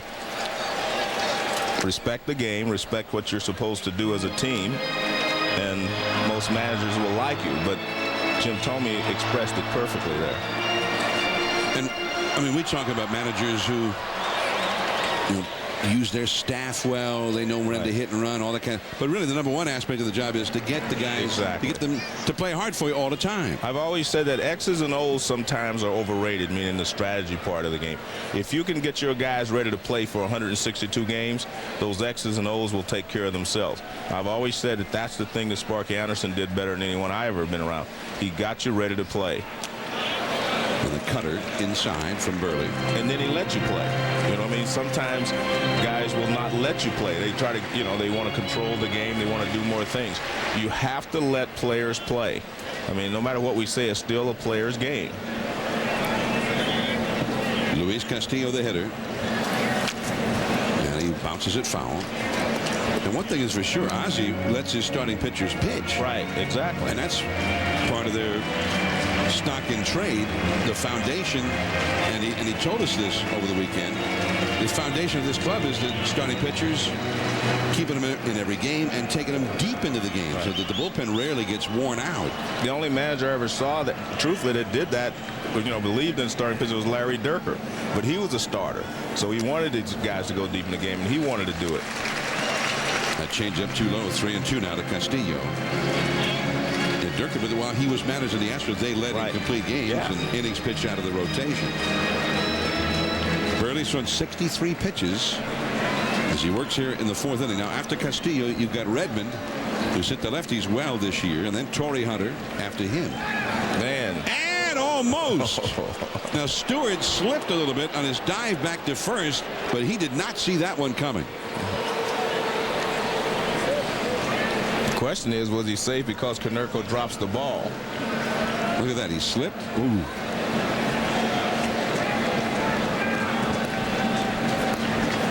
He got back. And Stewart was running, and that ball popped foul out of play off to the right. Peter Gammon's downstairs by the White Sox dugout. Wants to weigh in on the discussion. Peter. Well, this spring, one day they had a couple of relievers hurt, and I said something to Ozzie about, well, is this a problem? He went, no, I'm not worried about it at all. I said, I didn't even find my closer until September last year. This is a team entirely built on starting pitchers. He said, if they get whacked around early in games, I'm going to stick with them. This is the way we win, and I think this is a very good example. You talk about respect. What's more respect for Mark Burley than leading him in the game after he's given up 7 runs in the first inning? Yeah, that's for sure. And even though they made a couple of errors, those last few balls were line drives, so he was giving up, some hard line drives after staying out there a few, for extra outs. Well, he's getting back into that part of the lineup now, where Peter, we might find out just how long he will leave him in there, because it could be 9 or 10 runs here if the Twins get a few more hits. Well, that makes it entirely up to Burley, but he certainly has had the opportunity to go 5 or 6 innings and get a win. And Joe, I mean, Burley is in a little bit of a slump himself right now. That confidence, which is usually at such a high ebb for him, might not be there entirely. That is a line drive right to the third baseman, Creedy. That ball was clobbered. Torrey Hunter coming up. Let's go to the studio. Stan Verrett with the Sports Center 30 at 30 update.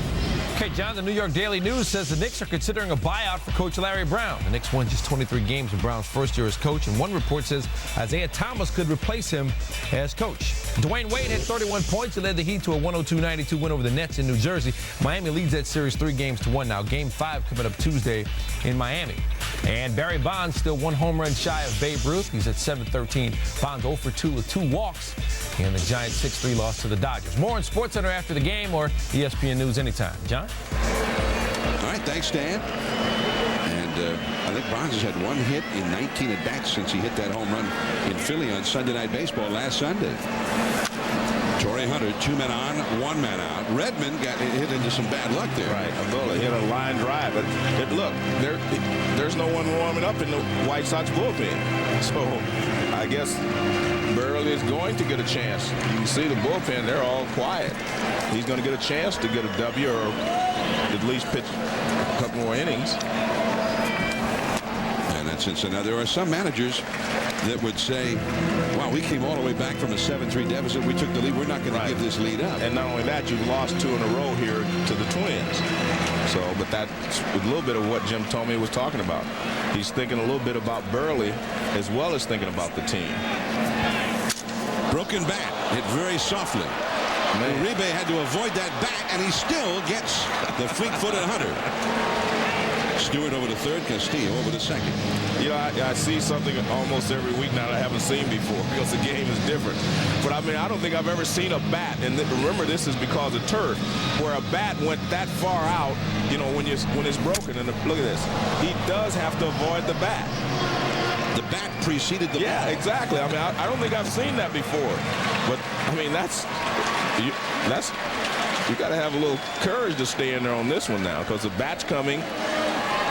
I mean, look at that.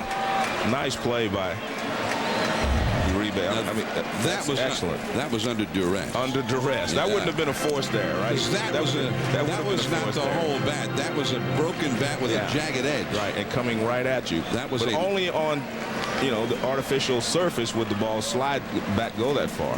That was a lethal weapon. Yeah. Well, he got in tight. That cut fastball way in on the handle, and there goes the barrel. Well, a nice play by Uribe. Now Kadire, base hit could tie this game. Kadire looks at a called strike. Kadire had a single in that 7-run first inning. He flied out to right in the second. Stewart at third, Castillo at second. And it is off the inside. Watching Burley, he changed his pattern a little bit, John. We know he likes to throw the cut fastball, but now he's gone almost exclusively to the cut fastball against these right-handed hitters. He's got a lefty on deck, Justin Morneau. And that one, the catcher was on the inside, but he put it right out over the plate. But that's what they're doing. They're trying to just bury this cutter in on the right-handers. See where he's set up? They're trying to just bury the cutter in there. That one's back over the middle of the plate. Kadire let a fat one go right there. Struck him out with a changeup. So Burley kept him off the board. Brzezinski coming up 9-7 Chicago. MLB.tv now on ESPN.com. Sign up today.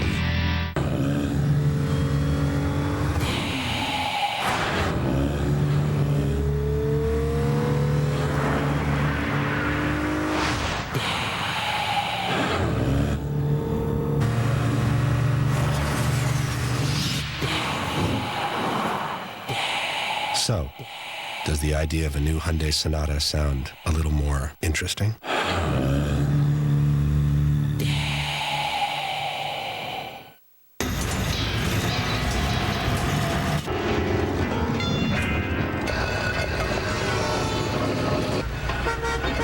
With sludge in your engine, it feels like something's holding your car back. Let me guess, 16. That's why there's Castrol GTX. Compared to leading oils, it's the best protection against thermal breakdown and maximum protection against sludge buildup. Don't let sludge hold your car back. Get Castrol GTX. It's more than just oil. It's liquid engineering. Your picture-perfect lawn, suddenly destroyed by 2 types of insects.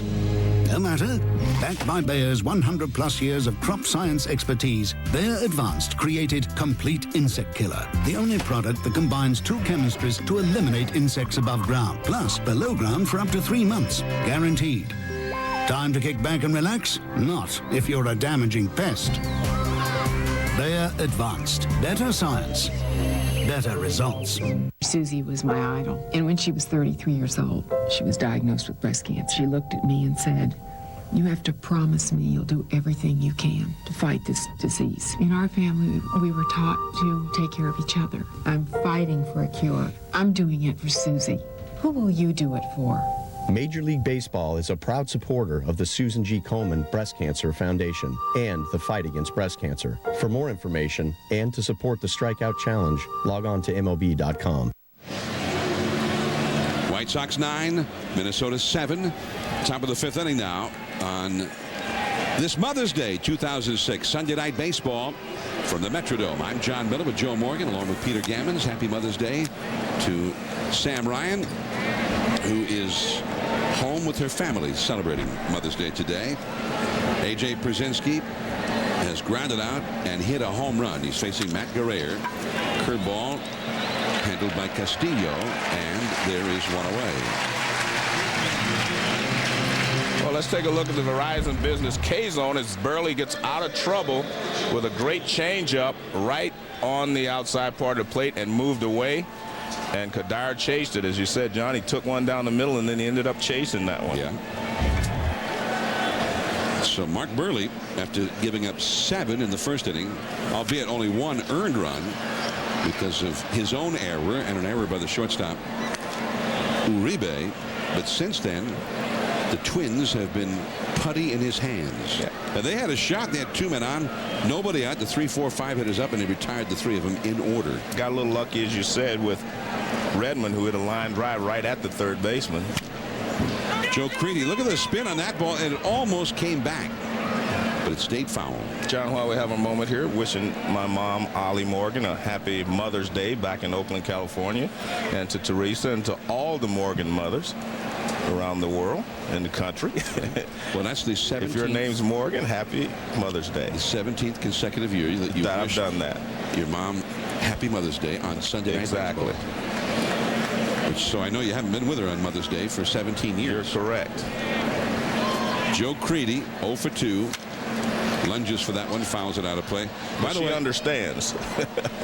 She says I can spend it with you, so it's been okay. I heard you explain it to her. I couldn't be with Mom, I work for a living.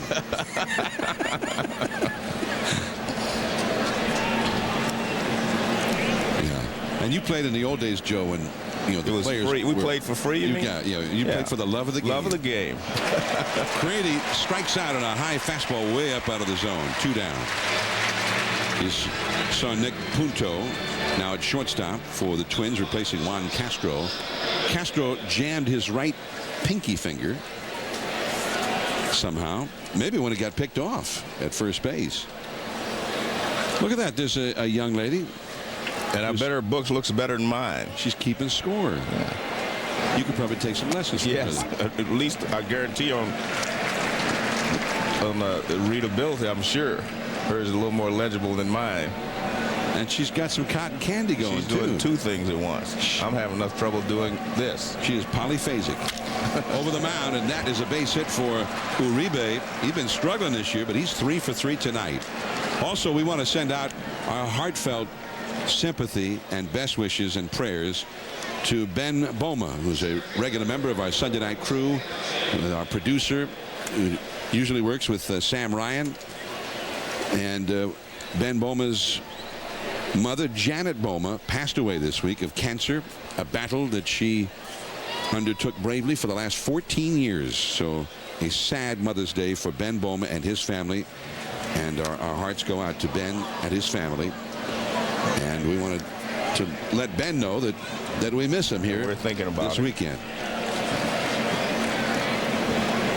Brian Anderson has had a hit and reached on an error by the second baseman Luis Castillo, which was a big play in that 4th inning rally when the White Sox put 5 runs on the board. Errors have been huge in this game for 2 teams that are 2 of the best defensive teams in either league. And especially when you're talking about AstroTurf, because as I mentioned, or field turf as they call it here, because the ball gives you a true bounce, meaning that every hop is going to be just what you anticipate. You do not have to wait and see if it's going to take a bad hop. You're going to get a true bounce. You know, unless you have a bat with a jagged edge bouncing in front of it. That's a base hit to right field for Anderson. So 2 guys who've been slumping. Uribe and Anderson are having pretty good nights tonight. Uribe 3 for 3. Anderson 2 for 3. 2 down, 2 on, and here is the leadoff man, Posednik, coming up next. But this thing about the errors, just how unusual it is. The Twins made fewer errors than any other team. They had only allowed 6 unearned runs all year. They gave up 3 unearned runs in the 4th inning alone. The White Sox had only made 18 errors, which in 35 games is excellent. They had only allowed 4 unearned runs all year. They allowed 6 unearned runs in the 1st inning tonight when they made 2 errors back of Mark Burley. Actually, Burley made one of them himself. 1 ball and no strikes. And they also, when the White Sox put 3 on the board, it could have been a lot worse, but Torrey Hunter robbed Jim Thome of a 3-run homer. Castillo made a great running catch. And Przinsky got robbed by Castillo on a hard ground ball. But then the Twins made 2 errors behind Silva and Guerrero in that 4th inning rally. And that's got Ron Gartenhire pacing a little bit. So how can we get 7 runs in the 1st and be behind by the 4th? 9-7, the White Sox are leading. Scott Posednik is 2 for 3 in this game. He's singled, starting that 3-run 1st inning rally. And then he had a 2-run triple in the 4th inning that tied the ball game. And a little bit later, he scored the go-ahead run. Pasednik, who, true to form, has not hit a home run this year. He only hits them in the postseason. To win ball games in walk-off fashion. I mean, it was game 2 of the World Series. He ended with a home run. He also hit a home run against the Red Sox in the division series after not homering at any time during the entire season.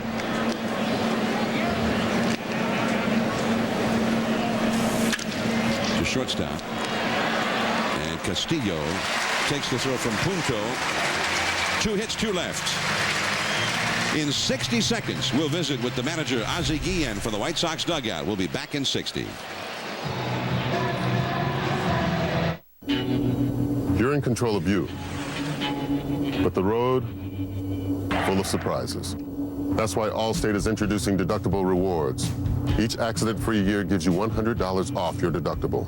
Another year, another $100 off, up to $500. So even if your car takes an unexpected hit, your budget doesn't have to. It's time to make your world a better place to drive. That's Allstate, Stan. Are you in good hands? You will be hunted by angels. My God, he did this himself in his own blood? This might be some kind of code. Witness the biggest cover-up in human history. This Friday, Tom Hanks. The Da Vinci Code. Rated PG-13. White Sox 9, Twins 7, Sunday Night Baseball, and we're very pleased now to be joined from the Chicago dugout by the manager of the Major League champion White Sox, Ozzie Guillen. Ozzie, many thanks for coming on with us. Thank you. Ozzie, you had an unusual decision to make there in the 1st inning. How long to leave Burley in there? Because normally your guys are pretty solid. Well, I think the 2 errors they make in the 1st inning don't help. I think that they turn the double play a couple times. I think it's going to be easier inning for them. They don't do it. I think our defense has been great all year long, and 1st inning it was kind of ugly. Now you're looking at, how long you're going to stay with Burley. Well, he's only got 80-something pitches. I got to stay with him the longest he continues to throw. I think right now looking for a couple more innings. Hopefully get that, then we get Polite and Neil Cox ready to go. Ozzie. Yeah. We really appreciate you coming on, but they're about ready to start playing again, so we want to let you get back to work. All right, thank you to all the moms in Venezuela. All right, good. Toda la madre en Venezuela. All right. And I'm glad he said that, because it's bringing it to a point. I wanted to say Happy Mother's Day to 2 of my favorite women who are not Morgans. That's Vera Clemente in Puerto Rico and Rachel Robinson in New York. They're 2 of my favorite ladies mothers that I know around the country, around the world. And Vera watches us every Sunday. At least she watches me. I tried to get her to watch you, but she says she's watching me. Well, even so, I'm happy to bask in the reflected glory of sitting so close to you. And they have a new book out as they tune in to watch you. Okay, good. Feliz Dia de los Madres, Señora Clemente. I couldn't have said it any better. 2-2 the count to Justin Morneau facing Mark Burley here in the 5th inning. Oh, man, a smash up the middle, and Morneau's got his first hit. He had a sacrifice fly in the 1st inning. Hit a comeback for his last time. Well, like you were saying, John, they're hitting the ball hard. These are not little bloops here and there. Both teams are hitting solid ground balls through the infield, solid line drives. They're all swinging the bats exceptionally well tonight. I mean, this is just smoked right back through the middle. Burley cannot even react to it. Rondell White has hit an RBI double and is fouled out to 1st. By the way, you started to mention the Clemente book. I think you were telling me about it. It's called Clemente by Dave Moranis. And I haven't read the book, but I read the review written by our friend George F. Will in the New York Times Sunday book review section last Sunday. And it was an outstanding an outstandingly written review by George. So that's the if the book is written as well as that review, it would be a great read. But Clemente was not just a great player, but a proud player. Right. They get the one at second, and Uribe to first, double play. Nice play. I tell you what, I love watching Uribe play shortstop. I mean, he's just so much fun to watch. I mean, he makes the glove transfer here so quickly. That's what makes the play. But Iguchi made the right play. He made sure the first one. And then it was up to Uribe to make the double play. Watch what Iguchi does. Watch this.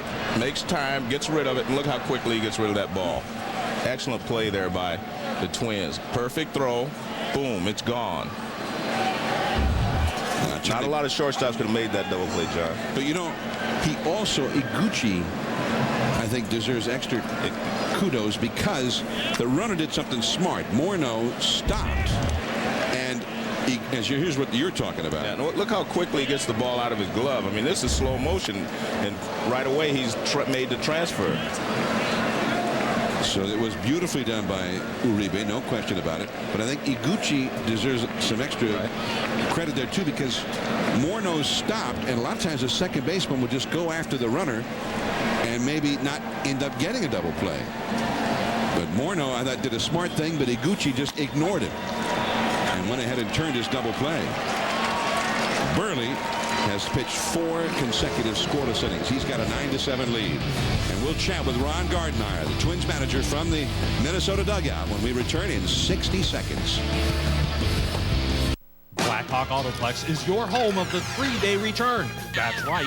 Buy your vehicle from us, drive it off the lot, and return it within 3 days if you're not satisfied. And at Blackhawk Autoplex, you'll find no haggling. The price on the vehicle is the price you pay. No negotiations, no pressure sales. At Blackhawk Autoplex, we won't sell you the wrong car. A 3-day return policy with a 90-day limited warranty. Shopping at Blackhawk Autoplex is peace of mind. Blackhawk Autoplex, you'll love buying from us, guaranteed. Now save big money on Sea-Rays during the Price is Right sale at Joaquin's. Here's a Sea-Ray 175 Sport. The price is right, $175.96 a month. Save over $4,000 on this 185. See Ken Sheldon at Joaquin's. This 240 Sundancer, jam-packed with options, gets a huge Price is Right discount this month. See Rick Joaquin and save. There's more where that came from, like this elegant 360 Sundancer. Joe Joaquin has the details. The Price is Right sale at Joaquin's. Come ride the wave of family fun. Whoa, whoa, Joaquin's. White Sox 9, Twins 7, Sunday Night Baseball from Minnesota. And we are very pleased to be joined now by Ron Gardenhire from the Minnesota dugout. And Ron, are you reading this? I've got you now. All right. Hey, Ron, you guys, this was a really big series for you coming in, and you guys won the first 2 ball games. How do you feel about the rest of the series? Well, right now, this is there must be a full moon. We can't see it, but there's got to be a full moon. A lot of things happening out here. Things that not normally you're accustomed to, like the errors. Yeah, they made some and gave us runs, and then we gave them right back there. Silva got the ball up a little bit tonight and didn't make enough pitches, but we also missed the double play there. Could have helped him out a little bit, and then missed another ball at third base. So we're making some mistakes. They've made some mistakes, and Burley's still in there. That's what's amazing. We got to get him out of there. Well, one of the things you guys have been able to do is come back this year from deficits. It seems like about every win we've had, we've come back. So, you know, hopefully this will be another one. We just got to keep playing. Hopefully Guerrero can keep them here, and we'll see how we do here towards the end of the ballgame. All right, good luck. Thanks. That's Ron Gardenhire, and again, he's got to go back to work now. We really appreciate whenever a manager agrees to come on live with us, and we do not infringe on his managing time. When first pitch is thrown, we're done, and let him get back to work. Iguchi leads off here for the White Sox with the big power hitters following. Jim Thome on deck, Paul Konerko behind him. Iguchi has done an excellent job, even though he's hitless tonight, in setting up those big guys. He's been on base twice. He was hit by a pitch once, safe on the error by Batista once, and he's 0 for 2 officially in the game, but he scored 2 runs. And when he hit that ground ball to third that was booted by Batista, it knocked in the go-ahead run in the 4th inning. There's Konerko in the hole. Thome on deck. And Batista throws out Iguchi. Now Jim Thome coming up. It's been an eventful night. And with Thome, it's always even eventful in batting practice. Look at this one. Off the upper baggie, as they said. And then he got robbed by Torrey Hunter of a home run. And then he just launched one. And then he hit a single off the lower baggie. I never heard that one about the upper baggie, Joe. I mean, not many guys hit him up there. Yeah, that's a big fly.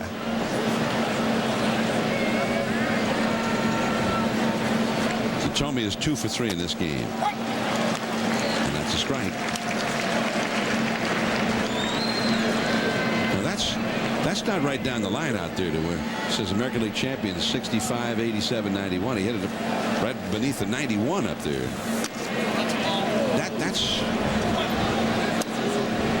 That's pretty spectacular. And I had a little hearing loss just from I was down by the batting cage, just from the explosion of the ball leaving the bat. 3-1 now to Thome. But Thome, in his great days with the Cleveland Indians and then later with Philadelphia, he'd get over 100 walks every year because guys really don't like to pitch to him. And look, he threw him a curveball on a 3-1 pitch. Matt Guerrero facing Thome here in the 6th. Here's Verizon Business K-Zone. Will show us that this pitch actually stayed off the plate a little bit, but he had a big swing at it. Another one, another curveball. Castillo. And he just got him. Thome really hustled that one out and almost beat it. 2 down.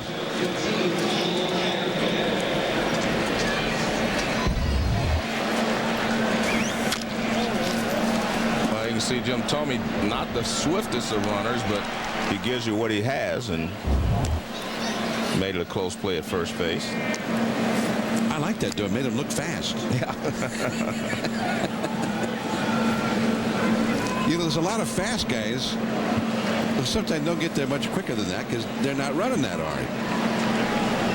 2 down, Konerko 0 for 2 with a sacrifice fly. First baseman Morneau, foul ground. And Matt Guerrero doing a pretty good job in relief of Silva. Punto, then Stewart, Castillo coming up with the Twins down by 2. Meet Jamie Wright, investor. I was never happy with someone else managing my investments, but I thought it was smart. Hey, you get older, you get wiser. So now I invest on my own, though I still like a little help sometimes. I spend a little time each week, and I'm not too bad at it. Independence is the spirit that drives America's most successful investors. Stop by a TD Ameritrade branch today.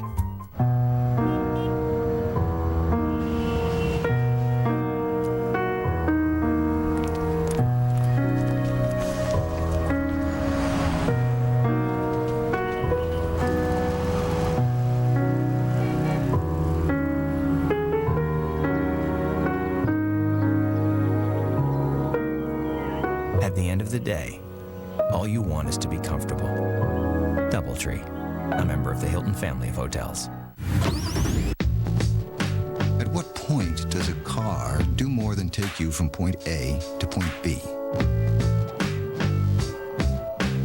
When does it come to life? When does it become your co-conspirator? When does a car become more than just a car? Introducing the all-new 268 horsepower Toyota Camry. It's time to move forward. Hi, Enterprise. I'm at the repair shop, and I need to rent a car. At Enterprise, we'll arrange to pick you up free and get you on your way. Nice save, Mom.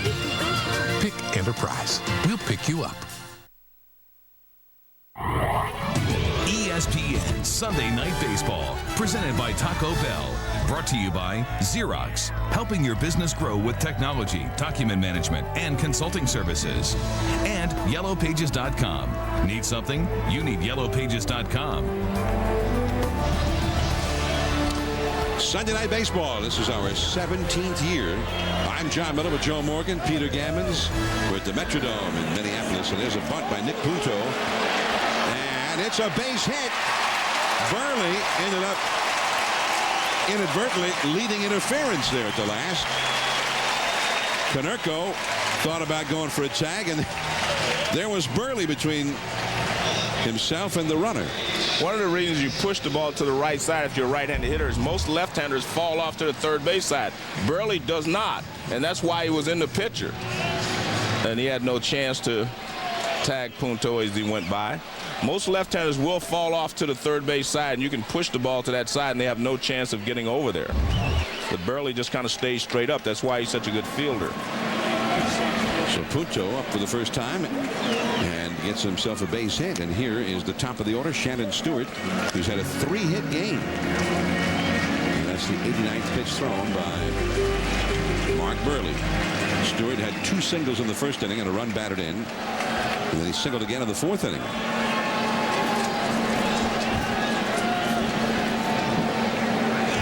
And Punto back to the bag. He had Punto when he threw that first pitch to Stewart. Punto was running back to the bag, so if anything, he has a lot of respect for the move of Burley, and maybe even too much respect. Burley's had 3 pickoffs this year, including Castro in the 3rd inning. And that fastball is too high. He's had 31 pickoffs since 2001. That's more than any other major league pitcher. And Cliff Polite, as Ozzie Guillen told us, Joe, getting ready in the bullpen. And that's high and tight to Stewart. 3-0. Luis Castillo is on deck.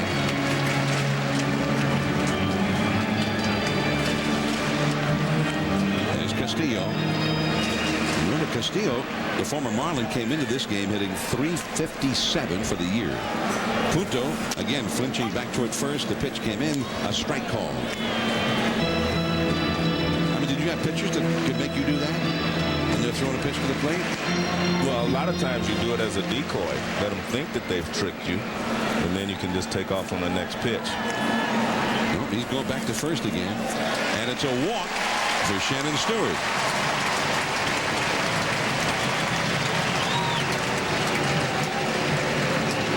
Welcome to the Metrodome, ESPN Sunday Night Baseball. The Minnesota Twins on a roll. They've won 6 of their last 7, including the first 2 games of this series. A very big 4-game series for them. They needed to make some headway against that huge lead. They were 8.5 games out in the standings in the American League Central at the start of this weekend, but they won the first 2. Tonight they had a 7-3 lead after 1. It's Don Cooper, the White Sox outstanding pitching coach, had to chat with Mark Burley. Burley gave up 7 in the first, only 1 earned run, his own throwing error. An error by Uribe helped the Twins greatly. The Twins, by the way, they're trying to make that headway against the White Sox, but also the Tigers. Yeah. The Tigers are on a roll. Jim Leyland's Tigers in a basic tie now with the White Sox at the top of the division. They beat Cleveland again today. All right, here's Castillo showing bunt, and he bunts it in the air. It's caught for a double play and a triple play. The runners were going, and Castillo bunted it in the air, and they turn it into an inning-ending triple play. Wow. With Redmond on deck and Torrey Hunter behind him, and the White Sox turn a triple play. Well, it's up to the batter to get the ball down. He bunted it in the right spot because you can see just get it on the ground. But now all of a sudden everybody just takes off, and I mean it's just an easy triple play. I mean, look where the runners are when the ball is caught by Konerko. I mean, that's just as easy as you can get. So the Chicago White Sox turn a triple play to get out of a tight spot onto the 7th. 9-7 Chicago. You could say food's my life. I watch my diet. Still, my cholesterol's a little higher than my doctor and I want it to be. We talked about statins, which are a good option. For me, he chose a medicine that helps lower cholesterol differently. Zediac. Most cholesterol medicines work mainly with the liver. Zetia works in the digestive tract, as do some other medicines, but Zetia is unique in the way it helps block the absorption of cholesterol that comes from food. And Zetia, along with a healthy diet, lowered bad cholesterol by as much as 30 points. That's 18%. It complements what I've been doing lately, like eating healthy and exercising. Zetia may not be right for people who have ever had liver problems, are nursing or pregnant, or may become pregnant. Your doctor will decide if Zetia is right for you. Unexplained muscle pain or weakness could be a sign of a rare but serious side effect and should be reported to a doctor right away. Common side effects included tiredness and stomach pain. So eat healthy and ask your doctor if Zetia is right for you. Now you can tell everybody that a waitress gave you a tip. Zetia, it's a different way to help fight cholesterol. A simple brushstroke unites performance and design. With the engine placed near the center of gravity, and the wheels pushed to the far corners. A simple brushstroke becomes the more agile, more balanced G35. Infinity. Now lease the Infinity G35 sedan for $359 per month. Now the White Sox into the 7th inning. And I'm not sure. I'm glad we're not talking to Ron Gardner-Hire now, Joe. You're exactly right. Because, I mean, it was not a bunt and run. They did not take off until the ball was bunted. And then they didn't look back. The first thing you're supposed to do as a base runner is make sure the ball's on the ground. Jermaine Dye, who has a 3-run homer tonight, deep into center field. Torrey Hunter. One away. Dye is now 1 for 4. Now watch, you're supposed to bunt the ball down the third base line, but he pops it in the air. Now watch the runner at second. He just takes off. The runner at first base just takes off. I mean, the first thing you do as a base runner is make sure the ball hits the ground before you run. I mean, look at Punto going to third here. Now he just takes off. I mean, ball's in the air, he just takes off. And I mean, and you have to make sure the ball hits the ground. Obviously, the ball should have been bunted down the third base line for safety, but you still can't take off just because he puts his bat on the ball. And Punto might not have gotten back to second base, but at some point I think he needed to just turn around and start running back to second base. I mean, he didn't even stop at third base. He just started to head back to the dugout. I don't understand that. Well, definitely should have started back, because who knows? It might force them to rush if he's trying to get back. And look what's happening to the Twins tonight as Brzezinski lost one high and fouling back out of play.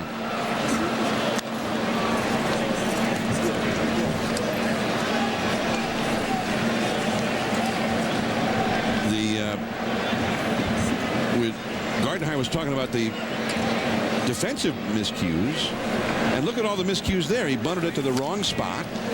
Base running miscues galore. So for the Twins, they've been their own worst enemies here tonight. You're right. Now, meanwhile, Peter Gammons is real close to that White Sox dugout, and they must have been pretty excited, Peter. They were. They were all laughing like crazy about it, kind of going, what in the world is going on here? And they're all kidding. You know, Uribe's had so many weird things happen tonight, ducking bats and all the rest, to end up with that triple play. He was sort of the center of attention. Well, you don't see too many triple plays like that. And for Mark Burley to start out with the errors in the first inning, and then to get out of a tight spot. There were 2 men on and nobody out there. Yeah. And he gets out of it with a triple play. The last one was turned by the Cardinals just a little over 1 year ago. First one this year on Sunday Night Baseball. Creedy to shallow right field. And Kadire. Creedy is 0 for 4. 7th inning stretch time in Minnesota. It is 9-7. The White Sox leading the Twins.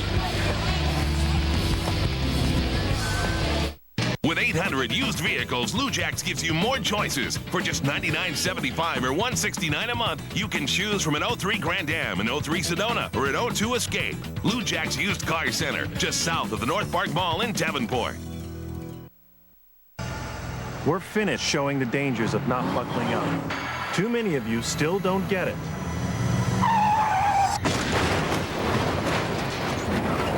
That's why we're stepping up safety belt enforcement and writing tickets over and over and over again, if that's what it takes to make you buckle up. Wearing your safety belt costs you nothing. Not wearing it could cost you everything. No more excuses, Iowa. Buckle up in your truck.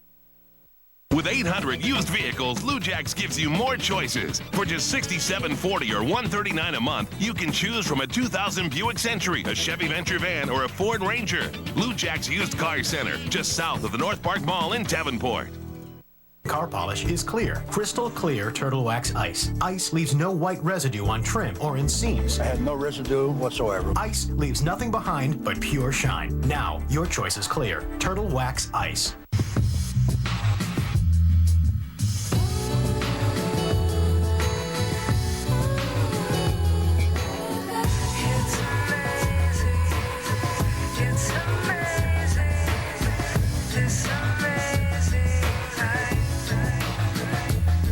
Is it possible to engineer desire? An entirely new ES, the Lexus ES350. You take this, take him down. Give me the tape! Ready? Here we go. Let's go!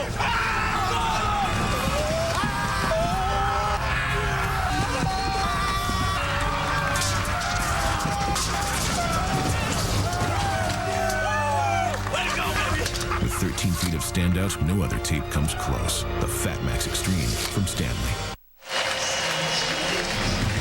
ESPN Sunday Night Baseball presented by Taco Bell. We're at the Metrodome. Two American League Central rivals going at it here, and suddenly the American League Central is looking to be one of the power divisions in the American League. Let's go down to Peter Gammon for more. Well, John, you talk to the players and the managers from the Twins and the White Sox. I'll tell you, the Tigers are absolutely for real. It's partially the respect for Jim Leland, partially the respect for the talent and the young arms on that team. But you look at the White Sox and the Tigers tonight had the two best records in baseball. The Indians, who never even got to 500 for good until June 11th last year, are a lot better than they've played. So are the Twins. And really, if you look at this division now, okay, they may have 4 of the 7 lowest attendances in baseball, but by the end of the year, this could well be the best division in baseball with the 4 best teams in any division. Well, and we're going to remember that you said that, Peter.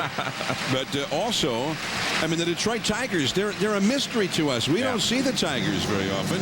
I mean, who are those guys? Well, you know, if you go back in spring training, I mean, a lot of people said, you know, if Guillen stays healthy at shortstop, Ordonez stays healthy in right, and you have Pudge Rodriguez healthy behind the plate, with the young players they have, the Grandersons and the Sheltons and guys like that, and the great pick, Bonderman is very close to a #1. Rogers gives them innings. And then you look at some of the young guys like Verlander and Zumaya. I mean, this is a very interesting team, one of the most interesting in baseball. Yeah, and they've got a pretty good manager. You know what's interesting? Greg Walker, the White Sox hitting coach, was saying, you know, that he obviously has immense respect for Jim Leland. He said, but the two managers most alike in terms of personality, strategy, and intelligence that he's ever seen are Jim Leland and Ozzie Guillen. Wow, well, that's interesting. Now, and Jim Leland was out of managing for a few years, but obviously, Joe, he didn't lose any zest for it as Redmond hammers one deep into left center field. That's up and over the wall. An automatic double for Redmond. And John, he has swung the bat exceptionally well tonight. Drove in a run in the first inning, and then hit a lined out with a runners at first and second. Let's take a look at the Verizon Business K-Zone and see where this pitch was. Like I said, they've hit some rockets off Burley tonight as well. Well, that ball's right where you want it. Inner half and up. And Burley's lucky he hit a line drive rather than get underneath it. That ball would have gone out of the ballpark. So Redmond has his second hit of the game. And I think they're close to making a pitching change if you're the White Sox, because Burley has been laboring. You know, he labored a lot in the first inning, and they have hit a lot of line drives off of him. You got the bullpen going. Cliff Polite, the right-hander, is up in the bullpen and ready.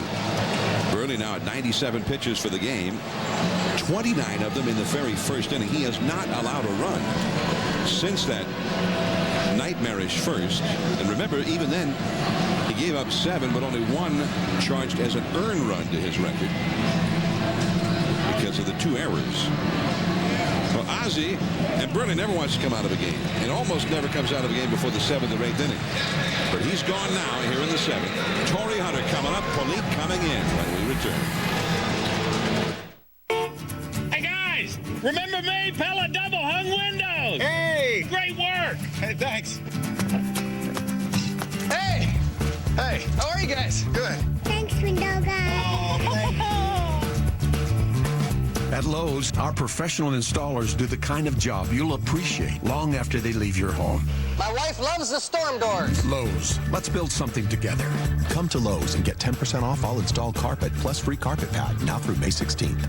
I am so busted. They're asleep. Cut the lights.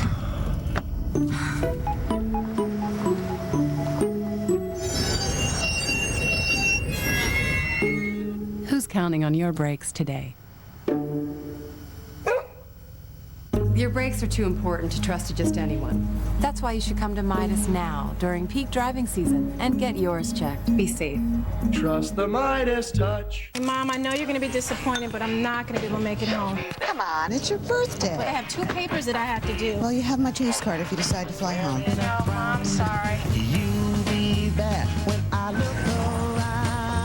Chase email alerts. Alicia. Keep you on top of your credit card. Don't pull up right in front of the house. Show me that you're mine, girl.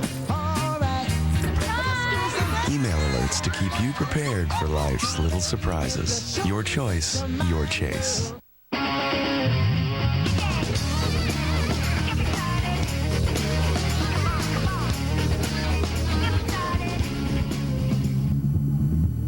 Can't read this. Can you read this? I can't read this.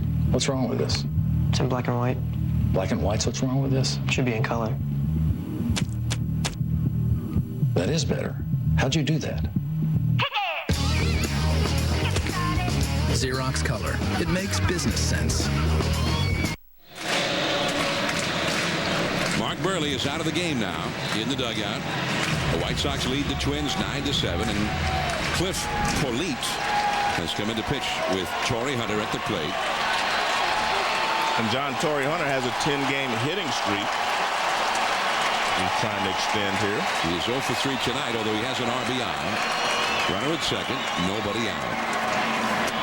Check swing, did he go? Yes. Dan Asogna, the first base umpire, says that was a swing. Torrey reached on the error by Uribe in the first inning. A run scored. He got credit for the RBI and then scored a run. He's popped to second. And then he grounded out on a broken bat his last time. The outfield is bunched up toward center field. 1-1 the count. Lunged for it. Nice slider. And there is Anderson. And that is out number 1 in the 7th inning. John, we talked about the fact they were hitting some shots off Burley early, and we'll show you why. They were going with the pitches so well early in the ball game. Watch where this pitch is. Away, goes away. Away. I mean, they were handling. Ball inside, they pull it, they were just hammering it. Then he found his control. He started breaking some bats off the plate inside. Great change up away. Look at the difference. I mean, he's handling guys inside off the plate, whereas before they were handling him on the plate and up. He was getting the ball up a little bit early, but then he found his groove. But I think he just probably ran out of gas because he had made such tough pitches in such tough circumstances. Here's Kadire. In the first inning, every guy came up there was knocking in a run with a base hit, it seemed like. Yeah. Redmond, White, Batista, Stewart. But they have not been able to get that kind of a clutch hit since. They had first and second, nobody out in the 6th, and bunted into a triple play. The second triple play, apparently, in the history of Sunday Night Baseball. The other one is easy to remember because it was Rafael Furcal with an unassisted triple play for the Braves in St. Louis against the Cardinals. Cliff Polite. And so far this year, the bullpen has not been as reliable as it was most of last year. Bullpen has struggled. You see Polite's numbers. And the slider is off the outside to Kadire, who has a single. His flight out to right and struck out. Neil Cox, a left-hander, getting ready in the bullpen. John, Torrey Hunter was the hitter with a runner at second there. He's your fourth place hitter, so you don't expect him to take a shot the other way to move the runner. But that was not a good out. I mean, if a long fly ball, the runner could have tagged up and moved over to third with less than 2, but not a good out on that in that at bat for Torrey. Another slider, and again a very good take here. Kadir, showing some pretty good savvy at the plate. That's the same pitch that Torrey went after it popped up. And Torrey has been swinging the bat so well lately, I was surprised.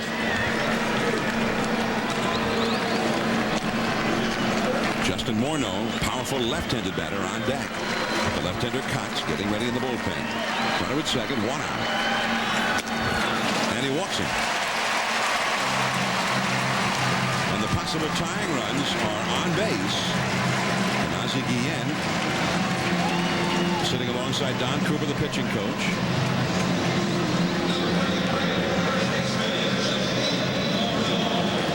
So Justin Morneau comes up now. Ozzie, you can see him motioning for Brzezinski to go out and talk to him because he doesn't think Cox is ready in the bullpen, but I guess he just got the sign that he is ready, and now he's coming out.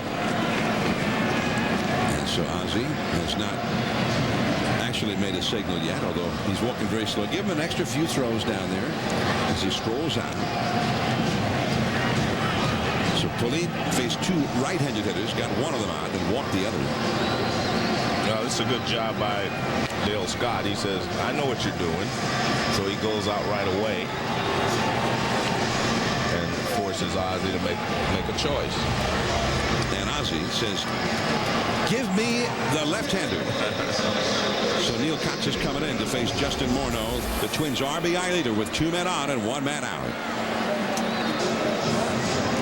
People everywhere are experiencing a breakthrough. Let us observe my client after eating a spicy chicken burrito. I'm full! I was full.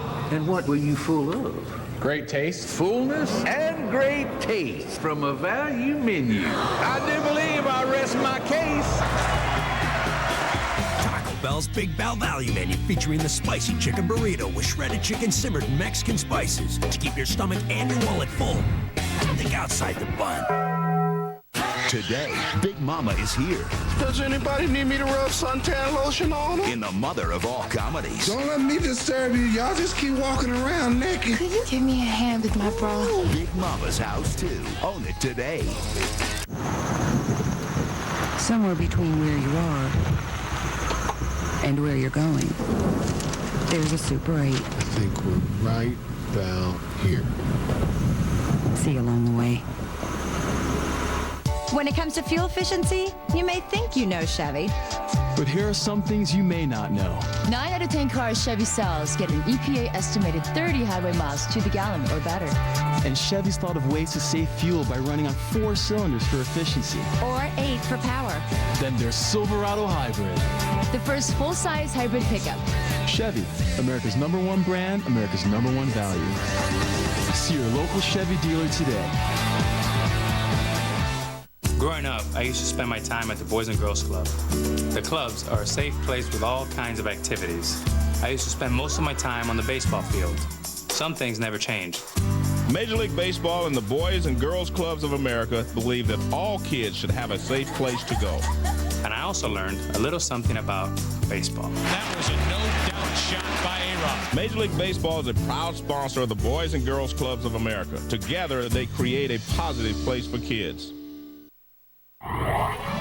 ESPN Sunday Night Baseball is presented by the Spicy Chicken Burrito on Taco Bell's Big Bell Value Menu. Think outside the bun. And in part by Chevy, baseball's #1 fan. Chevy, an American revolution. And Big Mama's House 2. Own the mama of all comedies on DVD today. All right, John Miller, Joe Morgan, Peter Gammons on Mother's Day. And Neil Cox has thrown ball 1 to big Justin Morneau. He's 1 for 2 with a sacrifice fly and a run batted in. He is the Twins' RBI leader, 28 driven in for the year. And they're counting on him to come through in the clutch right here. Cox's job is to keep that from happening. And Cox has done a much better job than some of the other White Sox relievers so far this year. And that good low fastball. He didn't get it. 2-1. Now Morneau, a lefty, against this lefty, has done well in the past. One of his 2 hits, a home run in only 5 career at-bats against him. Redmond at second, Kadire at first. Anderson back. All the way back to the 408 side. And both runners went halfway. And that goes back to Torrey Hunter, Joe, not being able to move that runner from second up when he was up there, or that would be a run right now. And I think they played it properly because there was never a time when he was for sure going to catch the ball. And you want to be able to tag up if he's under the ball. But if he's running away like that, it's pretty much you play it halfway, or not all the way halfway, but you play it up the line so that you can score if the ball goes over his head. Yeah. And especially the trailing runner there is the lead, the tying run. Exactly. He's got to score if that ball had gotten over the head, if at all possible. Rondell White now. And again, they've not had a hit with a runner in scoring position since the first inning, when they had 6 of them. Pop fly. And Jermaine died. And a leadoff double for the Twins, but no runs. 8th inning coming up. Uribe, then Anderson. 9-7, Chicago. Your business is on the move, and we're there for you every step of the way. We are Verizon Business.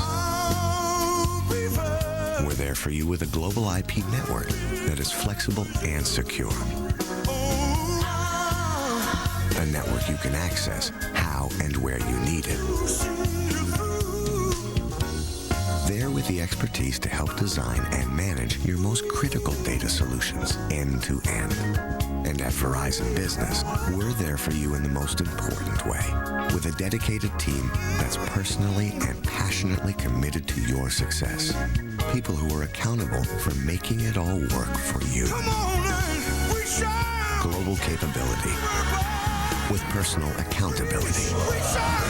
That works. Verizon Business. Just in time for Memorial Day travel, it's the 4th Tire Free Sale, now at Firestone Complete Auto Care. Buy a set of 3 select Bridgestone, Firestone, or Le Mans tires and get the 4th tire free. That's right, your 4th tire's free. That's Firestone Complete Auto Care.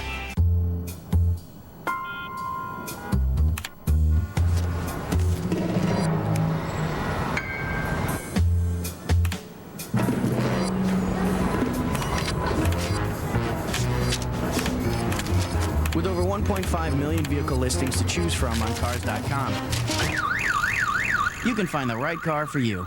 That's it. Find the right car for you. Cars.com.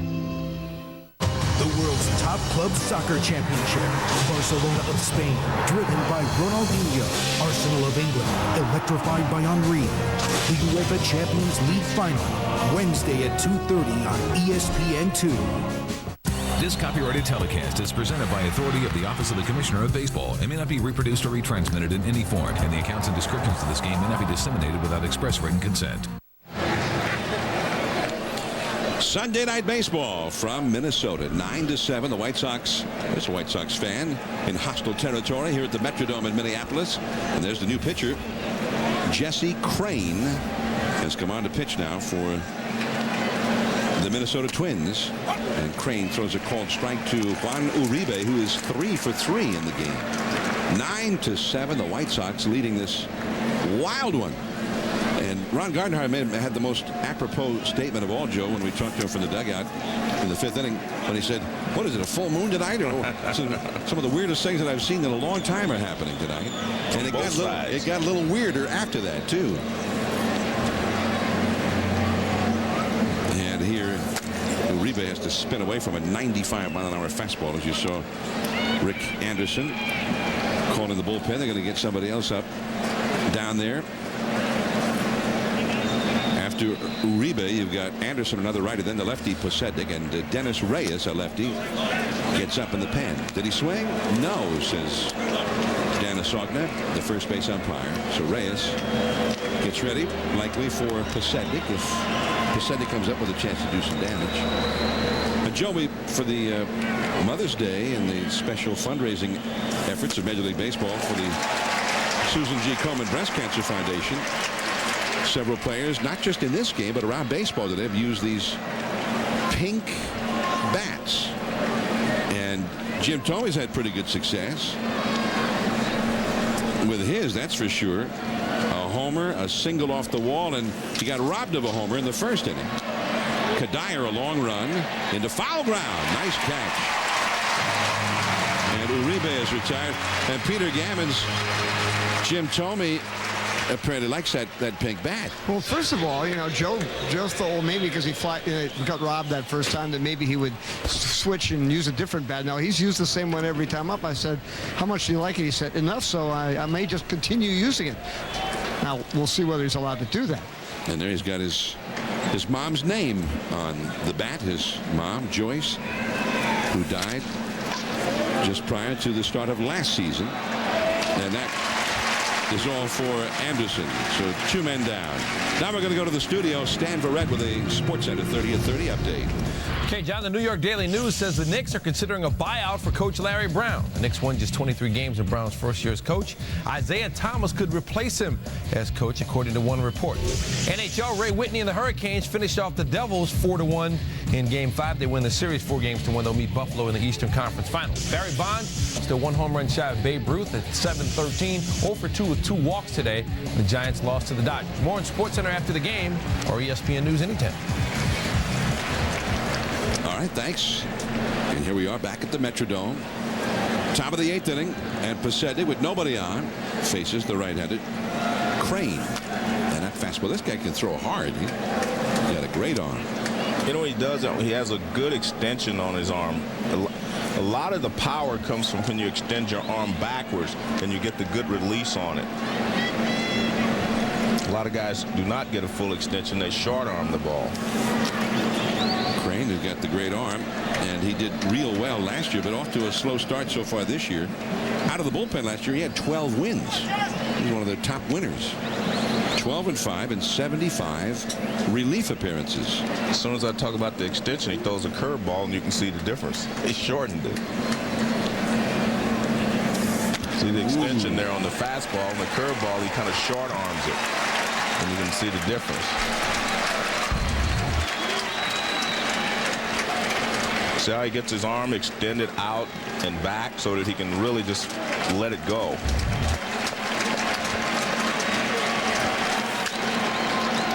Pasednik lifts a foul on a play down near the bullpen. The White Sox, their closer, Bobby Jenks, who he's had a lot of saves this year, although some of them have been rather frightening. But he's 10 out of 11, so you know, what are you going to say? I mean, he's converted 10 of 11 chances, even though they, like you say, haven't been pretty, but still got the job done. Tony Batista, one hop throw to first, and Morneau could not handle it.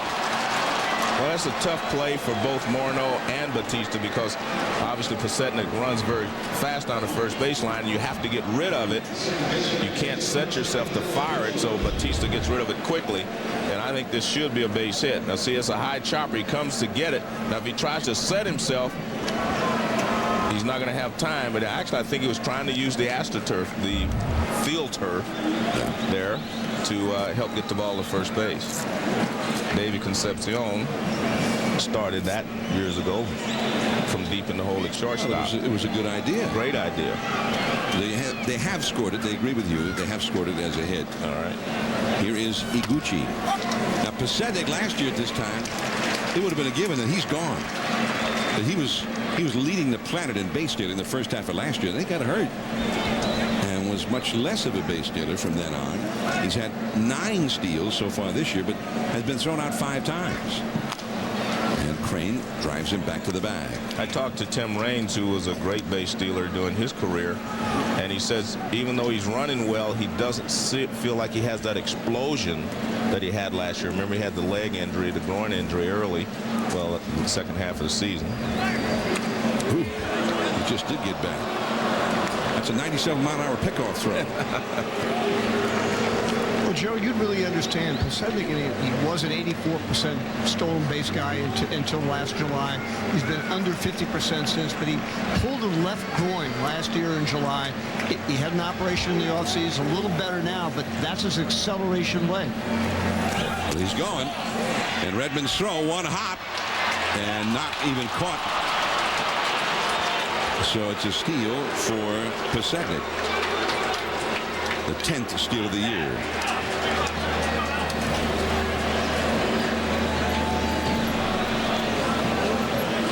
Well, he doesn't have a big lead, but he doesn't give you that false step that he gave us last year, and we showing you that in the World Series. He was taking an extra step. So he just kind of turns. He was picking his right foot up and stepping again. Now he just kind of accelerates off that. That's better technique than we saw from him the last half of last year. So maybe Tim Raines has been working with him on that, because that was a much better executed start at first base. And maybe without that, he would have been out at second base. That's Tim Raines. Rock. Yeah. 808 steals in his career. The Rock. Raines. So now runner in scoring position. Iguchi trying to knock him in, fouling one off the right field line. By the way, I thought that was an outstanding play at second base by Nick Punto. Right. Who not only he actually did catch that ball and hold it and got the tag on the guy. Beautifully done.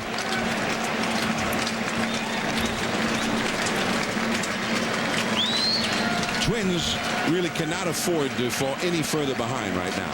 Already down 9-7 in the 8th. Ooh, the slider just missed. Now let's take a look at this little slide piece. That's almost in that acceptable area. Oh, 2 inches. I'm saying that's about 3 to 4 inches. Okay. Yeah. Oh, you got good eyes. Excellent call by the play-by-play Dale Scott. Just a bit outside again.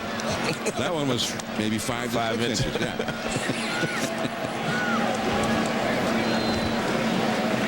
But you know, before they reworked the strike zone a little bit, that pitch, that slider that was close, that would have been called a strike most of the time, or even a little further off the outside. 3-2 the count. Fastball, strike 3 called. Pacetic stranded. Batista, Punto, Shannon Stewart coming up. The Twins have 6 outs of life.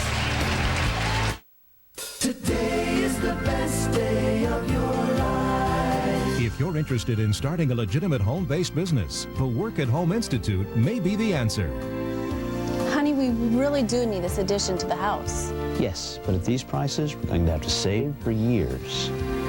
You could turn your life around by logging on right now. The service is free. We provide you legitimate work-at-home opportunities plus extensive information about the work-at-home industry, its laws, regulations, and expansive benefits that could change your life. You know, Dave's got a great job, but there never seems to be enough money. And with 3 kids, I don't think we can afford college. Oh, have you ever thought of working from home? You should see this website Dan found. Don't wait. Log on now. Earn extra money. Be your own boss. Set your own schedule and spend more time with the ones you love. Whether it's money for college education, credit card debt, or just the freedom to live your life the way you've always dreamed of, make today the best day of your life. Log on to 12thewahi.com. Why live with Athlete's Foot? Cure the itch and burn of most athlete's foot with Lotrimin Ultra in just 1 week's use. New Lamisil Defense, 4 long weeks. But Lotrimin Ultra is so powerful, nothing cures faster. Lotrimin Ultra, the 1 week killer cure. Hey guys, remember me? Pella double hung windows. Hey, great work. Hey, thanks. Hey, how are you guys? Good. Thanks, window guy. At Lowe's, our professional installers do the kind of job you'll appreciate long after they leave your home. My wife loves the storm doors. Lowe's, let's build something together. Come to Lowe's and get 10% off all installed carpet plus free carpet pad now through May 16th. Objective financial advice. It's right for any nest egg, regardless of size. A.G. Edwards. For 118 years, fully invested in our clients. MLB.tv now on ESPN.com. Sign up today. Sunday Night Baseball from the Metrodome. The White Sox, the champions of Major League Baseball, ahead of the Twins 9-7. A game they once trailed 7-3. Then they were down 7-3 after the first inning. The Twins had 7 in the first against Mark Burley. The White Sox came roaring back, and by the fourth inning, they took the lead. Tony Batista, who has hit a 2-run double, has grounded out and struck out, leads off. He's the 8th place hitter. He's facing Neil Kotz. And the White Sox are not going to be waiting around for the closer. The closer's getting ready right now. There he is, Bobby Jenks in the right field bullpen. White Sox have a 3-game losing streak. It's been a few days since they won. They had a rain out Thursday before they got here. And they really would not like to see the Twins finish them off in this 4-game series and really figure that, hey, wait a minute, we really are a player in this. They'd like to snuff that out right now. Batista, right center field, and there is Anderson. Now, Jose Contreras ordinarily would have been in there at some point over the weekend, and they would have been very confident with him with the Yankees, and he was never as successful as they had hoped, and he wasn't that successful when he first came to the White Sox. But in midseason last year, he turned it on, finished up with a winning streak that continues to this day. And Peter Gavin's Jose Contreras is on the disabled list right now. What's his story? Well, when he left his last start, they were really worried there was a back problem. He had a tingling sensation in his leg, and they thought this could be a long time. 3 days later, he's back out of the mound, throwing very well. Now he's going to be able to come back and make his next start next weekend against the Cubs. And it's just a reminder, as Don Cooper said, this is one of the toughest guys in the game. And since last July, he's not only the winningest pitcher in baseball, but he has the best ERA. All right, so they figure he'll start against the Cubs next weekend? Yes, Brandon McCarthy's going to stand in, pitch against Tampa Bay on Tuesday, and then Contreras will take his regular start either Saturday or Sunday of next week. All right, so there's Javier Vasquez, who's been in the rotation. So that's the latest on Contreras, and it's good to hear. Yes, it is. Because, I mean, you like all the stars to be playing all season long. You know, when you showed me Vasquez, it kind of tells me something, reminds me of how well Kenny Williams has done with the White Sox. Remember last year at this beginning of the season, they didn't know who their starting pitchers were going to be. You know, and basically they just had, Burley and Garland. Now look at this starting line rotation that they built up. Freddie Garcia, I should say. Now look at all the guys they have. I mean, Kenny Williams has brought all these guys in, and they're all becoming stars together there in Chicago. So great job of adding starting pitching, which, as I said earlier, I think is still the most important element in the game. Well, he added Contreras and Freddie Garcia within about 3 weeks of each other. Yeah, before the deadline. Yeah. And now he went out and got Vasquez this offseason from Arizona. And I'm a big Vasquez fan. I think he's going to really shine in Chicago. So with 1 out, Punto is aboard, and the batter, Shannon Stewart, who has had 3 hits and a walk. So he's been the supreme leadoff man tonight in terms of getting on base and setting up opportunities for his teammates. He's been on base 4 consecutive times. And yet, it hasn't been enough. They need him to get on again. He's 3 for 3 on RBI. Towards second. This could be 2. There's 1. Uribe back to first, not in time. Stewart too fast on that one. And Iguchi couldn't get it out of his glove. He did the right thing, though. Make sure that first one. Don't rush and end up getting no one out. Now watch, he backs up now, but he makes sure, so he can't get it out of his glove right away, but he does give Uribe a good toss. And that's the way you do it. Make sure you get the first one, especially when you have the lead. You make them earn everything that they get. And Konerko didn't go for any glory either. Right, exactly. He said, this is a little bit of a low throw. We're not going to get this guy. I'm coming off the bag to make sure it doesn't bounce. Well, we're going to see Bobby Jenks, I think. 2 down in the 8th. Jenks, the closer, ready to go. Luis Castillo is due up for the Twins. Castillo, so far this year, has having an outstanding year. So Jenks is coming in right now. The White Sox ahead 9-7. We are going to fix Special Olympics. This Tuesday. Deafy, highly functioning, developmentally disabled. All right. This game is totally mental. I would definitely bring protection. The Ringer. Own the DVD Tuesday. What would happen if we took a trip and only made left turns? Make a left. We've made the left. Who would we meet? Where would we find ourselves? Left turn ahead. And just how far would we go? Third row, too slow. Tell better stories in the 270 horsepower, 7-passenger Nissan Pathfinder.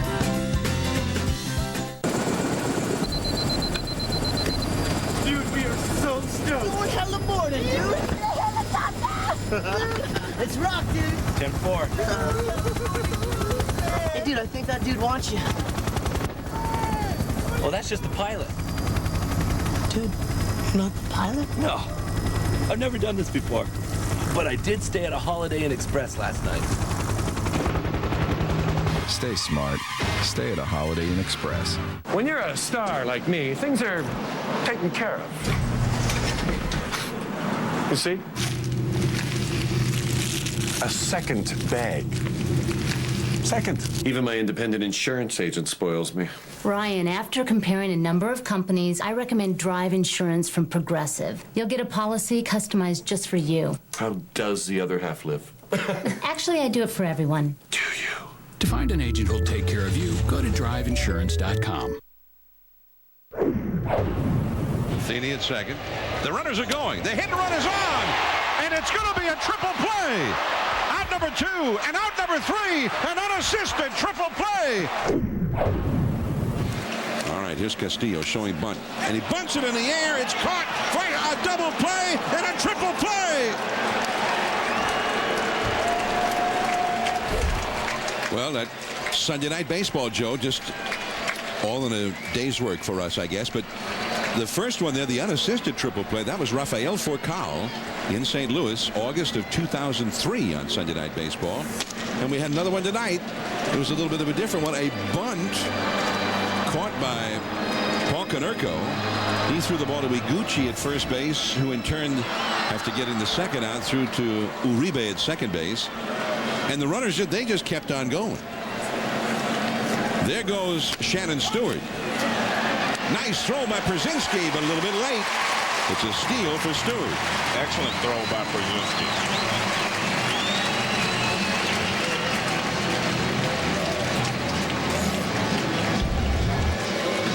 And when you're 2 runs down, you have to be sure that you can make it. And you can see very close play, but he does get his right toe in there on the outside part of the bag. But I don't think that there was anything else that Przinsky could have done about it. Unless he had taken a couple of steps out in front of the plate and caught it. You know, earlier in his career, Shannon Stewart was a prolific base stealer. He once stole 51 bases for the Blue Jays. But he doesn't often steal any longer. Castillo, the hitter, trying to knock him in. Bobby Jenks, the hard-throwing right-hander, 99 miles an hour inside. 2-1. Bobby Jenks, I mean, he's 10 out of 11 on the one hand. On the other hand, his ERA is 5.52.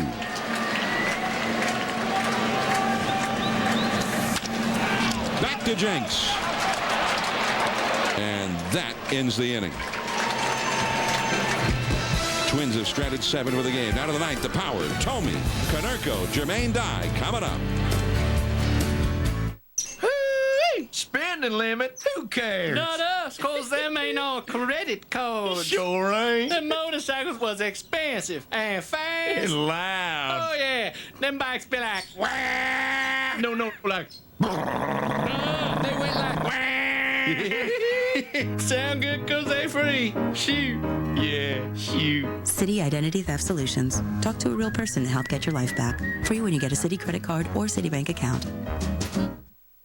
Enterprise, I'm at the repair shop, and I need to rent a car. At Enterprise, we'll arrange to pick you up free and get you on your way.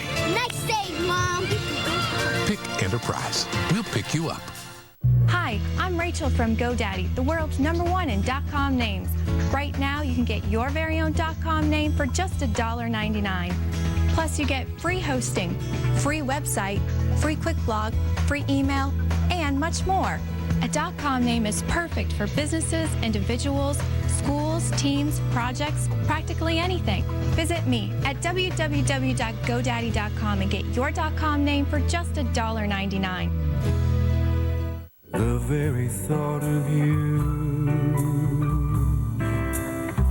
and I forget to do the little ordinary things. Armor All Wax, wipes, and tire shines.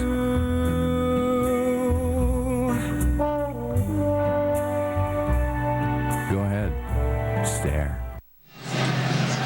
9-7, the White Sox lead. Jim Thome's coming up. Joe Morgan chatted with Jim Thome before the game. Have you made any adjustments at the plate? Move closer, move farther away, anything? You know, I've spread out a little bit to shorten my stride up a little bit. You know, and I think just being more level, under control, not so wild. My swing can get wild anyway. I swing hard, so I think widening out a little bit and getting into a situation where it puts me more at balance.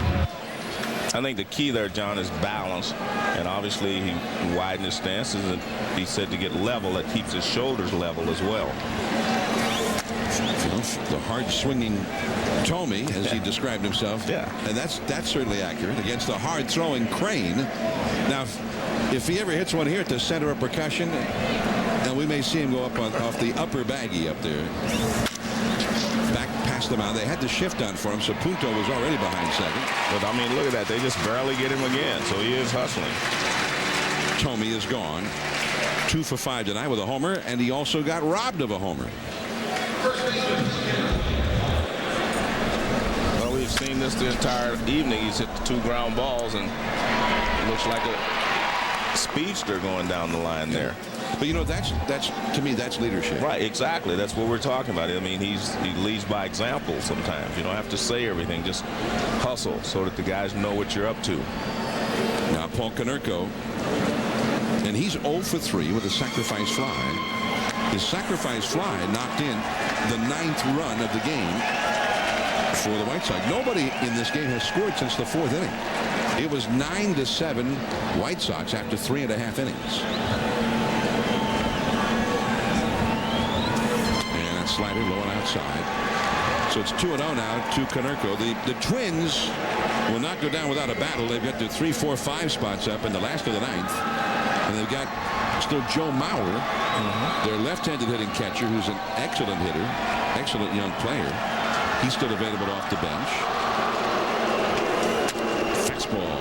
That's a called strike to Konerko.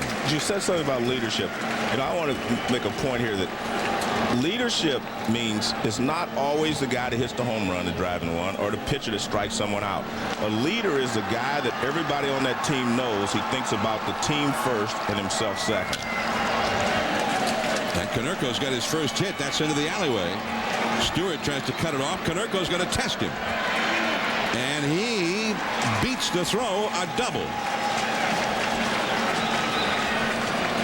Yeah, I mean, everybody knows Jim Thome now from playing with him in the White Sox. And that's why he's a leader, because they know that he's going to give them their best effort, his best effort every day, and not thinking about himself. What's good for the team is what he's going to show you. And that's why I'm a big Jim Thome fan. Well, and that's why all his teammates are. And that's the way Konerko just did it, right, too. Exactly. I mean, but that's contagious. See, that's what's great about the White Sox. Last year, I thought Posednik did that last year. And here you see Jim Thome waiting to be the first one to say, nice going, way to hustle. Konerko departs in favor of a pinch runner. Ross Glode, number 17, out at second now. Jermaine Dye, who crushed a 3-run homer over the center field barrier in the first inning. Since then has popped out, struck out, and slid out deep to center his last time to the 408 marker. White Sox have hit 3 home runs in the game. Dye, Thome, and Przinsky. Jermaine Dye the most valuable player in the World Series last year. High slider from Crane and fouled away by Jermaine. As hard as this guy throws, to hang one like that at 86 miles an hour, that's almost a crime. Jermaine Dye hit .438 in that World Series, and he drove in the only run of the clinching game, a 1-0 White Sox victory. They won a lot of 1-0 games last year, not just in the World Series. They scored a lot fewer runs last year than they did the year before, but their pitching was so much better. But they also didn't have the extreme highs and lows that their offense had demonstrated a few years prior to last year. Now, they scored 4 runs or more the same number of times last year as they did the year before, and scored over 125 runs less for the year. So they just didn't have as many of those 16-run games, but they had a lot of those 6- and 7-run games and 5-run games. But they can slug it out with anybody right now that Jim Thome's come to town. A little bit low.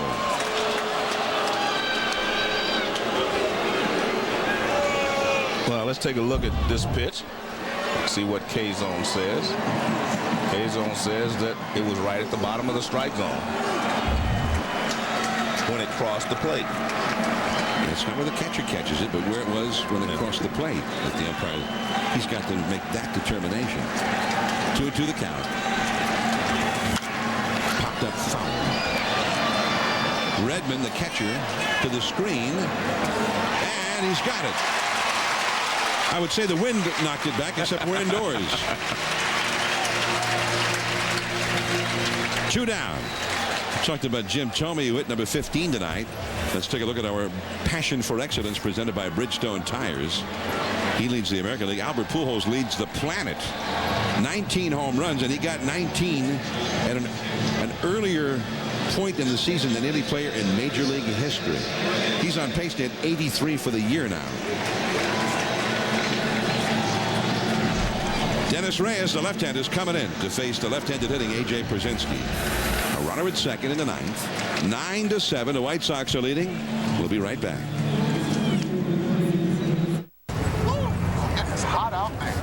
I want to give a shout out to the block party on 57th Ave because it's definitely another hot day in the city. What's up, man? Get over here.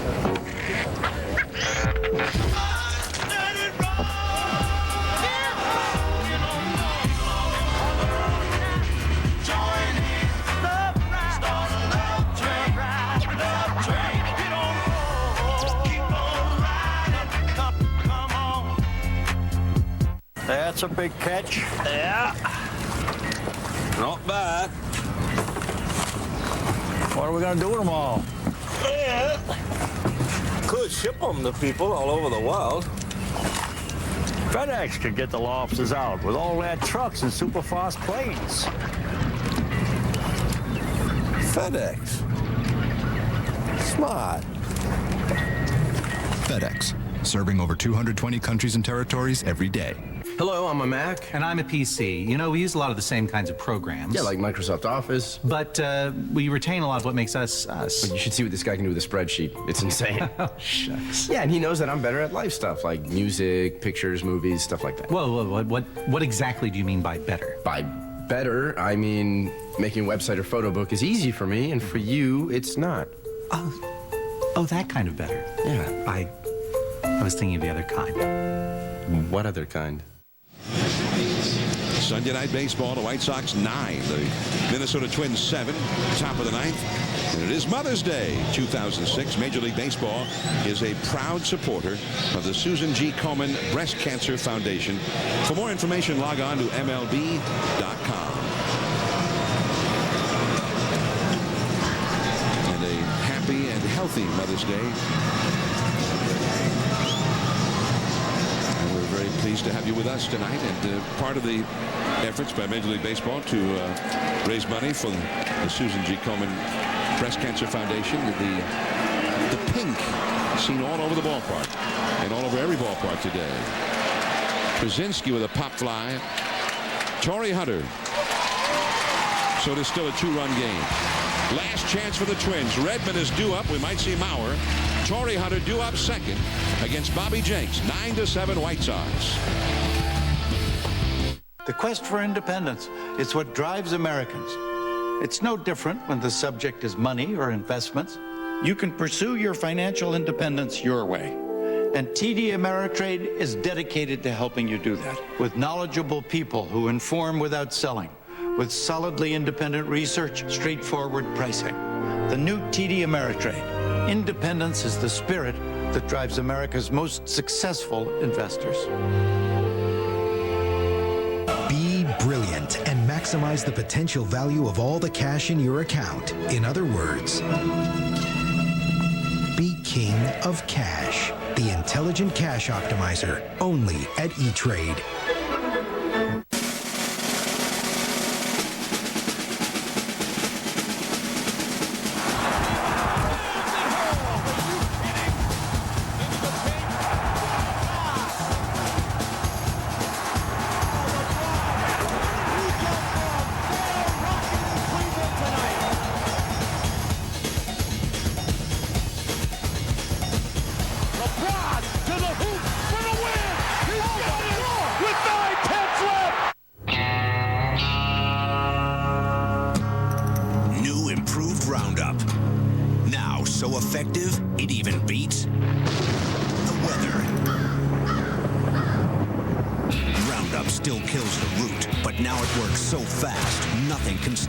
Not even the rain.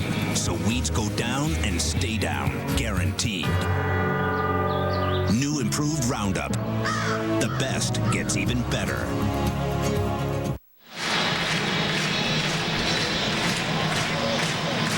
Happy Mother's Day, and SportsCenter indeed is coming up next.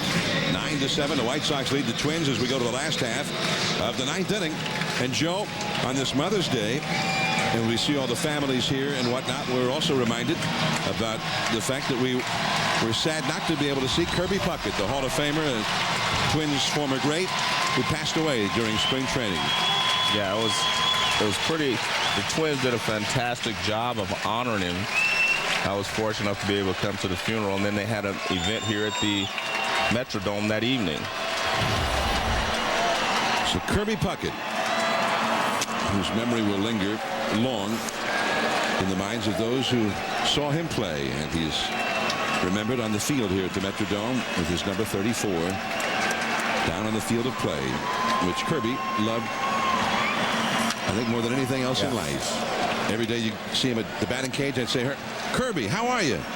And Kirby would say, Mill, you know that every day I'm in this uniform with a chance to play a ball game. That's a great day. I remember asking Tony La Russa once. I said, who's the best player in the American League at that time? Did he swing? Yes. Yes. Redmond, the plate umpire, Scott, rings him up himself. I almost have to agree with Redmond that they should have asked the first base umpire, because that's what he's there for, and that's part of this. But what Dale Scott is saying is, I didn't need any help. I saw it. And that's what Gardenhire is saying. Why don't you just ask somebody? So Gardenhire picks up the argument now, and he's been thrown out of the game. Well, that's what Ozzie was talking about last night. Ozzie was upset because you cannot argue balls and strikes. And technically, you can't argue check swing. That's a check swing. So that's what Ozzie was talking about. And I guarantee you, Gardenhire got kicked out because of Ozzie's statements and things that he said after last night. Ozzie basically said, you know, what can I argue? I can't go out there and argue over balls and strikes. I can't argue check swing. I can't argue if one of my pitchers hits a guy. He said, all I can do is make out the lineup. But it's not a matter of, I don't think they're arguing, and right there it looks like he didn't go, but I think they're arguing over the fact that he did not get help from the first base umpire. That's what they're arguing about. Not so much whether he swung or not. I don't think they felt like he didn't swing, but still, you know, that's what you have the first base umpire down there for, and that's what he's talking about, and that's what Gardenhire's talking about, and you can't argue balls and strikes, so he gets kicked out. Dale Scott is the crew chief. The third base umpire, Ron Kulpa, has come in to help in the discussion. And Ron Gardenhire has been thrown out of the game. Last night, Ozzie Guillen got thrown out by home plate umpire Ron Kulpa in the 5th inning. Well, what Ozzie was arguing about is that he swung. So if you swing at the ball and it hits you, it's still a strike. And he is saying that he swung at it and it hit him, and they're saying you're out of the game because you can't argue balls and strikes. And actually, it was the first base umpire, Dale Scott, who got him. Well, that's why he had to get Gardenhire. He got Ozzie for basically the same thing last night. So, and that's what I was saying, that this is a direct result of Ozzie's being upset last night. And Ozzie made a lot of comments on it after the game last night. And this is the 3rd time this year that Ron Gardenhire has been ejected. Last night was the 1st for Ozzie Guillen. This year, the 5th in his career, his young managing career. Torrey Hunter, an explosive fastball very high. Ozzie had a great comment last night. He said, I wish somebody would send me to school so they can tell me what I can argue about and what I can't. He said, just teach me. He said, because otherwise, if I'm a manager, all I'm doing is filling out the lineup card and sitting there if I can't go argue over these things. Well, and I will say this. Anytime a plate umpire decides, well, I'm just going to say a swing because I saw it myself, he's asking for an argument. Right. I mean, it's very simple to ask for help. He could just lay it off on the first base or third base umpire. That's too low. So Torrey Hunter gets a walk. And now Michael Kadire, the possible tying run, will come up against Bobby Jenks.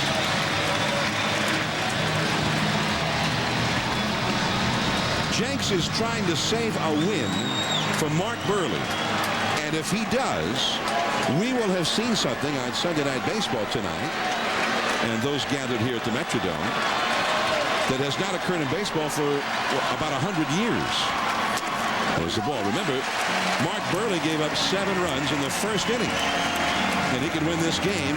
And if he does win it, he'll be the first pitcher in nearly 106 years after giving up 7 runs or more in the 1st inning to win the game. Their last was Jack Powell of the Cardinals in 1900. And our thanks to the Elias Sports Bureau, the statistical service. I don't know where they came up with that one, Joe. Well, I tell you, it's very surprising to me, John, because years ago in the early 1900s, guys used to stay out there a lot longer anyway. And you would think that at some point a guy might have given up 8 runs in the 1st inning and then won 19-18 or something. I would have thought one of those, somebody with the Yankees, the Murderers Row, or somewhere in the 30s when they scored unbelievable amounts of runs. Kadire is the possible tying run. That foul reaches safely back in amongst the spectators. And we got him at 98 miles an hour on the gun there, John. And it was a little quick for That's Kadire. a little giddy up on that fastball.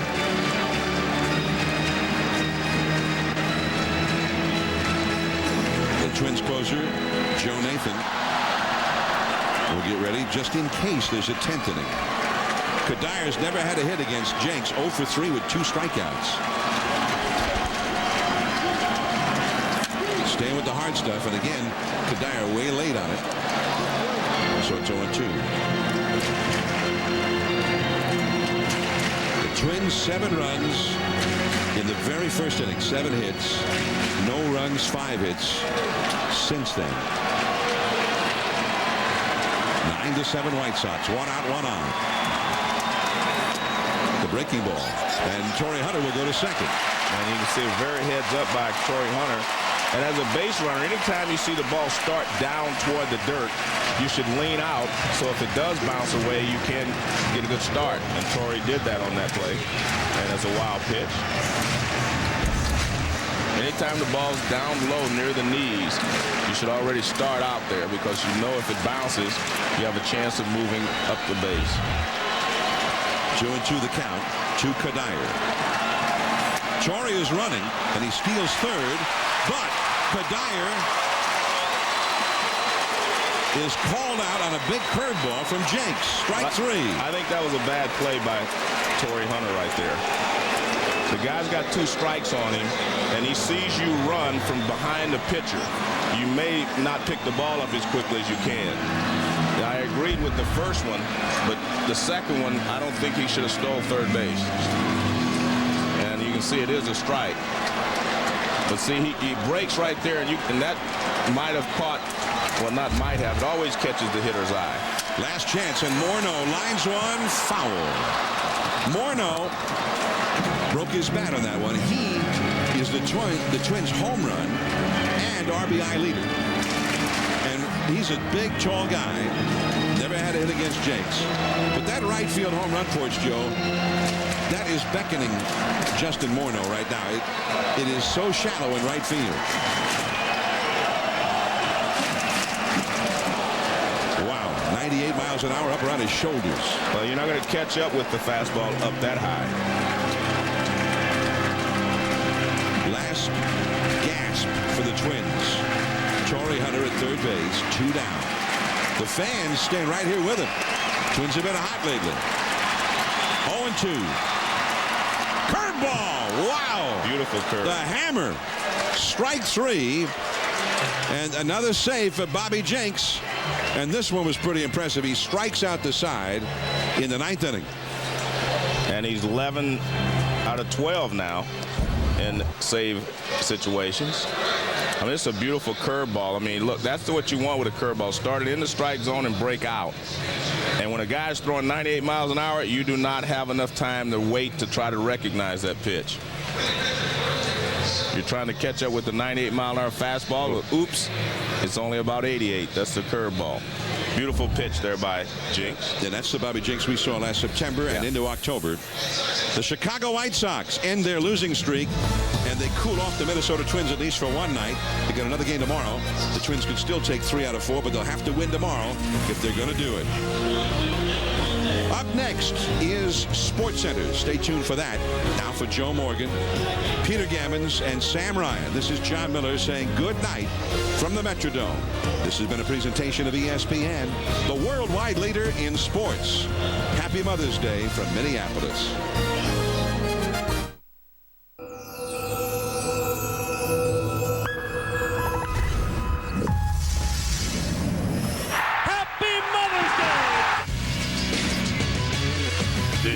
Is SportsCenter. Last game of the homestand. Last chance for Barry Bonds to catch the babe in San Fran. Did he finally slam number 714? A pair of dynamic duos putting on a show as Miami now 1 game away from eliminating New Jersey. And did the Clippers get even with the Suns in L.A.? And we all know he can run. Why, this is the year defenses will have more to worry about than just Michael Vick's legs.